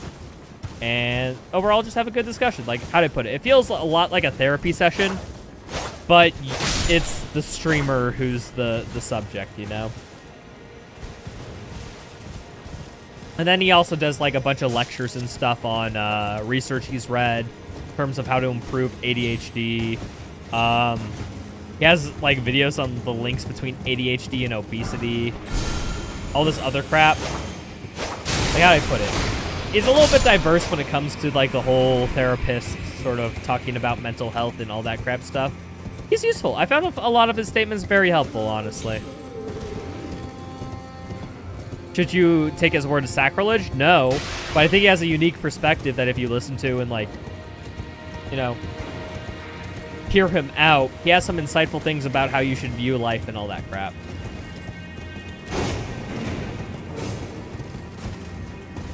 It sounds familiar? Yeah. He's, he's like he's an Indian dude who trained to be a monk, like, in his early teens, and then he got, like, accepted to, like, med school at, like, some high prestigious university. And he has a very unique perspective because he definitely, like, sees Hinduism or spirituality not necessarily as, like, a flaw or a thing, but it's, like, a tool that helps you. And he has, like, a point where it's, like, a common theme of what his topics are is, like, he's seen stuff that necessarily science can't really explain, like, as, like, a monk when he went over to, like, India and whatnot, trying to train and all that crap. And he's very open to, like, spirituality and all that stuff. And how do I put it? I put it, it's like he's, like, a good person with an open mind who trusts in the scientific method and all that shiz. But also accepts that, like, people are individuals and should be treated as such in some aspects.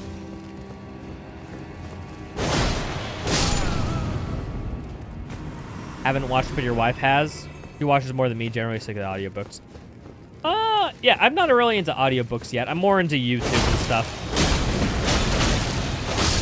Like, my type of shit I watch on YouTube nowadays is honestly Warhammer 40k lore videos. That's all I do. Oh, fuck you! I am literally 1 health without a freaking heal. I'm just gonna run.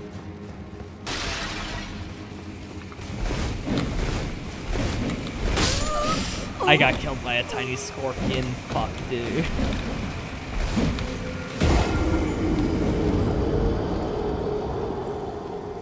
Here's my mans.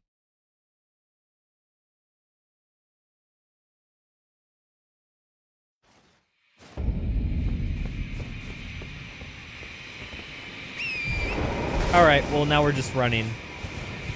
Speed run!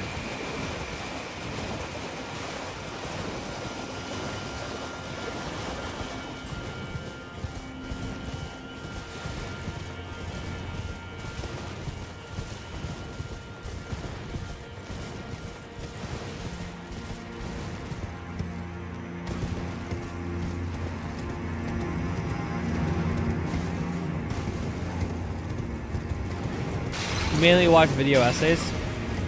I kind of agree with you. I'm kind of in that same ballpark. I like video essays and all that crap. Although video essays is such a wide genre, it's kind of hard to necessarily distinguish like everything about video essays, if you get what I mean. Because there is a lot, and I mean a lot of shit video essays on frickin' YouTube.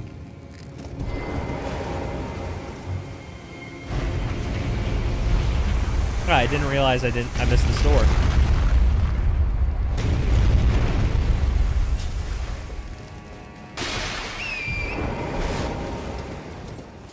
Okay, there seems to be an area over here. Let's go back to the other area and reclaim my lost soul. Rob Burrow. Would Trav Guy count? I don't know much about Trav Guy. I just don't know much about the dude. I know a few people I follow on Twitter follow him and respond to him. I know he's, like, generally, like, an FPS sort of guy who does reviews and critiques style content.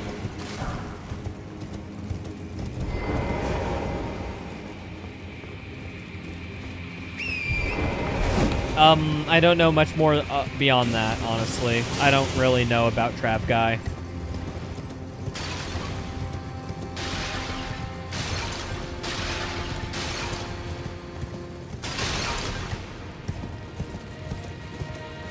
Oh, Yorishi. Okay. I don't know who that dude is, but that sounds like an interesting story, definitely.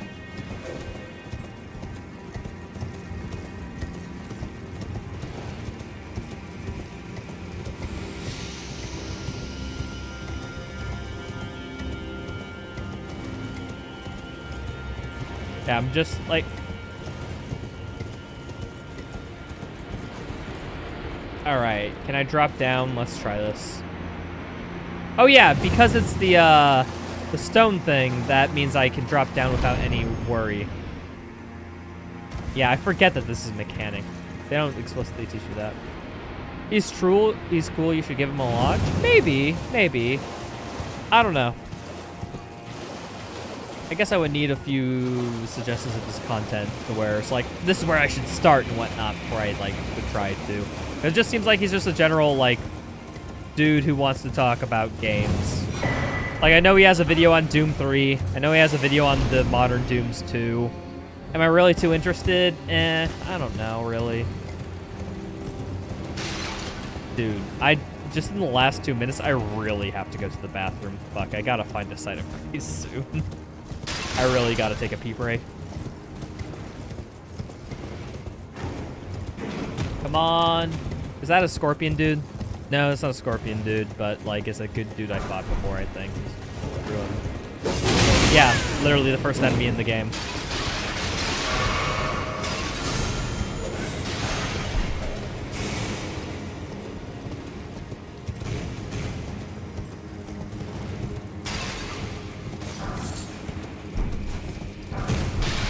I got a spider scorpion ash, damn.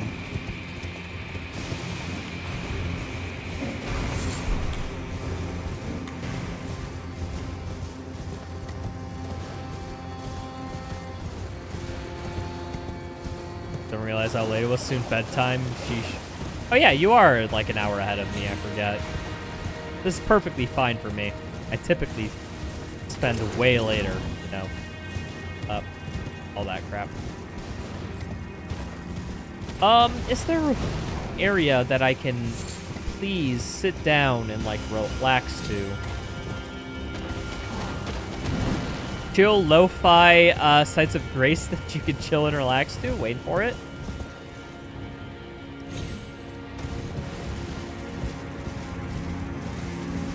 Alright, I'm gonna be real. I can't hold out much longer, people. I'm gonna take a quick break. I'll be back in a few minutes, okay?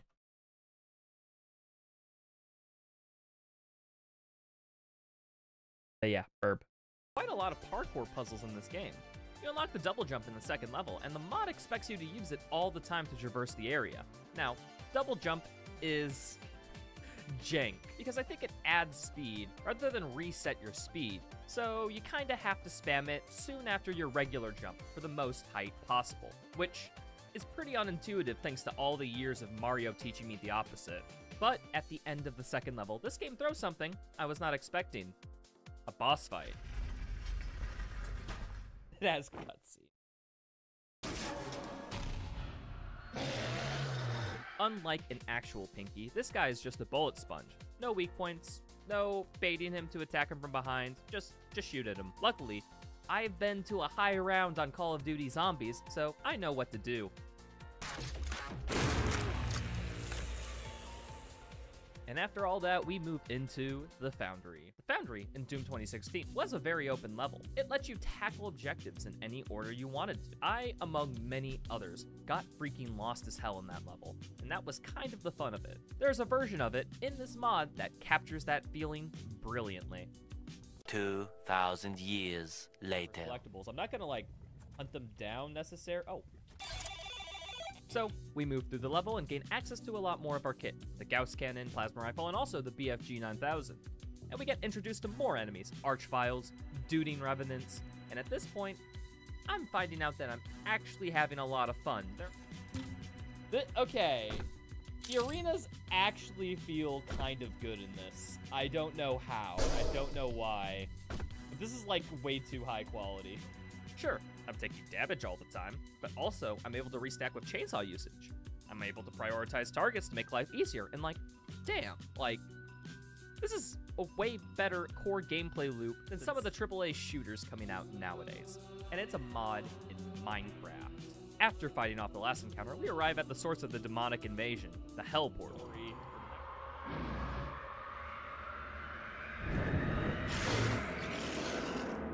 The Nether Knight. Because Hell is called the Nether in Minecraft.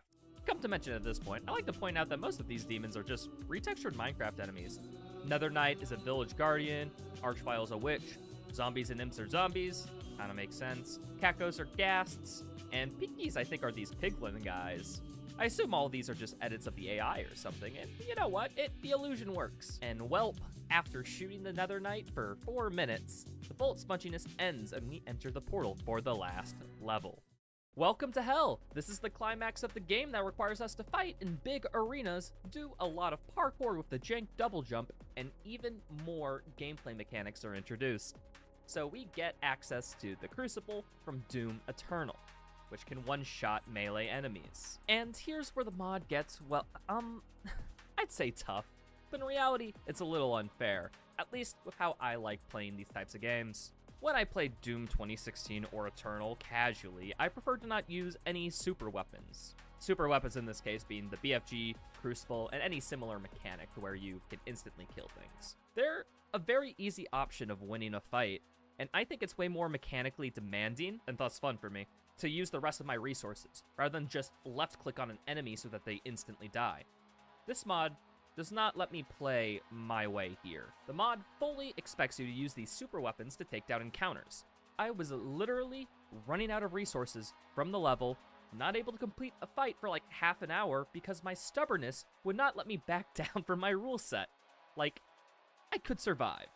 I could be fine if I had enough ammo, chainsaw fuel, or pickups on the ground, but there simply wasn't any way for me to get the resources back after I scoured the map. I can see now why Doom Eternal made it so that the first chainsaw pip always recharges in combat, so it prevents situations like this from happening. One piece of constructive criticism for Sabogi would be to add something like this in your next project. Since I am a speedrunner, I'm used to hitting my head against the proverbial wall until I complete it, but hey, one bad arena because of a bunch of arbitrary rules that I impose upon myself, I gotta admit, it's a pretty minor complaint.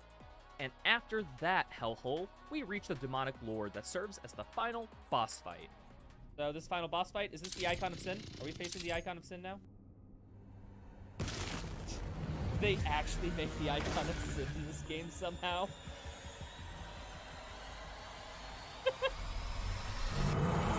This is great. They actually added the boss into the game. I'm just impressed they got the fight to somewhat work. Like, seriously, they got the vibe of this boss down. He has attack patterns, enemies that spawn in to fuck with you during the fight, and gore effects when they take damage. And time.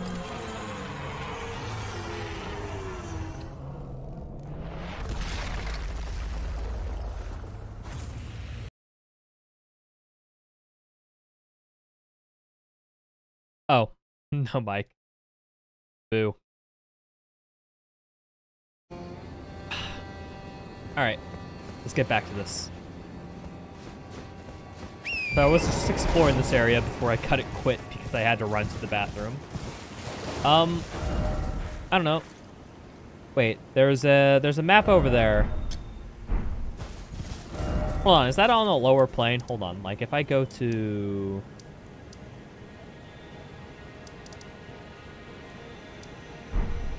I'd be able to make it there?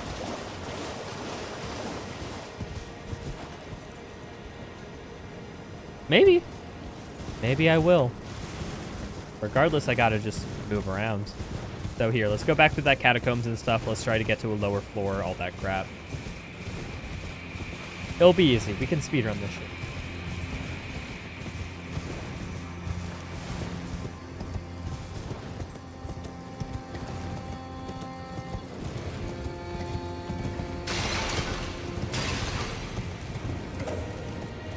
Wait, this is door. Can I open this door?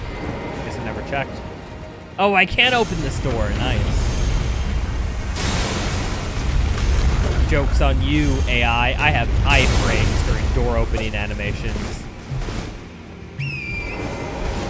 Wait, this just leads to the freaking spider cave. the fuck was the point of this fucking shortcut? Like, genuinely, like, there's an area you could already get to before.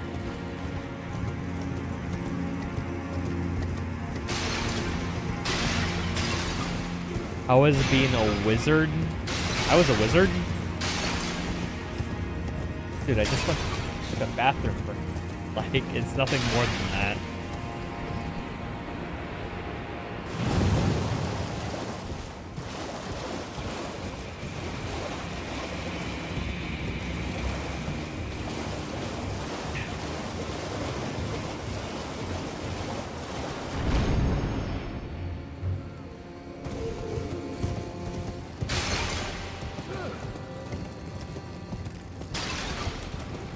Okay, I don't think I explored this area, so let's see what's in here. Okay, there's something in here. This is a square. Is there anything at the end of the square?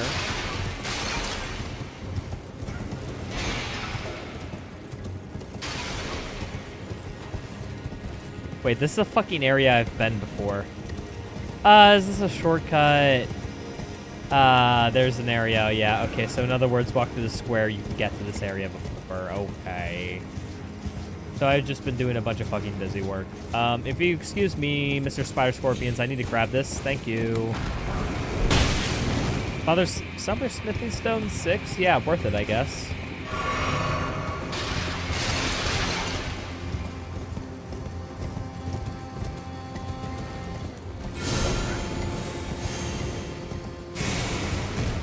Yeah, I don't think I went down this path. Anything cool? Yeah, no, I've been here before. Oh, hey.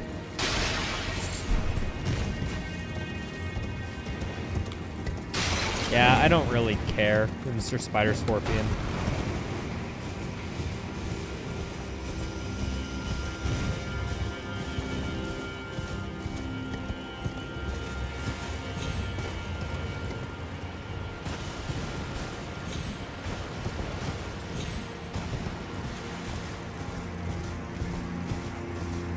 Okay, so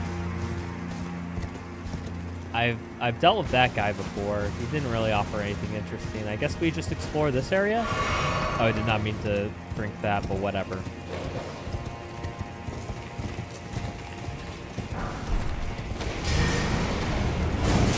These guys seem to offer nothing. Just seems to be like a fight. Ooh, okay, area over here. Yeah, nothing over here either.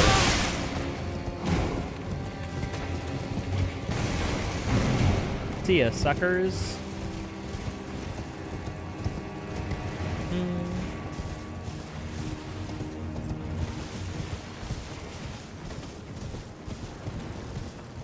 Is that another hippopotamus?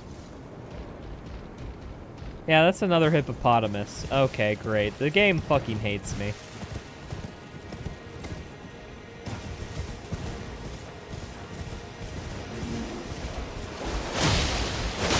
And it seems to have like a boss-like health bar either. Okay, I'm just fucking out. I'm not gonna fight that dude again. I just fought him like 3 minutes ago, dude.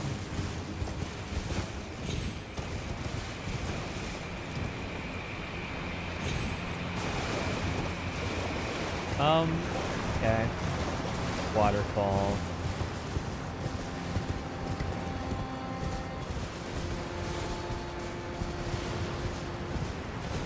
I guess I can maybe jump down here.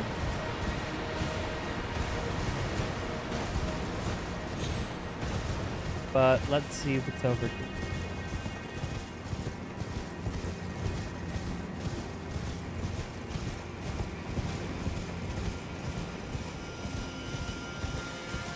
Oh, hi, it's you again, dude. Fuck you. Just want one pot shot off before I leave. Okay, guess we go this way. Okay, I did explore the edge and everything, so maybe I can make it to... Can I maybe double jump that far? No, that just kind of looks like it's... Wait, this is the area I went to on the, on the preview, right? So me jumping down definitely isn't the solution. But what is the solution? Huh. Where am I supposed to go from?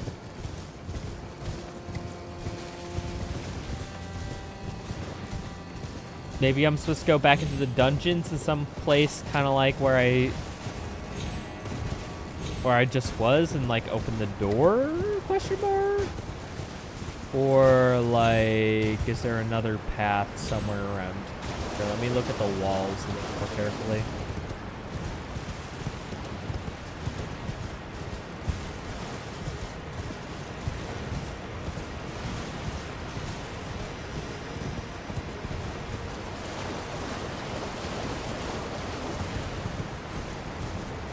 Yeah, because that's definitely the part I jumped down to for the Belfry Tower, I think they're called.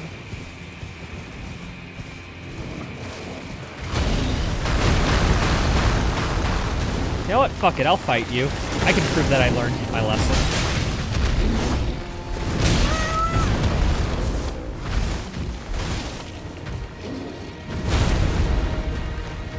Come over here. Come to me. Come to me.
Fuck you, frickin' second-rate boss piece of shit.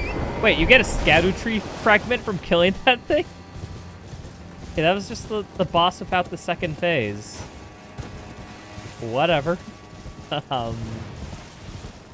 Alrighty. I feel like there has to be a way to cross over there. There is a bridge over there, so that makes me think I can cross it somehow.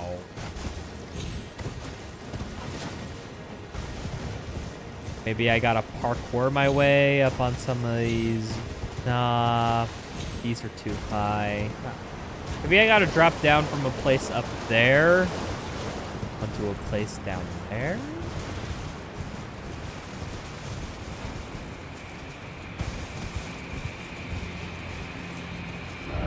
Here, I feel like the map is over there, so I feel like maybe I should go fast travel over here. Maybe see if I can find that map. It might be on the lower part of this plains where I can't get to easy. All right. Cave.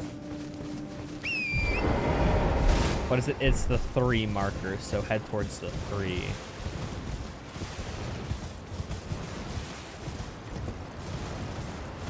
I can't unless I can go underneath the waterfall. Cool. Oh, wait. I think I'm in a completely different area than I thought I was.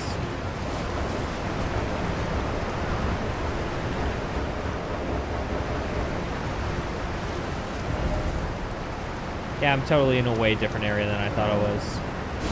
Here, let's go to this area, maybe.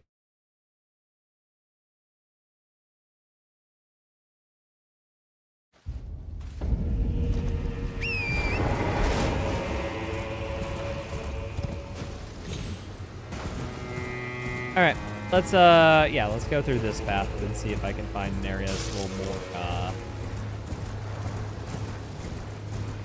better for me.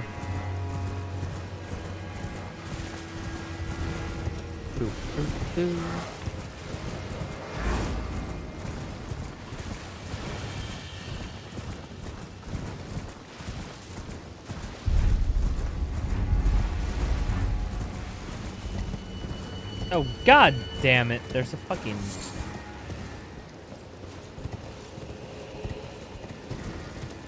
Wait, there's a Grace over here. Wait, is this a dungeon? Is this a dungeon over here? Okay, okay, I'm completely sidetracked, people. Hold on. Skadu outlet. West. Okay. There's like a oh, no, it looks like you can climb down over that cliff over there. Okay, I know exactly what I'm going to do. Please, get me a legacy dungeon. I haven't had a legacy dungeon in so long. I want one.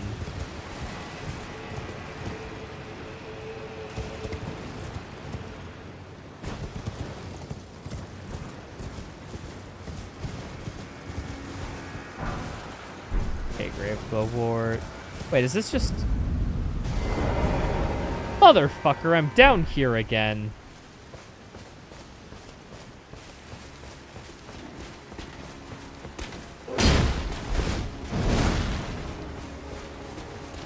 I thought I was going to an interesting area. No, I just backtracked with extra steps.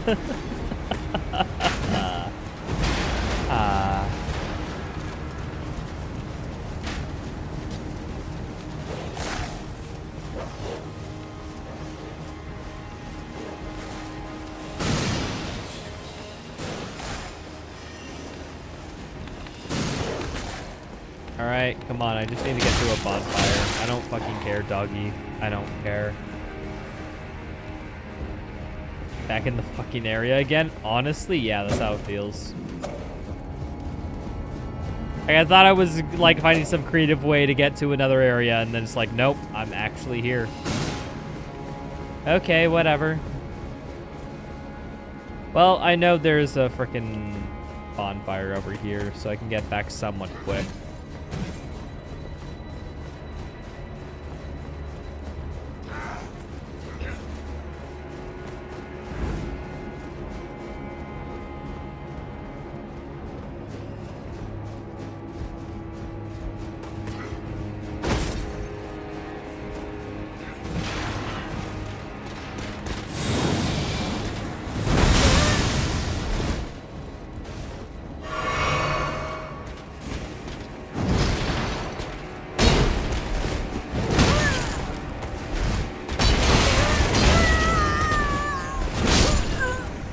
I love this game. I love this game so much. What can I say?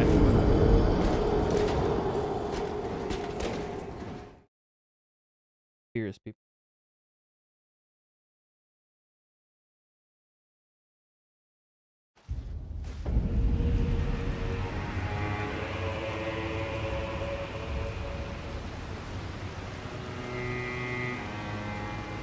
I just realized I had a bag of Cheez-Its here. I need to eat more of this, honestly.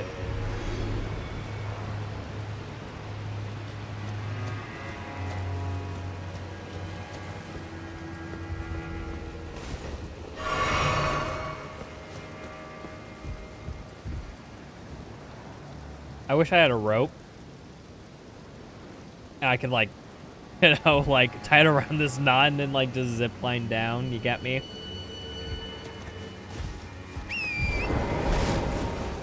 I don't really care about those souls, honestly. So, I'm just wondering what the fuck I should do next. Like, what the fuck am I supposed to do? I feel like I'm lost.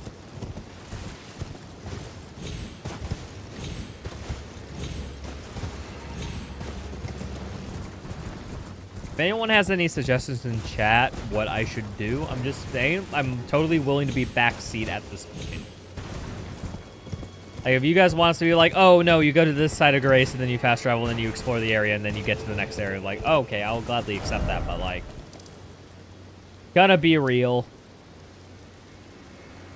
I'm kind of just more fed up than anything. Just play Peggle. Unironically, I think a stream where I played Peggle would be great. Peggle's such a fun game. I played it a lot when I was a child. Alright. I'm gonna go to this area. Okay, just because I don't feel like I explored this fully, let's see if there's anything worth exploring over here. Hell yeah. Honestly, okay. And ironically, a stream where I just full-on play Peggle the whole time sounds as appealing as fuck to me. I can make this jump! Oh, you totally can't. Okay, I didn't think you could make that jump initially, which is why I never made it. But, cool, now we can explore this area.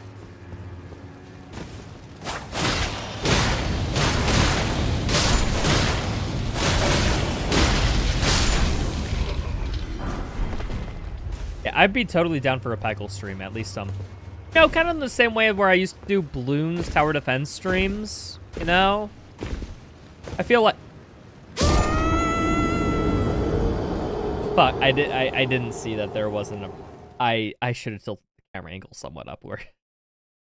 Damn. But yeah, no, I'd be totally down for a Peggle stream sometime in the future.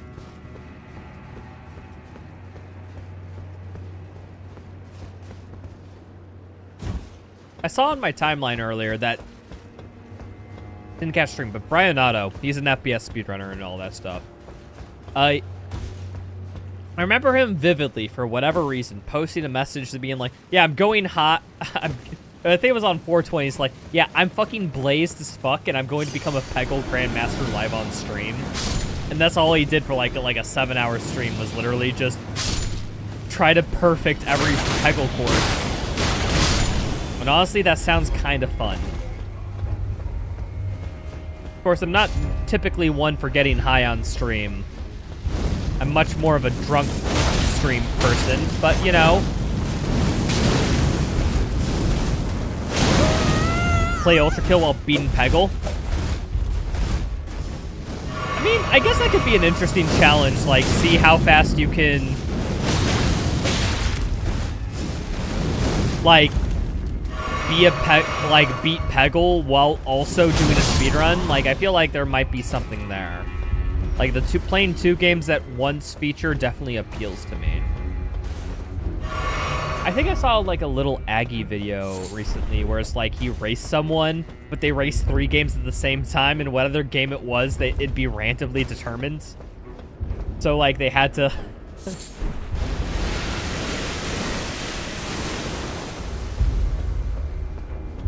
I can make this, right? I totally can make this. But yeah, totally. There's just a creature underneath. Like, doing something like that in, like, the Doom games, for example, would be pretty fun. Bring someone else up? Yeah, like I said, Mercenary. It's cool. I don't mind if people talk about, like, other people's content, but how do I put it? If we get into the territory of where it feels a lot like self-promo or people are promoting people, that's where I draw the line. But if people bring up it as other people as an example to demonstrate a point, that's totally cool.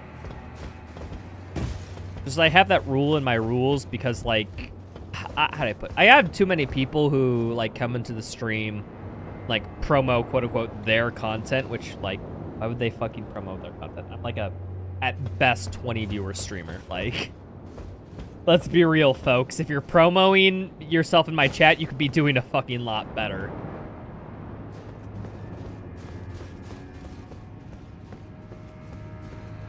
But, like, if people mention their content when it's really relevant, or if people bring up other content when referencing something, like, I have no issue with that. In fact, I think I encourage it. At least provided that, like, I know the example and whatnot. If I don't know, though, like, that's just a knowledge gap, right?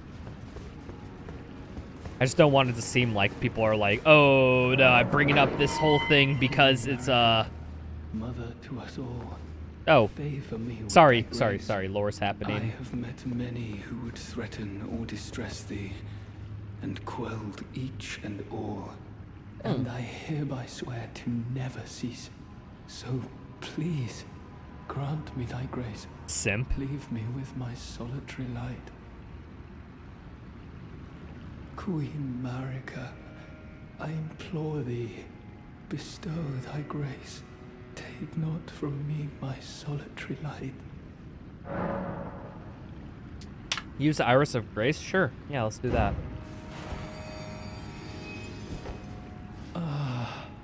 Queen Marika, dearest mother, I shall silence all who would trespass upon thy peace, as decreed by the grace of gold. No soul shall thy sanctity imperil. Did I just give this dude inner peace and he faded away? Fire Knight Quake. Wait, wasn't that the guy I killed like 2 separate times? Is this just where he was in like his astral projection of himself? Like, is this all part of the story? Whatever. A speedrunner named David Barron did a stream while he was playing FNAF 1 and Peggle. We call it Finagle.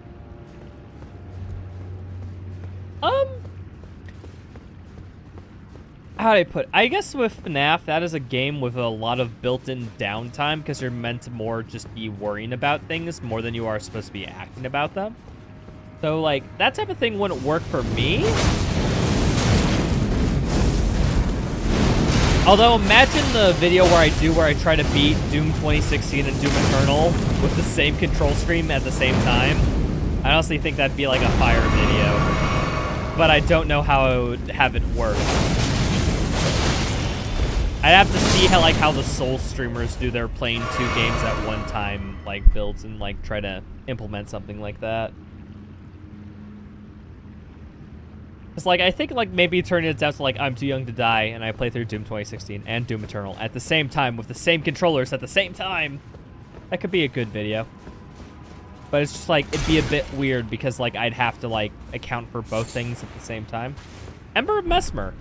Okay, that's the dude who's, like, the final boss, so I get it.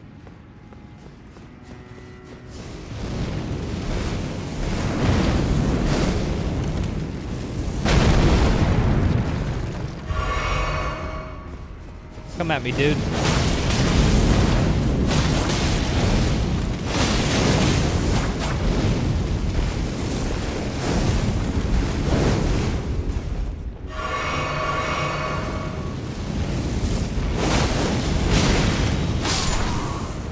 Yeah, like, this sword does not stack very much, but fuck it, I like it too much. Does too much damage. Guy named Spith who played Post Shift 2 while beating Cuphead. I think I know, is that Astral Spiff? Is that who you're referring to? Or is it a different person?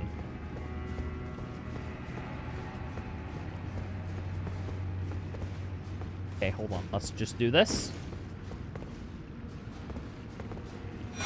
Yeah, parkour, bitch. How do I get back now? I think I just die. No, I don't.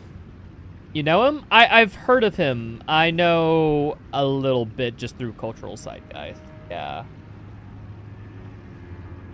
I don't know of exactly what you're mentioning when you said, but I do know of him, and I've seen him stream occasionally.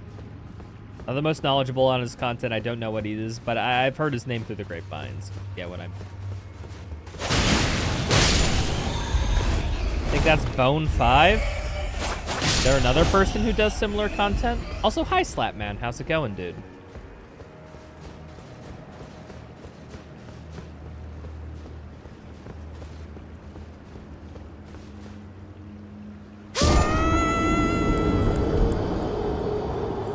I should have tilted my camera upward. I thought I could just run. No, I was fucking mistaken. It does mainly challenge runs. Here's people. Yeah, I don't know what he does as content. I've only heard of the dude, as I said. Like, I don't know necessarily the content he does regularly and all that crap. I don't even know the quality of his content. I've just heard of the dude arbitrarily and like, okay, like, if he's a content creator just doing his own, like, good on him, dude. Hopefully it's all he's doing is, like, fun and all that crap.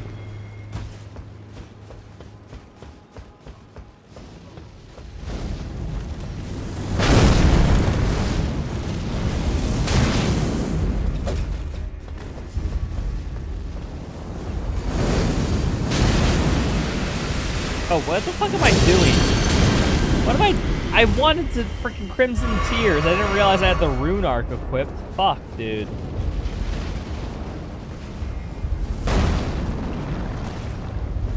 Is there anything to gain by going down any of these paths? I'm just... No, it doesn't look like it.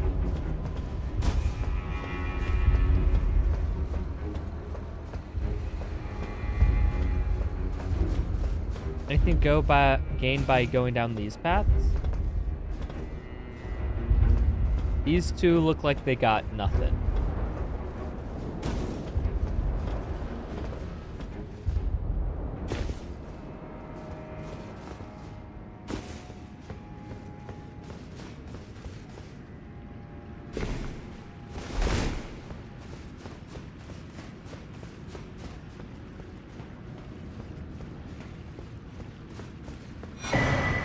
Rune of an unsung hero.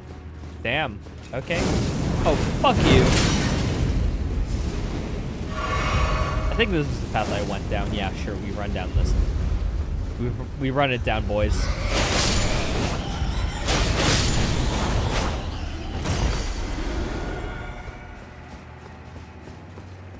Yeah, I don't know necessarily what I would classify myself as. I guess I'm more like a speedrun slash educated tuber, question mark. Some brief detours to physics and all that crap. I think I definitely like challenge runs. I definitely enjoy them.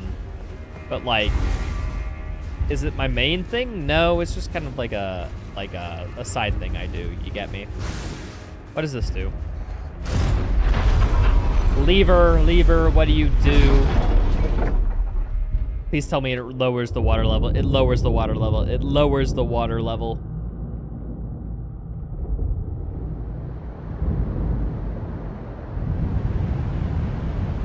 Oh, fuck yeah.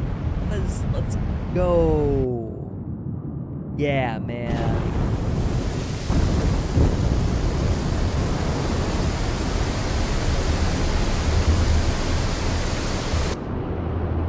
Cheers to the water going down.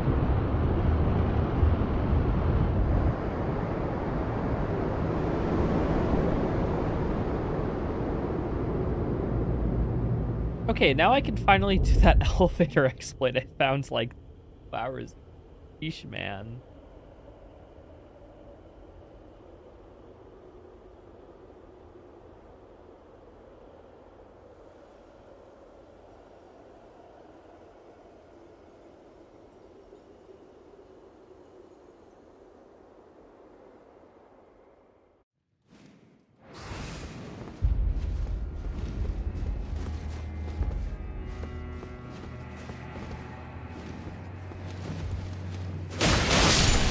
Oh god, that jumping attack was disgusting on that bat, honestly.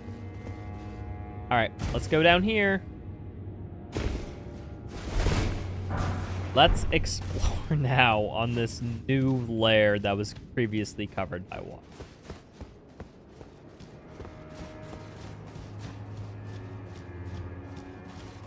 Boop, boop, boop. Well, pickled turtleneck. Okay, so that's like a damage buff increase, right? It's a consumable. I don't really use consumables in these runs, but neat, I guess. I guess if I was speedrunning, it might be whatever. Oh, a side of grace. Yes, yes.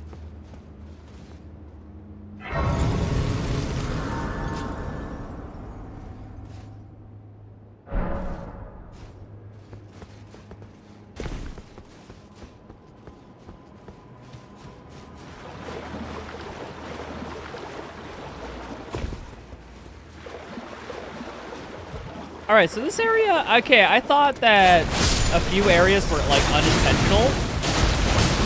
Only for this DLC to feel like, yeah, you needed to like platform and explore to have it.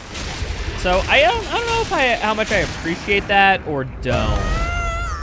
I don't have my mind made up on that, but I do respect it somewhat. Please kill. Thank you. I don't care. Let me just space thank you. Crabs are fucking bullshit. Joy of Creation remake is on Steam.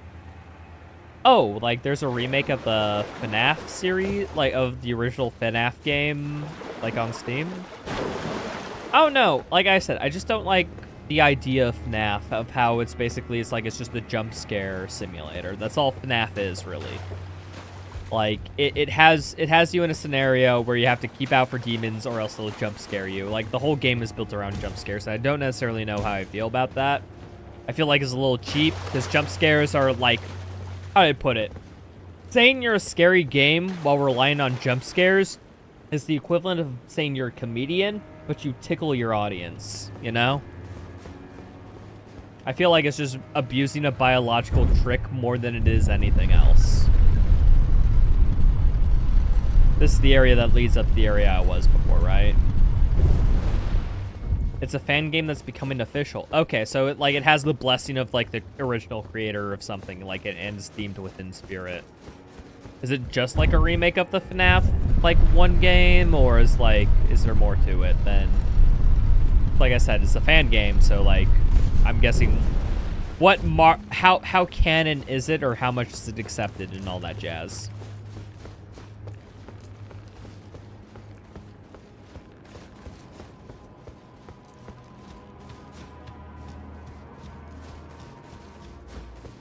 It's really different? Okay, different how? Like, how does it differ?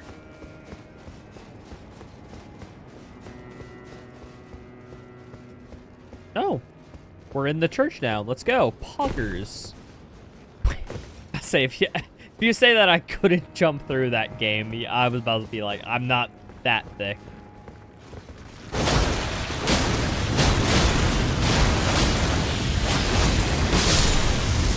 Fuck you. I just fucked that crab up. Your point. Thank you.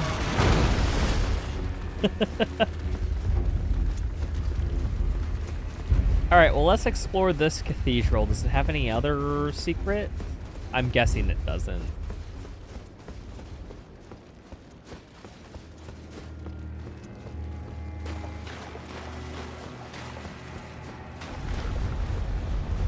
Elden, yeah.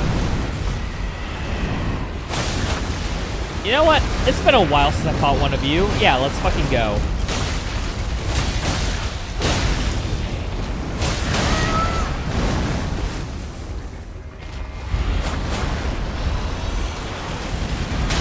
I dodged that, whatever. I must have been like a frame late.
Yeah, fuck you, Mr. Erdtree spirit.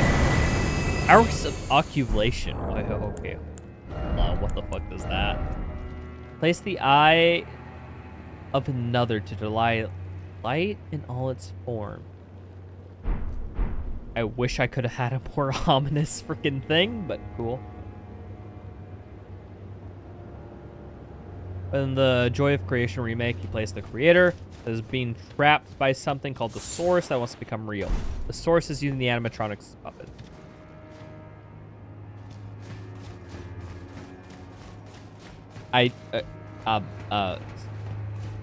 I'm sorry. I have to exclaim. What the fuck? What does any of that mean? please. I'm struggling. Oh, God. Another Erdtree spirit? Okay, fuck you, game. I just killed one of these bitches. I'm leaving. I'm leaving. I straight up could not give a fuck. I just fought one of these guys. I could not care. I just can't. Like, I fought one of them for nostalgia. That was not an invitation to put more.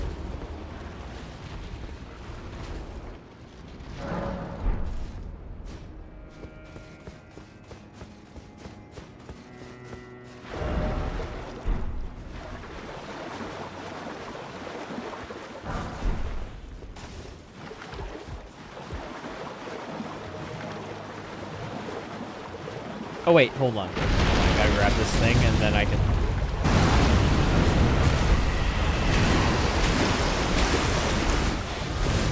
Can I have a real name for the player or villain? I'm not asking for, like, the name per se, Mercenary. Because I'm just asking, like, what's the difference between, like, what's the premise of this fan game? How does it differ from, like, the original FNAF? Or where does this slot into the lore? And, like...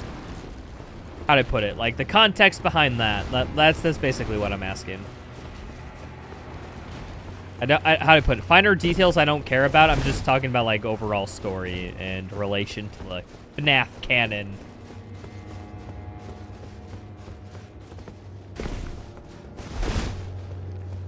I think I've been in this tower before.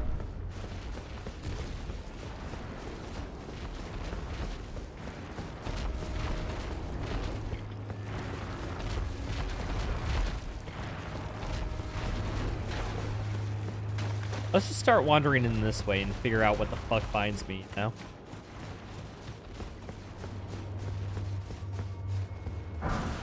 Okay, Kupiri. TGOC is a free roam game that isn't canon. Oh, so it's like, okay, rather than being trapped in a room, TGOC is more like, you're able to explore, like, the FNAF area as you wish. And it still has, like, the FNAF, like, jump scare mechanics. Have to be watch out, or else you'll be killed. Is that basically what I'm hearing, or is it different in some way from that? Oh, what the hell is this? Oh, hello.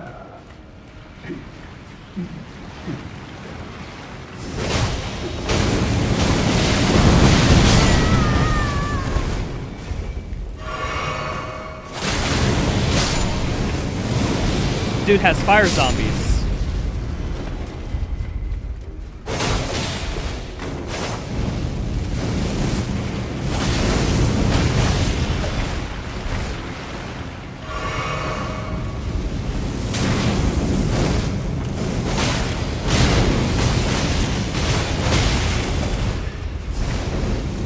Heal.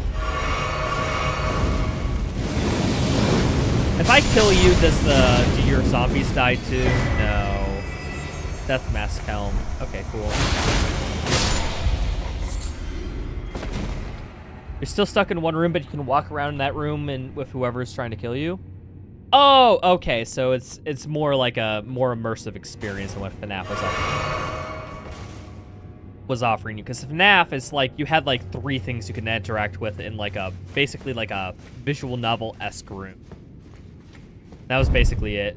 This game is basically being like, okay, you could freely explore this room and diegetically interact with all these things, but it's still like the same initial concept. I don't know how necessarily down or I feel with that, but you know what? If people like it, sure.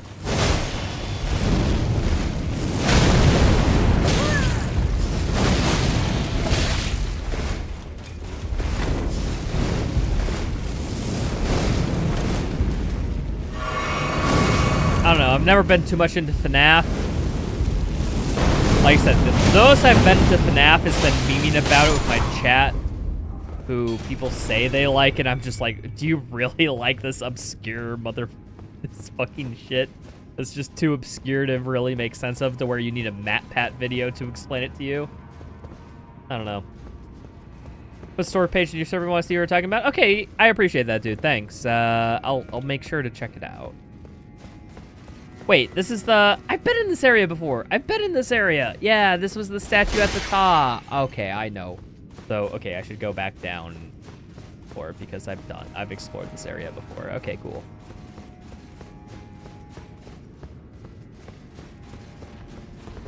I think I'd only play a FNAF or a FNAF-styled game, like, for a sub-goal. Like, if people gave me, like, an exorbitant amount of money, they're like, yeah, play this FNAF game on stream, I'd be like, okay, yeah, sure, I'll do it. But unless that happens, I'm just kind of, like, apathetic to it.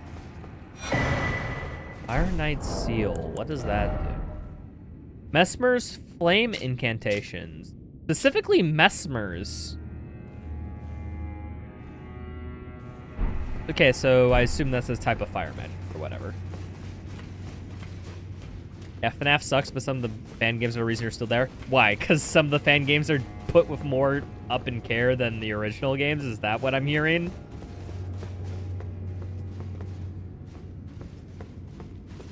I guess I'm kind of that way with Fallout nowadays, honestly.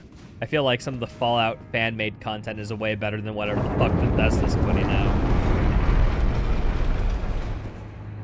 Okay, there's an elevator up there, but let's see what's on the top of these staircases before I do anything. Battlefield Priest Cookbook. Okay, well, I guess it's cool to have a crafting, but, like, yeah. See what's down here.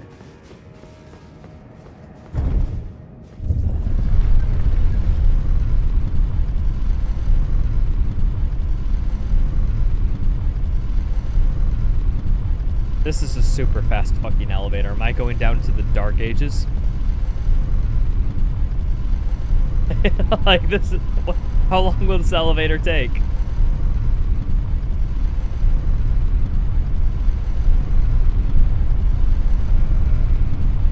Okay, yo, we're in another cavern. Wait, sorry, what is this called? The Tree Worship Passage. I'm sorry, I'm not gonna worship any fucking wood. Are you kidding me? Demo coming out in the first week of August. Okay, cool for FNAF fans. I don't think I'll check it out. Like I said, like the only reason I play a FNAF style game is if someone literally pays me to. I don't think I'd ever do it of my own volition.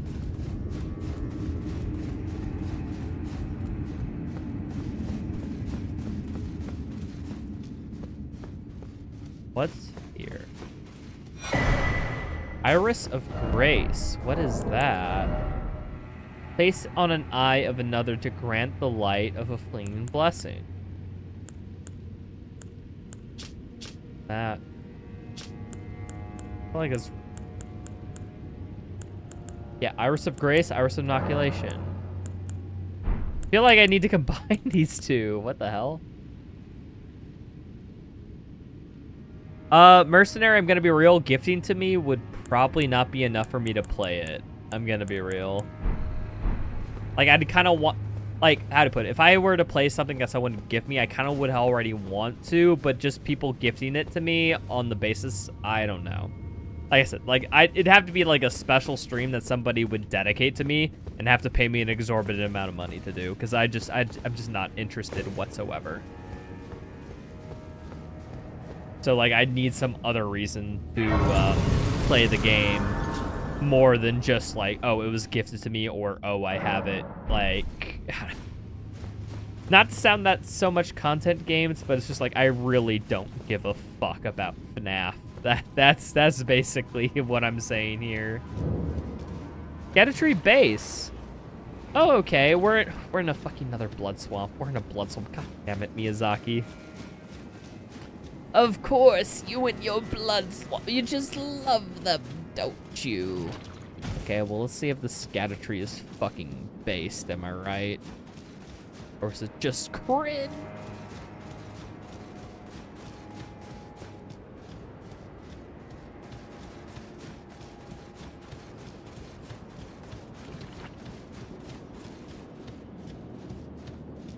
Sorry about you guys. You love the fan game with passion. Yeah, no worries, dude. Like I said, I'm just explaining what I would like, how to put it, what I would do something. Because FNAF, I'm not at all fucking interested in. I'm gonna be real. Like, for example, nobody could pay me to not pay the Doom game, but could somebody pay me to play FNAF? The answer is yes. It's just that amount is, like, higher than most people's, like, annual paychecks. I can't... Why can't I fucking call in torrent here, you bitch? Game hates me. Game actually hates me.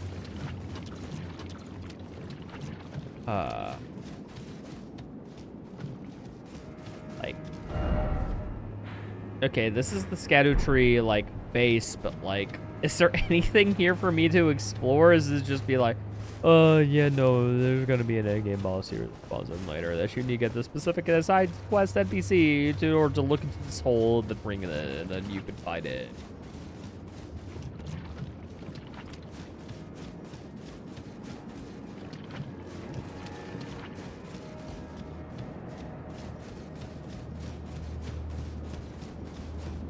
But yeah, overall what I'm saying is, like, what I do on stream is primarily just for fun, for what I find enjoyable. Erdtree avatar. Wait, it's a fucking sunflower. What the fuck is this dude? I'm sorry? Who is...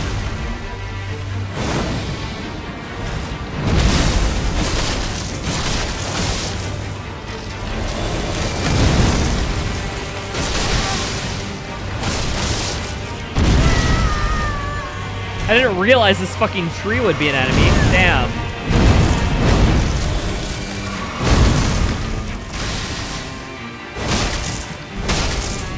Okay, hitting its head seems to deal a fuck ton of damage, so I'm gonna try to do that.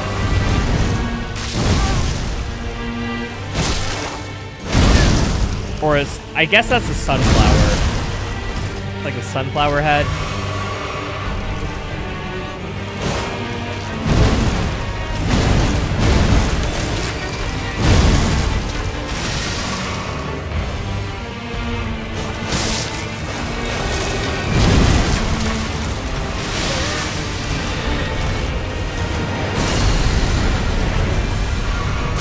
Oh, fuck you. I didn't realize he would spawn in this bullshit.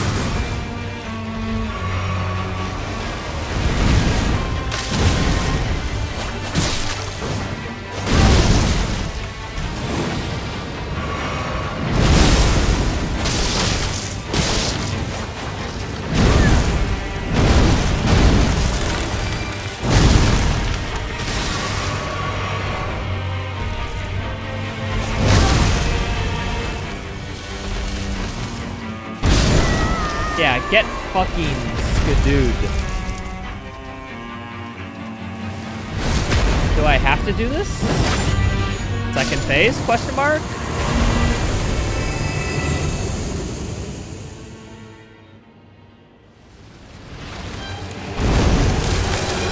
Fucking, of course there's a second phase.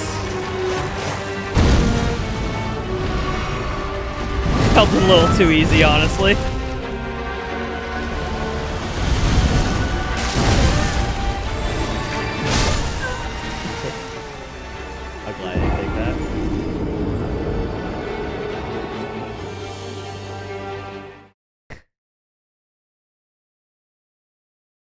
About to say, I feel like I should not be able to first try that boss, but you know what? Whatever. Can't believe I explored this whole area before finding the Erdtree avatar.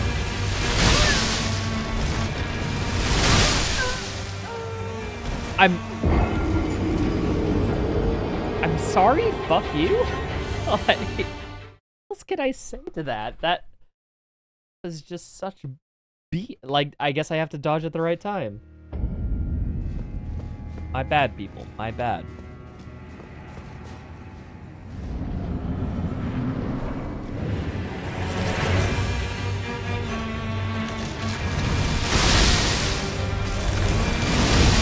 Okay, yeah, you just have to roll at the right time.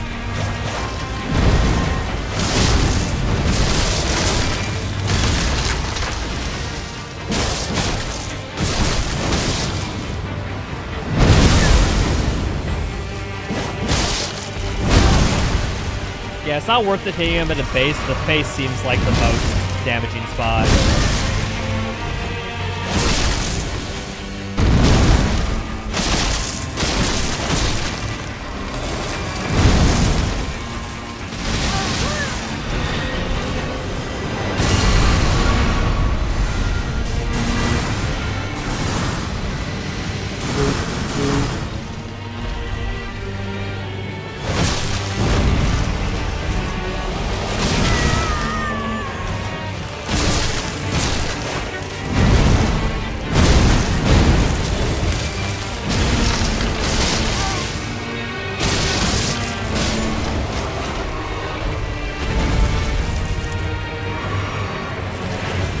Alright, so we're fine. We'll be in the second phase, that's completely cool.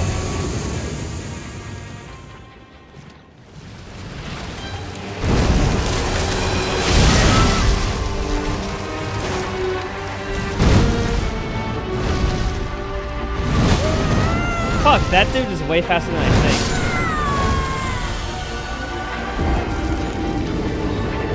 He's way faster than I think 3 times in a row, damn.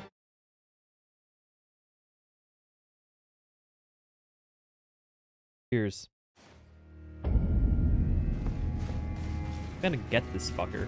I'm gonna get him. Music is good? I agree. A lot of the music of this DLC has been pretty freaking fire, honestly.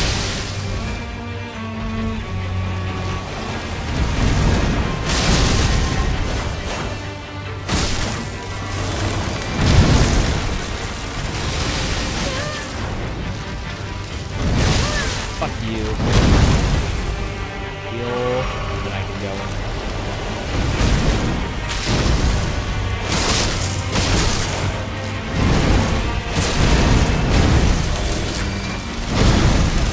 I need to dodge a little bit more during those combos. Noted.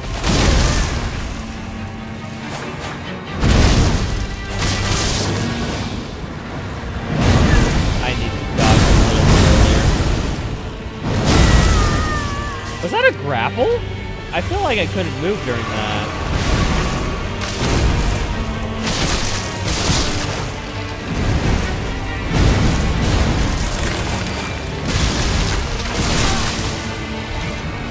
I feel like this boss has the same thing where it's like, I don't deal much damage on multiple hits.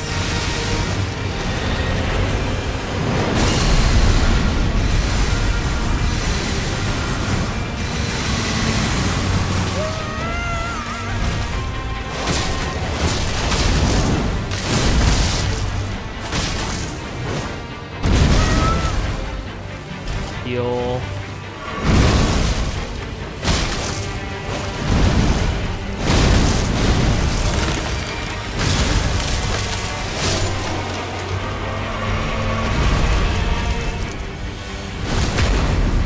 Alright, let's second phase this shit.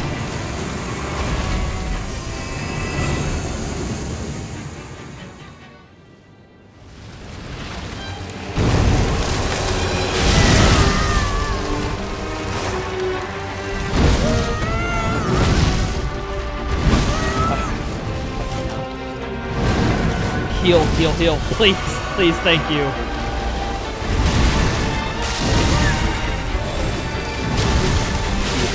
Heal.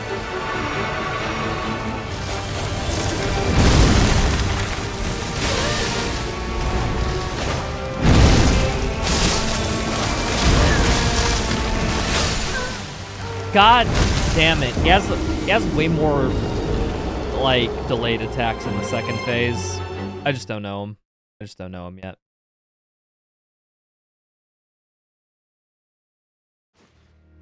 Okay. I'm gonna be real, people. I'm kind of upset that people did not tell me that my audio was this misbalanced, like, this whole fucking stream. It's been 5 hours.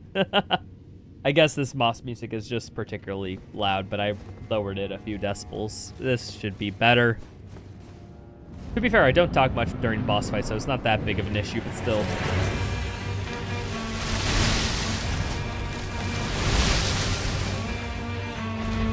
Yo, what's up, Johan? Your favorite crewmate? Erdtree is your favorite roommate?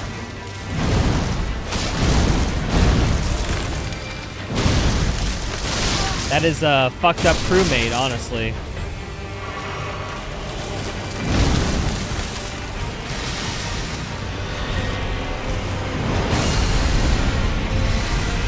One, two, three.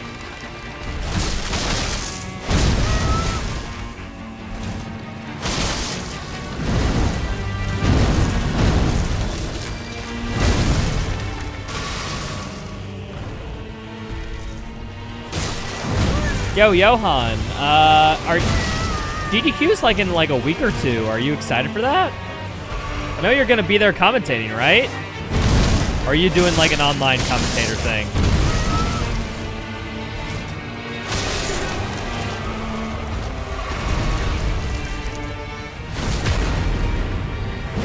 Indeed.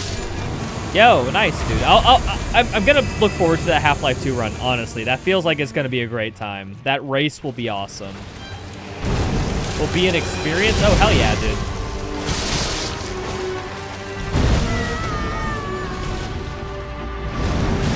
I missed barely.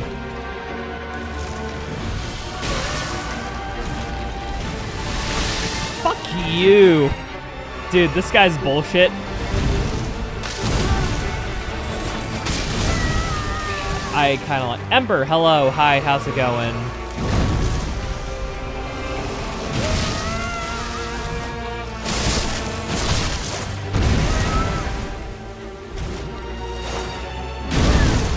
I need to heal. Fuck! Ah, dude, that was the full second before my heal popped up. I thought I had a time. I didn't. I hecking did not. Damn. Being in person with co-commentators seems so raw. No weird delays in VC and lack of body language. The ad dimension with... oh, damn. Can't believe it. Came in right as ads were running.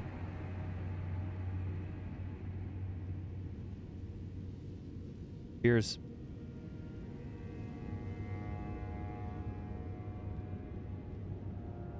Yo, Johan, thanks for the prime. Appreciate it, dude.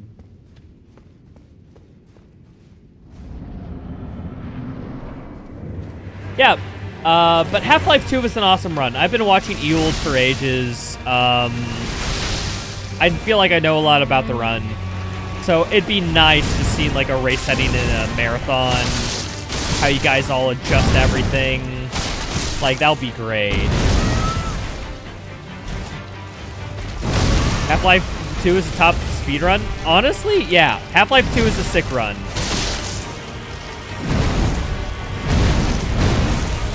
As I said, I've been watching Ewald for a little bit. I think I found out about the dude because, like, I think, like, he was a regular of Mute/Pi stream.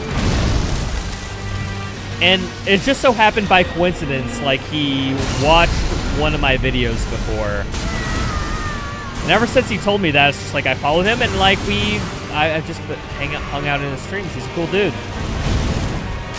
Don't get me wrong, I'm a fucking lurker. But whatever.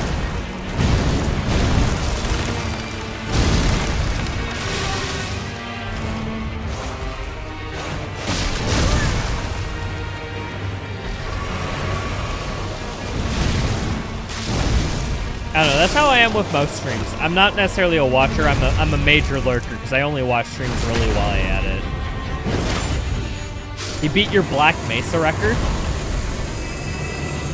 Wait, sorry, Johan. Did you mean Ewald or Knight 64? Basically same thing.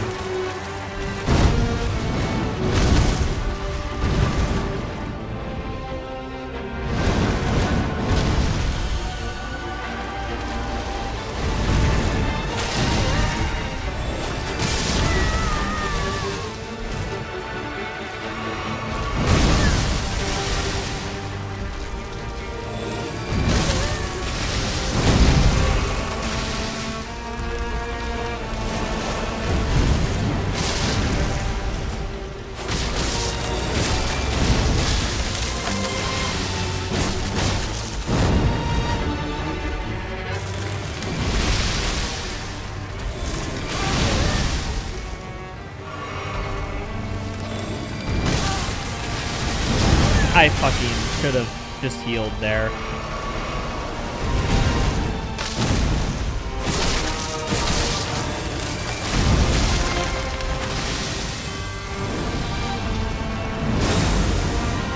Okay, get hacked.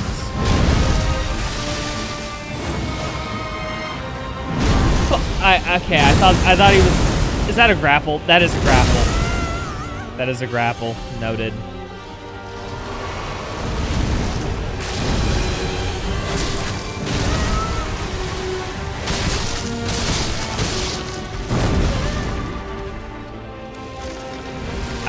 I have no health left. Yeah, I'm just kind of dead.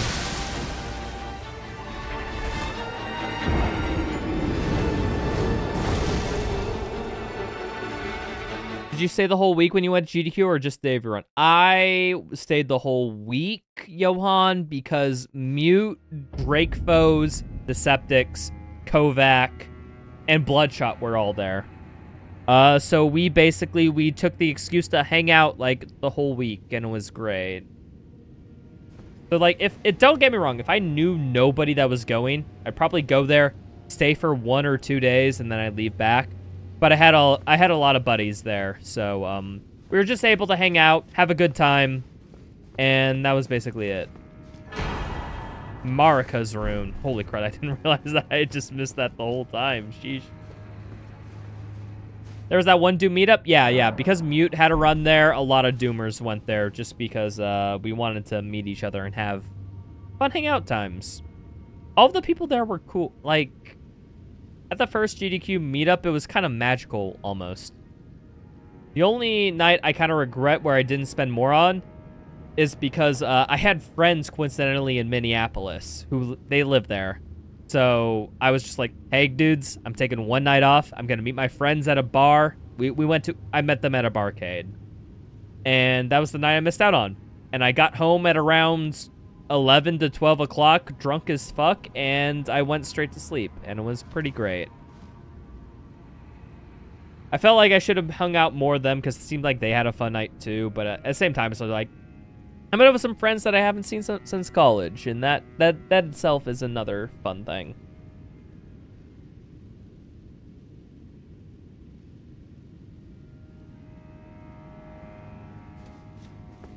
Yeah, no, GDQ is a fun time, and Minneapolis is definitely its own little beast. I remember because Bloodshot was there, and because he knew Brianotto, and Brianotto's been to like every other GDQ event before, I was able to recommend us some good place to go to while the event was in town.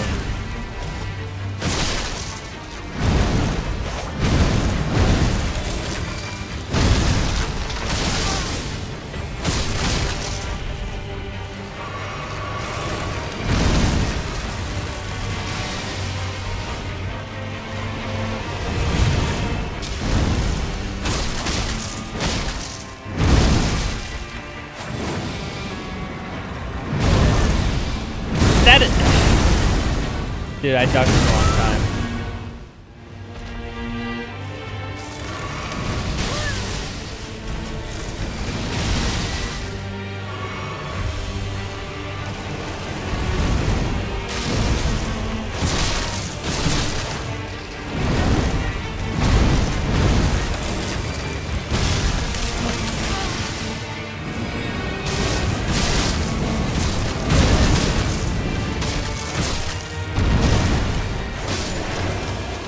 Okay, I feel like I can use that fire attack sometime.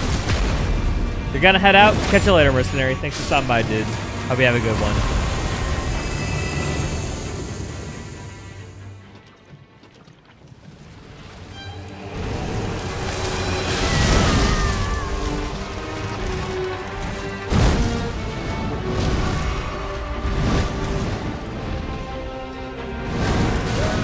I dodged that, you fucker.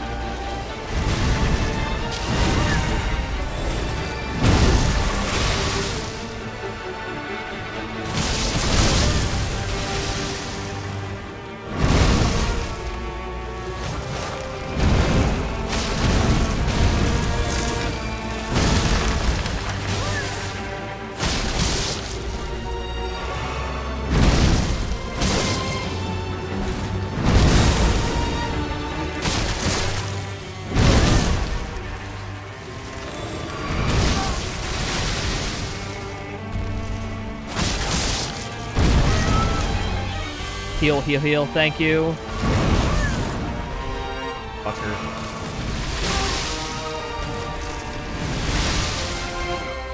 I am out of healing.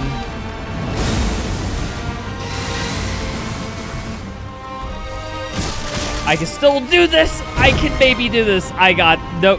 Don't give up faith.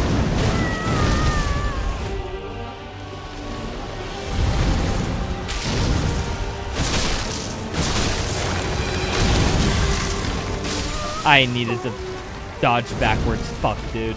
I had him. I was so close. I got this. I got this, dude.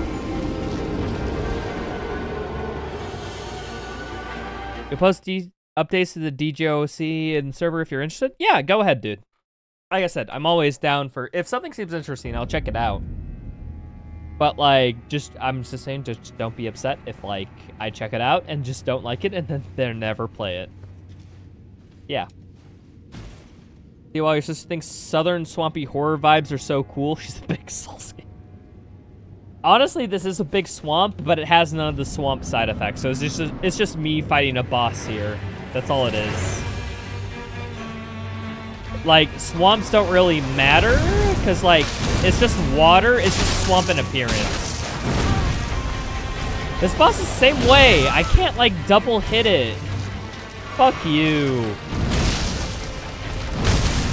I was jumping and I didn't even hit that. Damn.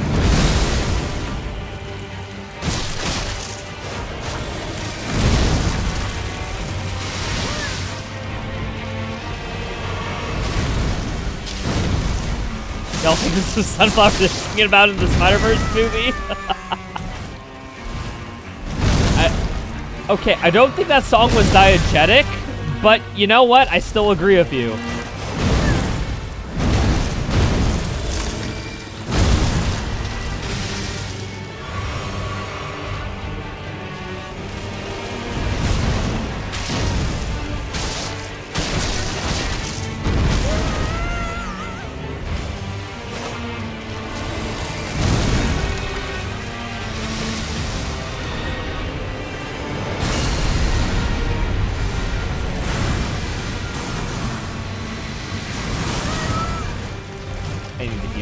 How did that hit me? I feel that attack has never hit me until then.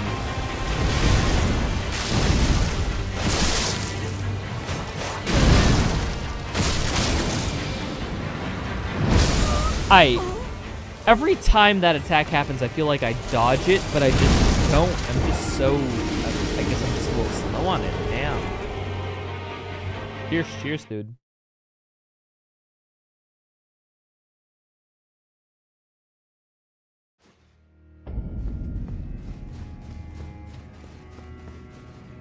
This feels about right. I feel like he's a good difficulty for this section. I just don't like a few of his attacks. That's it. That's one of them.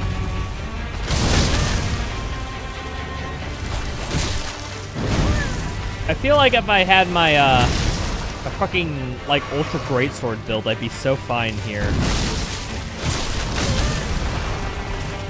I feel like all these bosses get damage resistant secondary hits, and that's what's really throwing me off of them.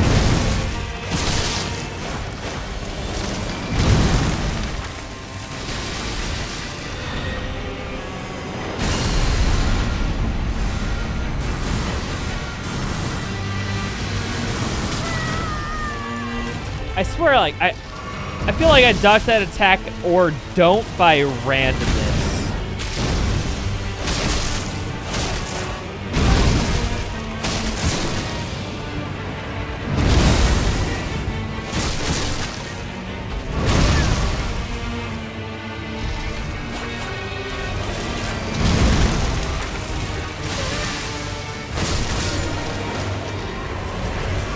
Alright, first phase. We're fine. Damn. Should I heal? You know what? Fuck it, I'll heal.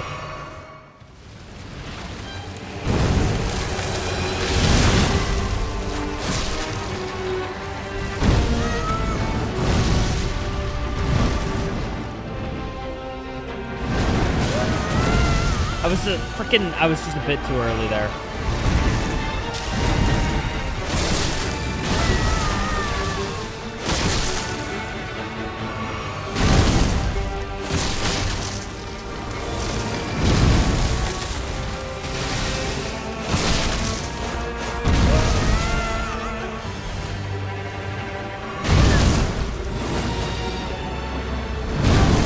Fucking, that's a grapple. I'm dead. Am I dead? Yeah, I'm dead. Fuck. I dodged just a split second too early, and that was my wrongdoing. That attack is just like, when it happens, you either gotta run or get the fuck out, or dodge at the proper timing. And that's the hard part. Yeesh. Cheers, bitches.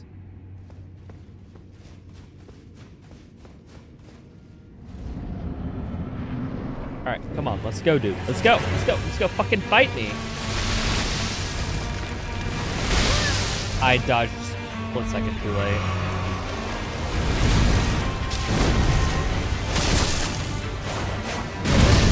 I can't do a follow-up attack.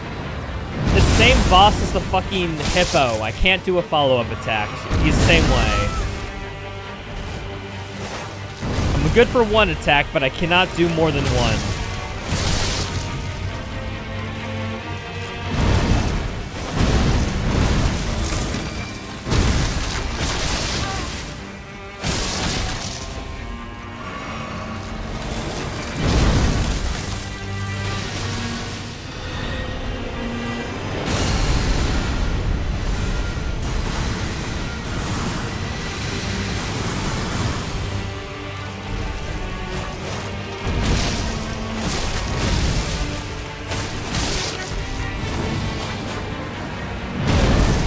I cannot fucking avoid that attack. I just can't. I'm too bad at it. I don't have the timing. I don't have the prowess. I don't have the power. I don't count the days. I don't count the hours.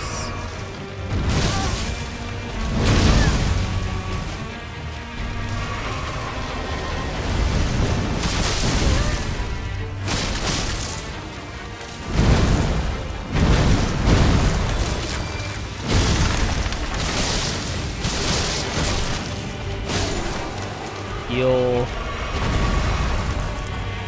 Please. Okay. I fucking got this, dude. I got this. I got this, man.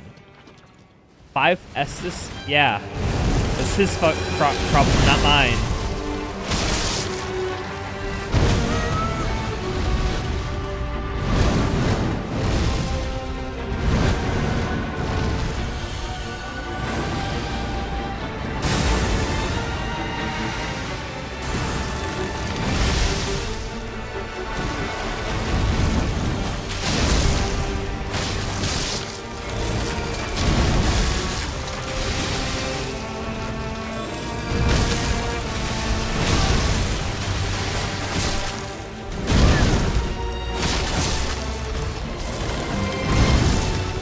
Heal. Thank you.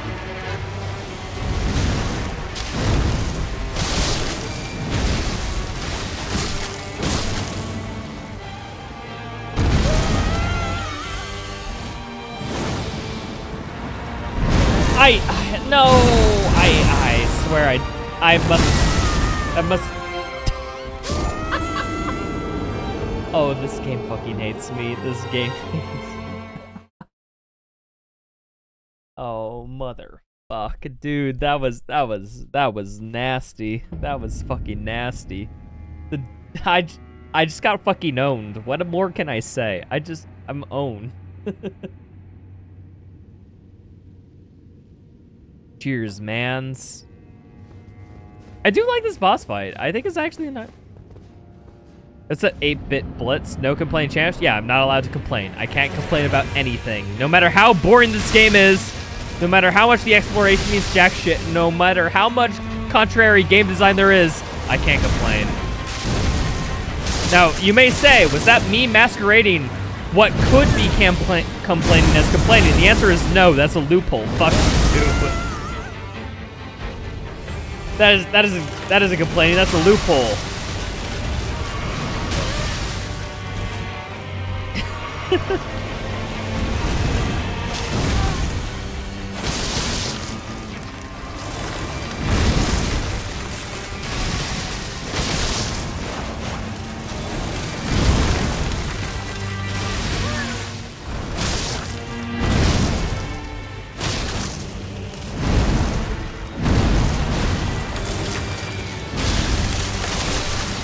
Heal and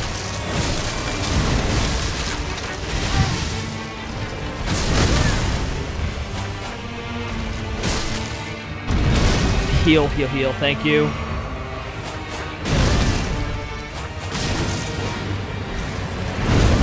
I dodged. I was a frame early. I had to be. I was so close. Damn. Insane self-report. Wait, so no Johns? How is this a self-report? Someone please explain to me, the frickin' Zoomer, what any of this means. Cheers, people. I'm having fun. This game, you know what? As much as I gave it shit in my first hour of the first session of playthrough, these boss fights have been pretty fun. I don't think this one in particular is that fun, but it's like close enough to where I'm like, it does a lot, right?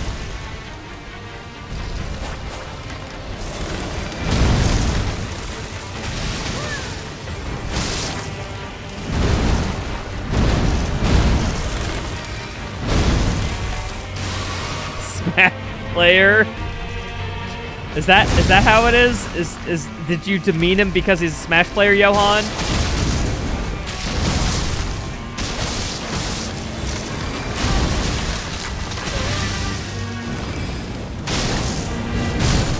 Ah, fuck. Damn. Cheers.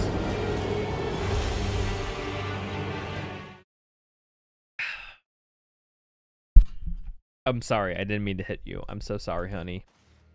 Please stay with me, it'll never happen again. You're recovering from Smash. Ooh. Johan is, from what I understand, very involved in the Smash. Also just fighting game community in general, but whatever.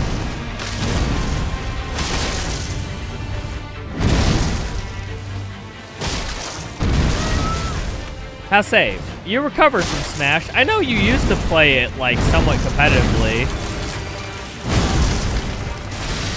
Is it that you just go to, Smash cons and whatnot because, your friends are there and you're just, hoping to have a social situation?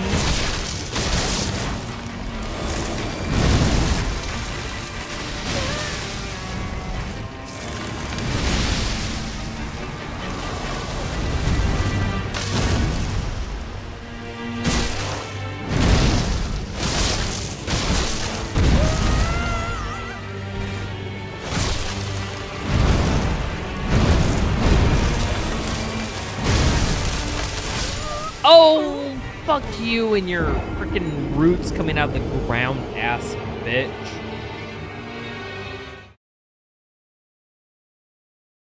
Nah, big tournaments suck unless you're placing high. Could have killed it for me. I imagine. Those big tournaments are, really only fun, if you're, in the top 16 and have the bracket matches and all that cool hype and stuff and stream preference, you know, insert Y variable here. It's just if you're just going to enjoy it, it's more competitive than it really is to give your heart out for at the end of the day. Play Rivals a good bit, so you're still Smash adjacent. Okay, wait, Rivals? I'm sorry, could you explain? We have more hours can restrain 2 than Smash, you know you have recovered. Rivals of either. Oh wait, is that that Blizzard game, or it's a platform fighter? Okay, maybe it's not Blizzard. I don't know. Maybe I'm thinking of something else. Rivals of Isn't there League of Legends clone? Heroes of the Storm? Maybe I'm thinking of Heroes of the Storm. I don't know why Rivals of the Ether might be of Heroes of the Storm. Maybe it's just because vague noun prefaced by vague adjective. Like, maybe that's all it is. Aether that doesn't fucking help you. Thank you. Like I said, people, I don't really invest too much into this crap. I don't know much about platform fighters. I like Smash Brothers, and that's about it. That's how normie I am.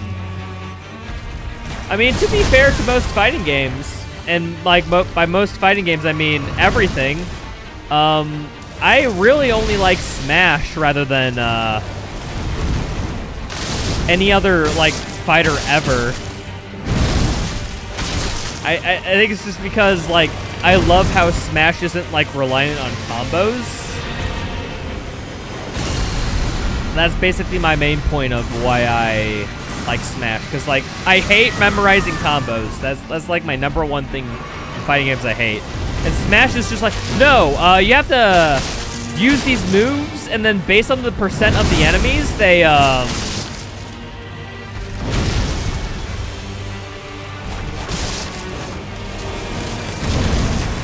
they take more knockback or not. So it's more like you just have to like use moves and then just like try to improv combos off them.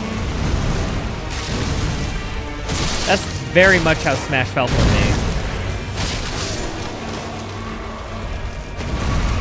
Very hard to play most fighting games casually. Yeah, like I said, like casual experience for most fighting games is not good. Smash is the only one that I think that does it well. Maybe Nick All-Stars Brawl, whatever the fuck they call it, like might be good too. I don't know. I'm just not experienced in fucking that. I don't have a friend who plays it, nor have I really played it, so I'm not able to distinguish.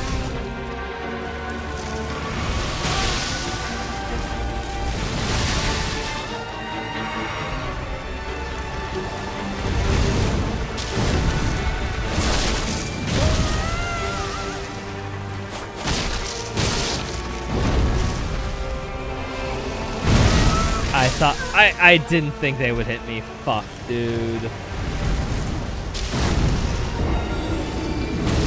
Duck Game is a real peak control platform fighter, though. I did see that you released a new video, Johan, about Duck Game and programming computers in it, or whatever the fuck that thumbnail and title meant. But like, I know you take your Duck Game seriously. Don't get me wrong. It's just, I don't know how I'd be able to comprehend all that. Videos for the most niche audience of all time. But you enjoyed doing it, right? That's the most important thing. I hope it was. People play Duck Game care to learn about digital circuits work. Yeah. I mean, it's like the same people who make, like, how to program a computer in Minecraft and all that crap, right? Like, that's kind of the same niche, but you're, like, even more niche within the niche because it's a very niche game. At the same time, though, like, hey, if you enjoy doing it, you enjoy doing it. That's all you need to have. Okay, people, I'm gonna be real. I'm out of this beer. I'm almost done with Drunk Souls. I'm gonna give this boss, I think, 2 more attempts. We're at the 2 point, people. If I don't beat it within 2 attempts, that's the end of streams. How many times did you just say niche? A niche amount. Trying to get info out there because you're inevitably gonna be lose interest in a month and you'll sit for a year. Totally. Okay, people, 2 attempts. We're gonna beat this avatar. I am the last airbender, you bitch.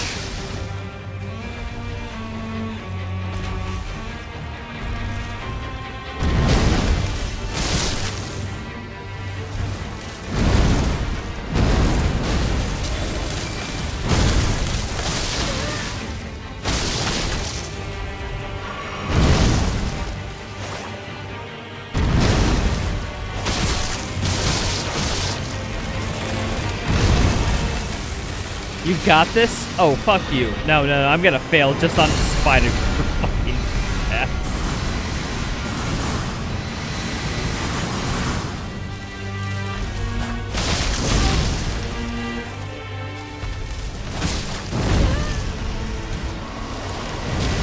heal, thank you.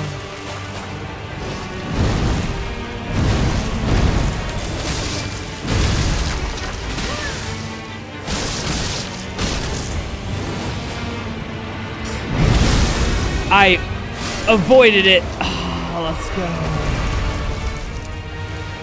Okay, I have 10. I have 10 heal for this next phase. I'm doing way better than I have previously. Let's do this. I got this. I got this. Full concentration. Full concentration.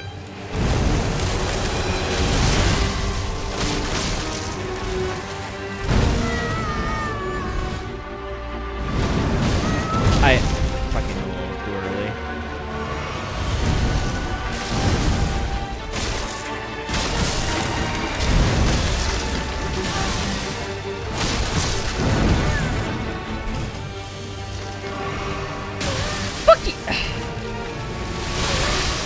I glad I healed because I would have died for that, but I should have just fucking dodged, honestly. Some bad decisions from me.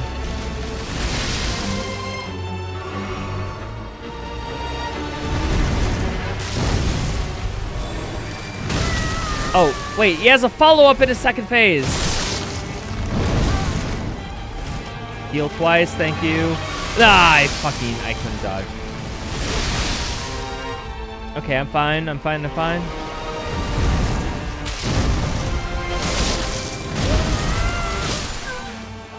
Dude, okay. So, in the second phase, I'm gonna have to try to dodge immediately after frickin', like, hitting him. That attack was just way too quick. I don't know why. I just didn't internalize that. No. Alright, that was the last little bit of alcohol I had, people. You know what that means? That means this is last attempt. We're gonna try our best, but this is our last attempt. Okay? We're gonna fucking kill him, okay? I have full faith. Full faith. If you're not praising in the chat, you don't have full faith, and you're not a chatter.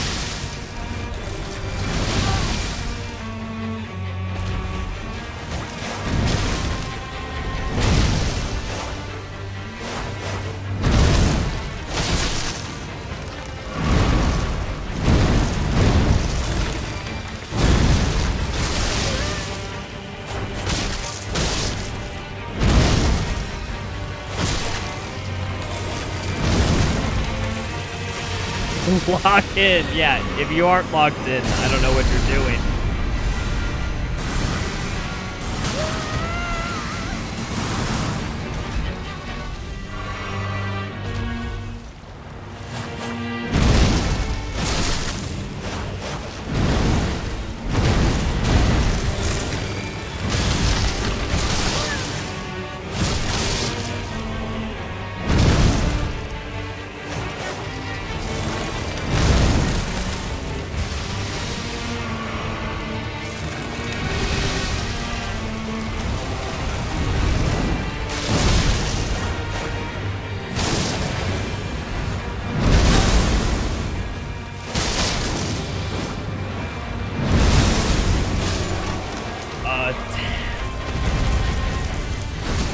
Okay, second phase. We have this. I have this. We're so I got him. This is temp. This is it. This is the one. Plus up. Like, lock in.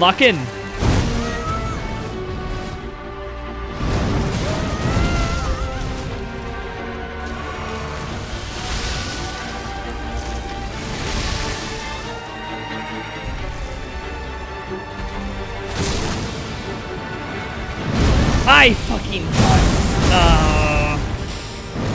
fuck you and your fucking grapple ass shit.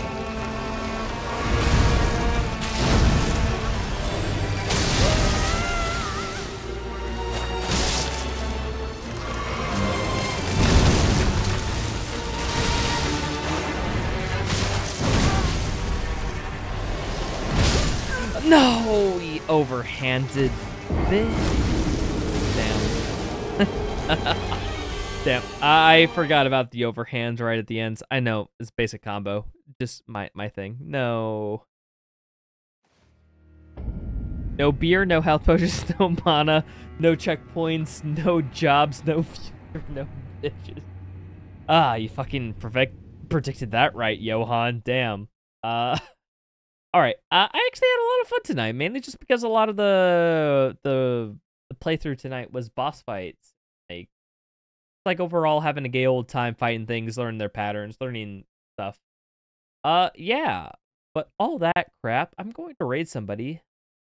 I have to catch stream near the end. I don't know. Come by. Maybe sometime around noon Central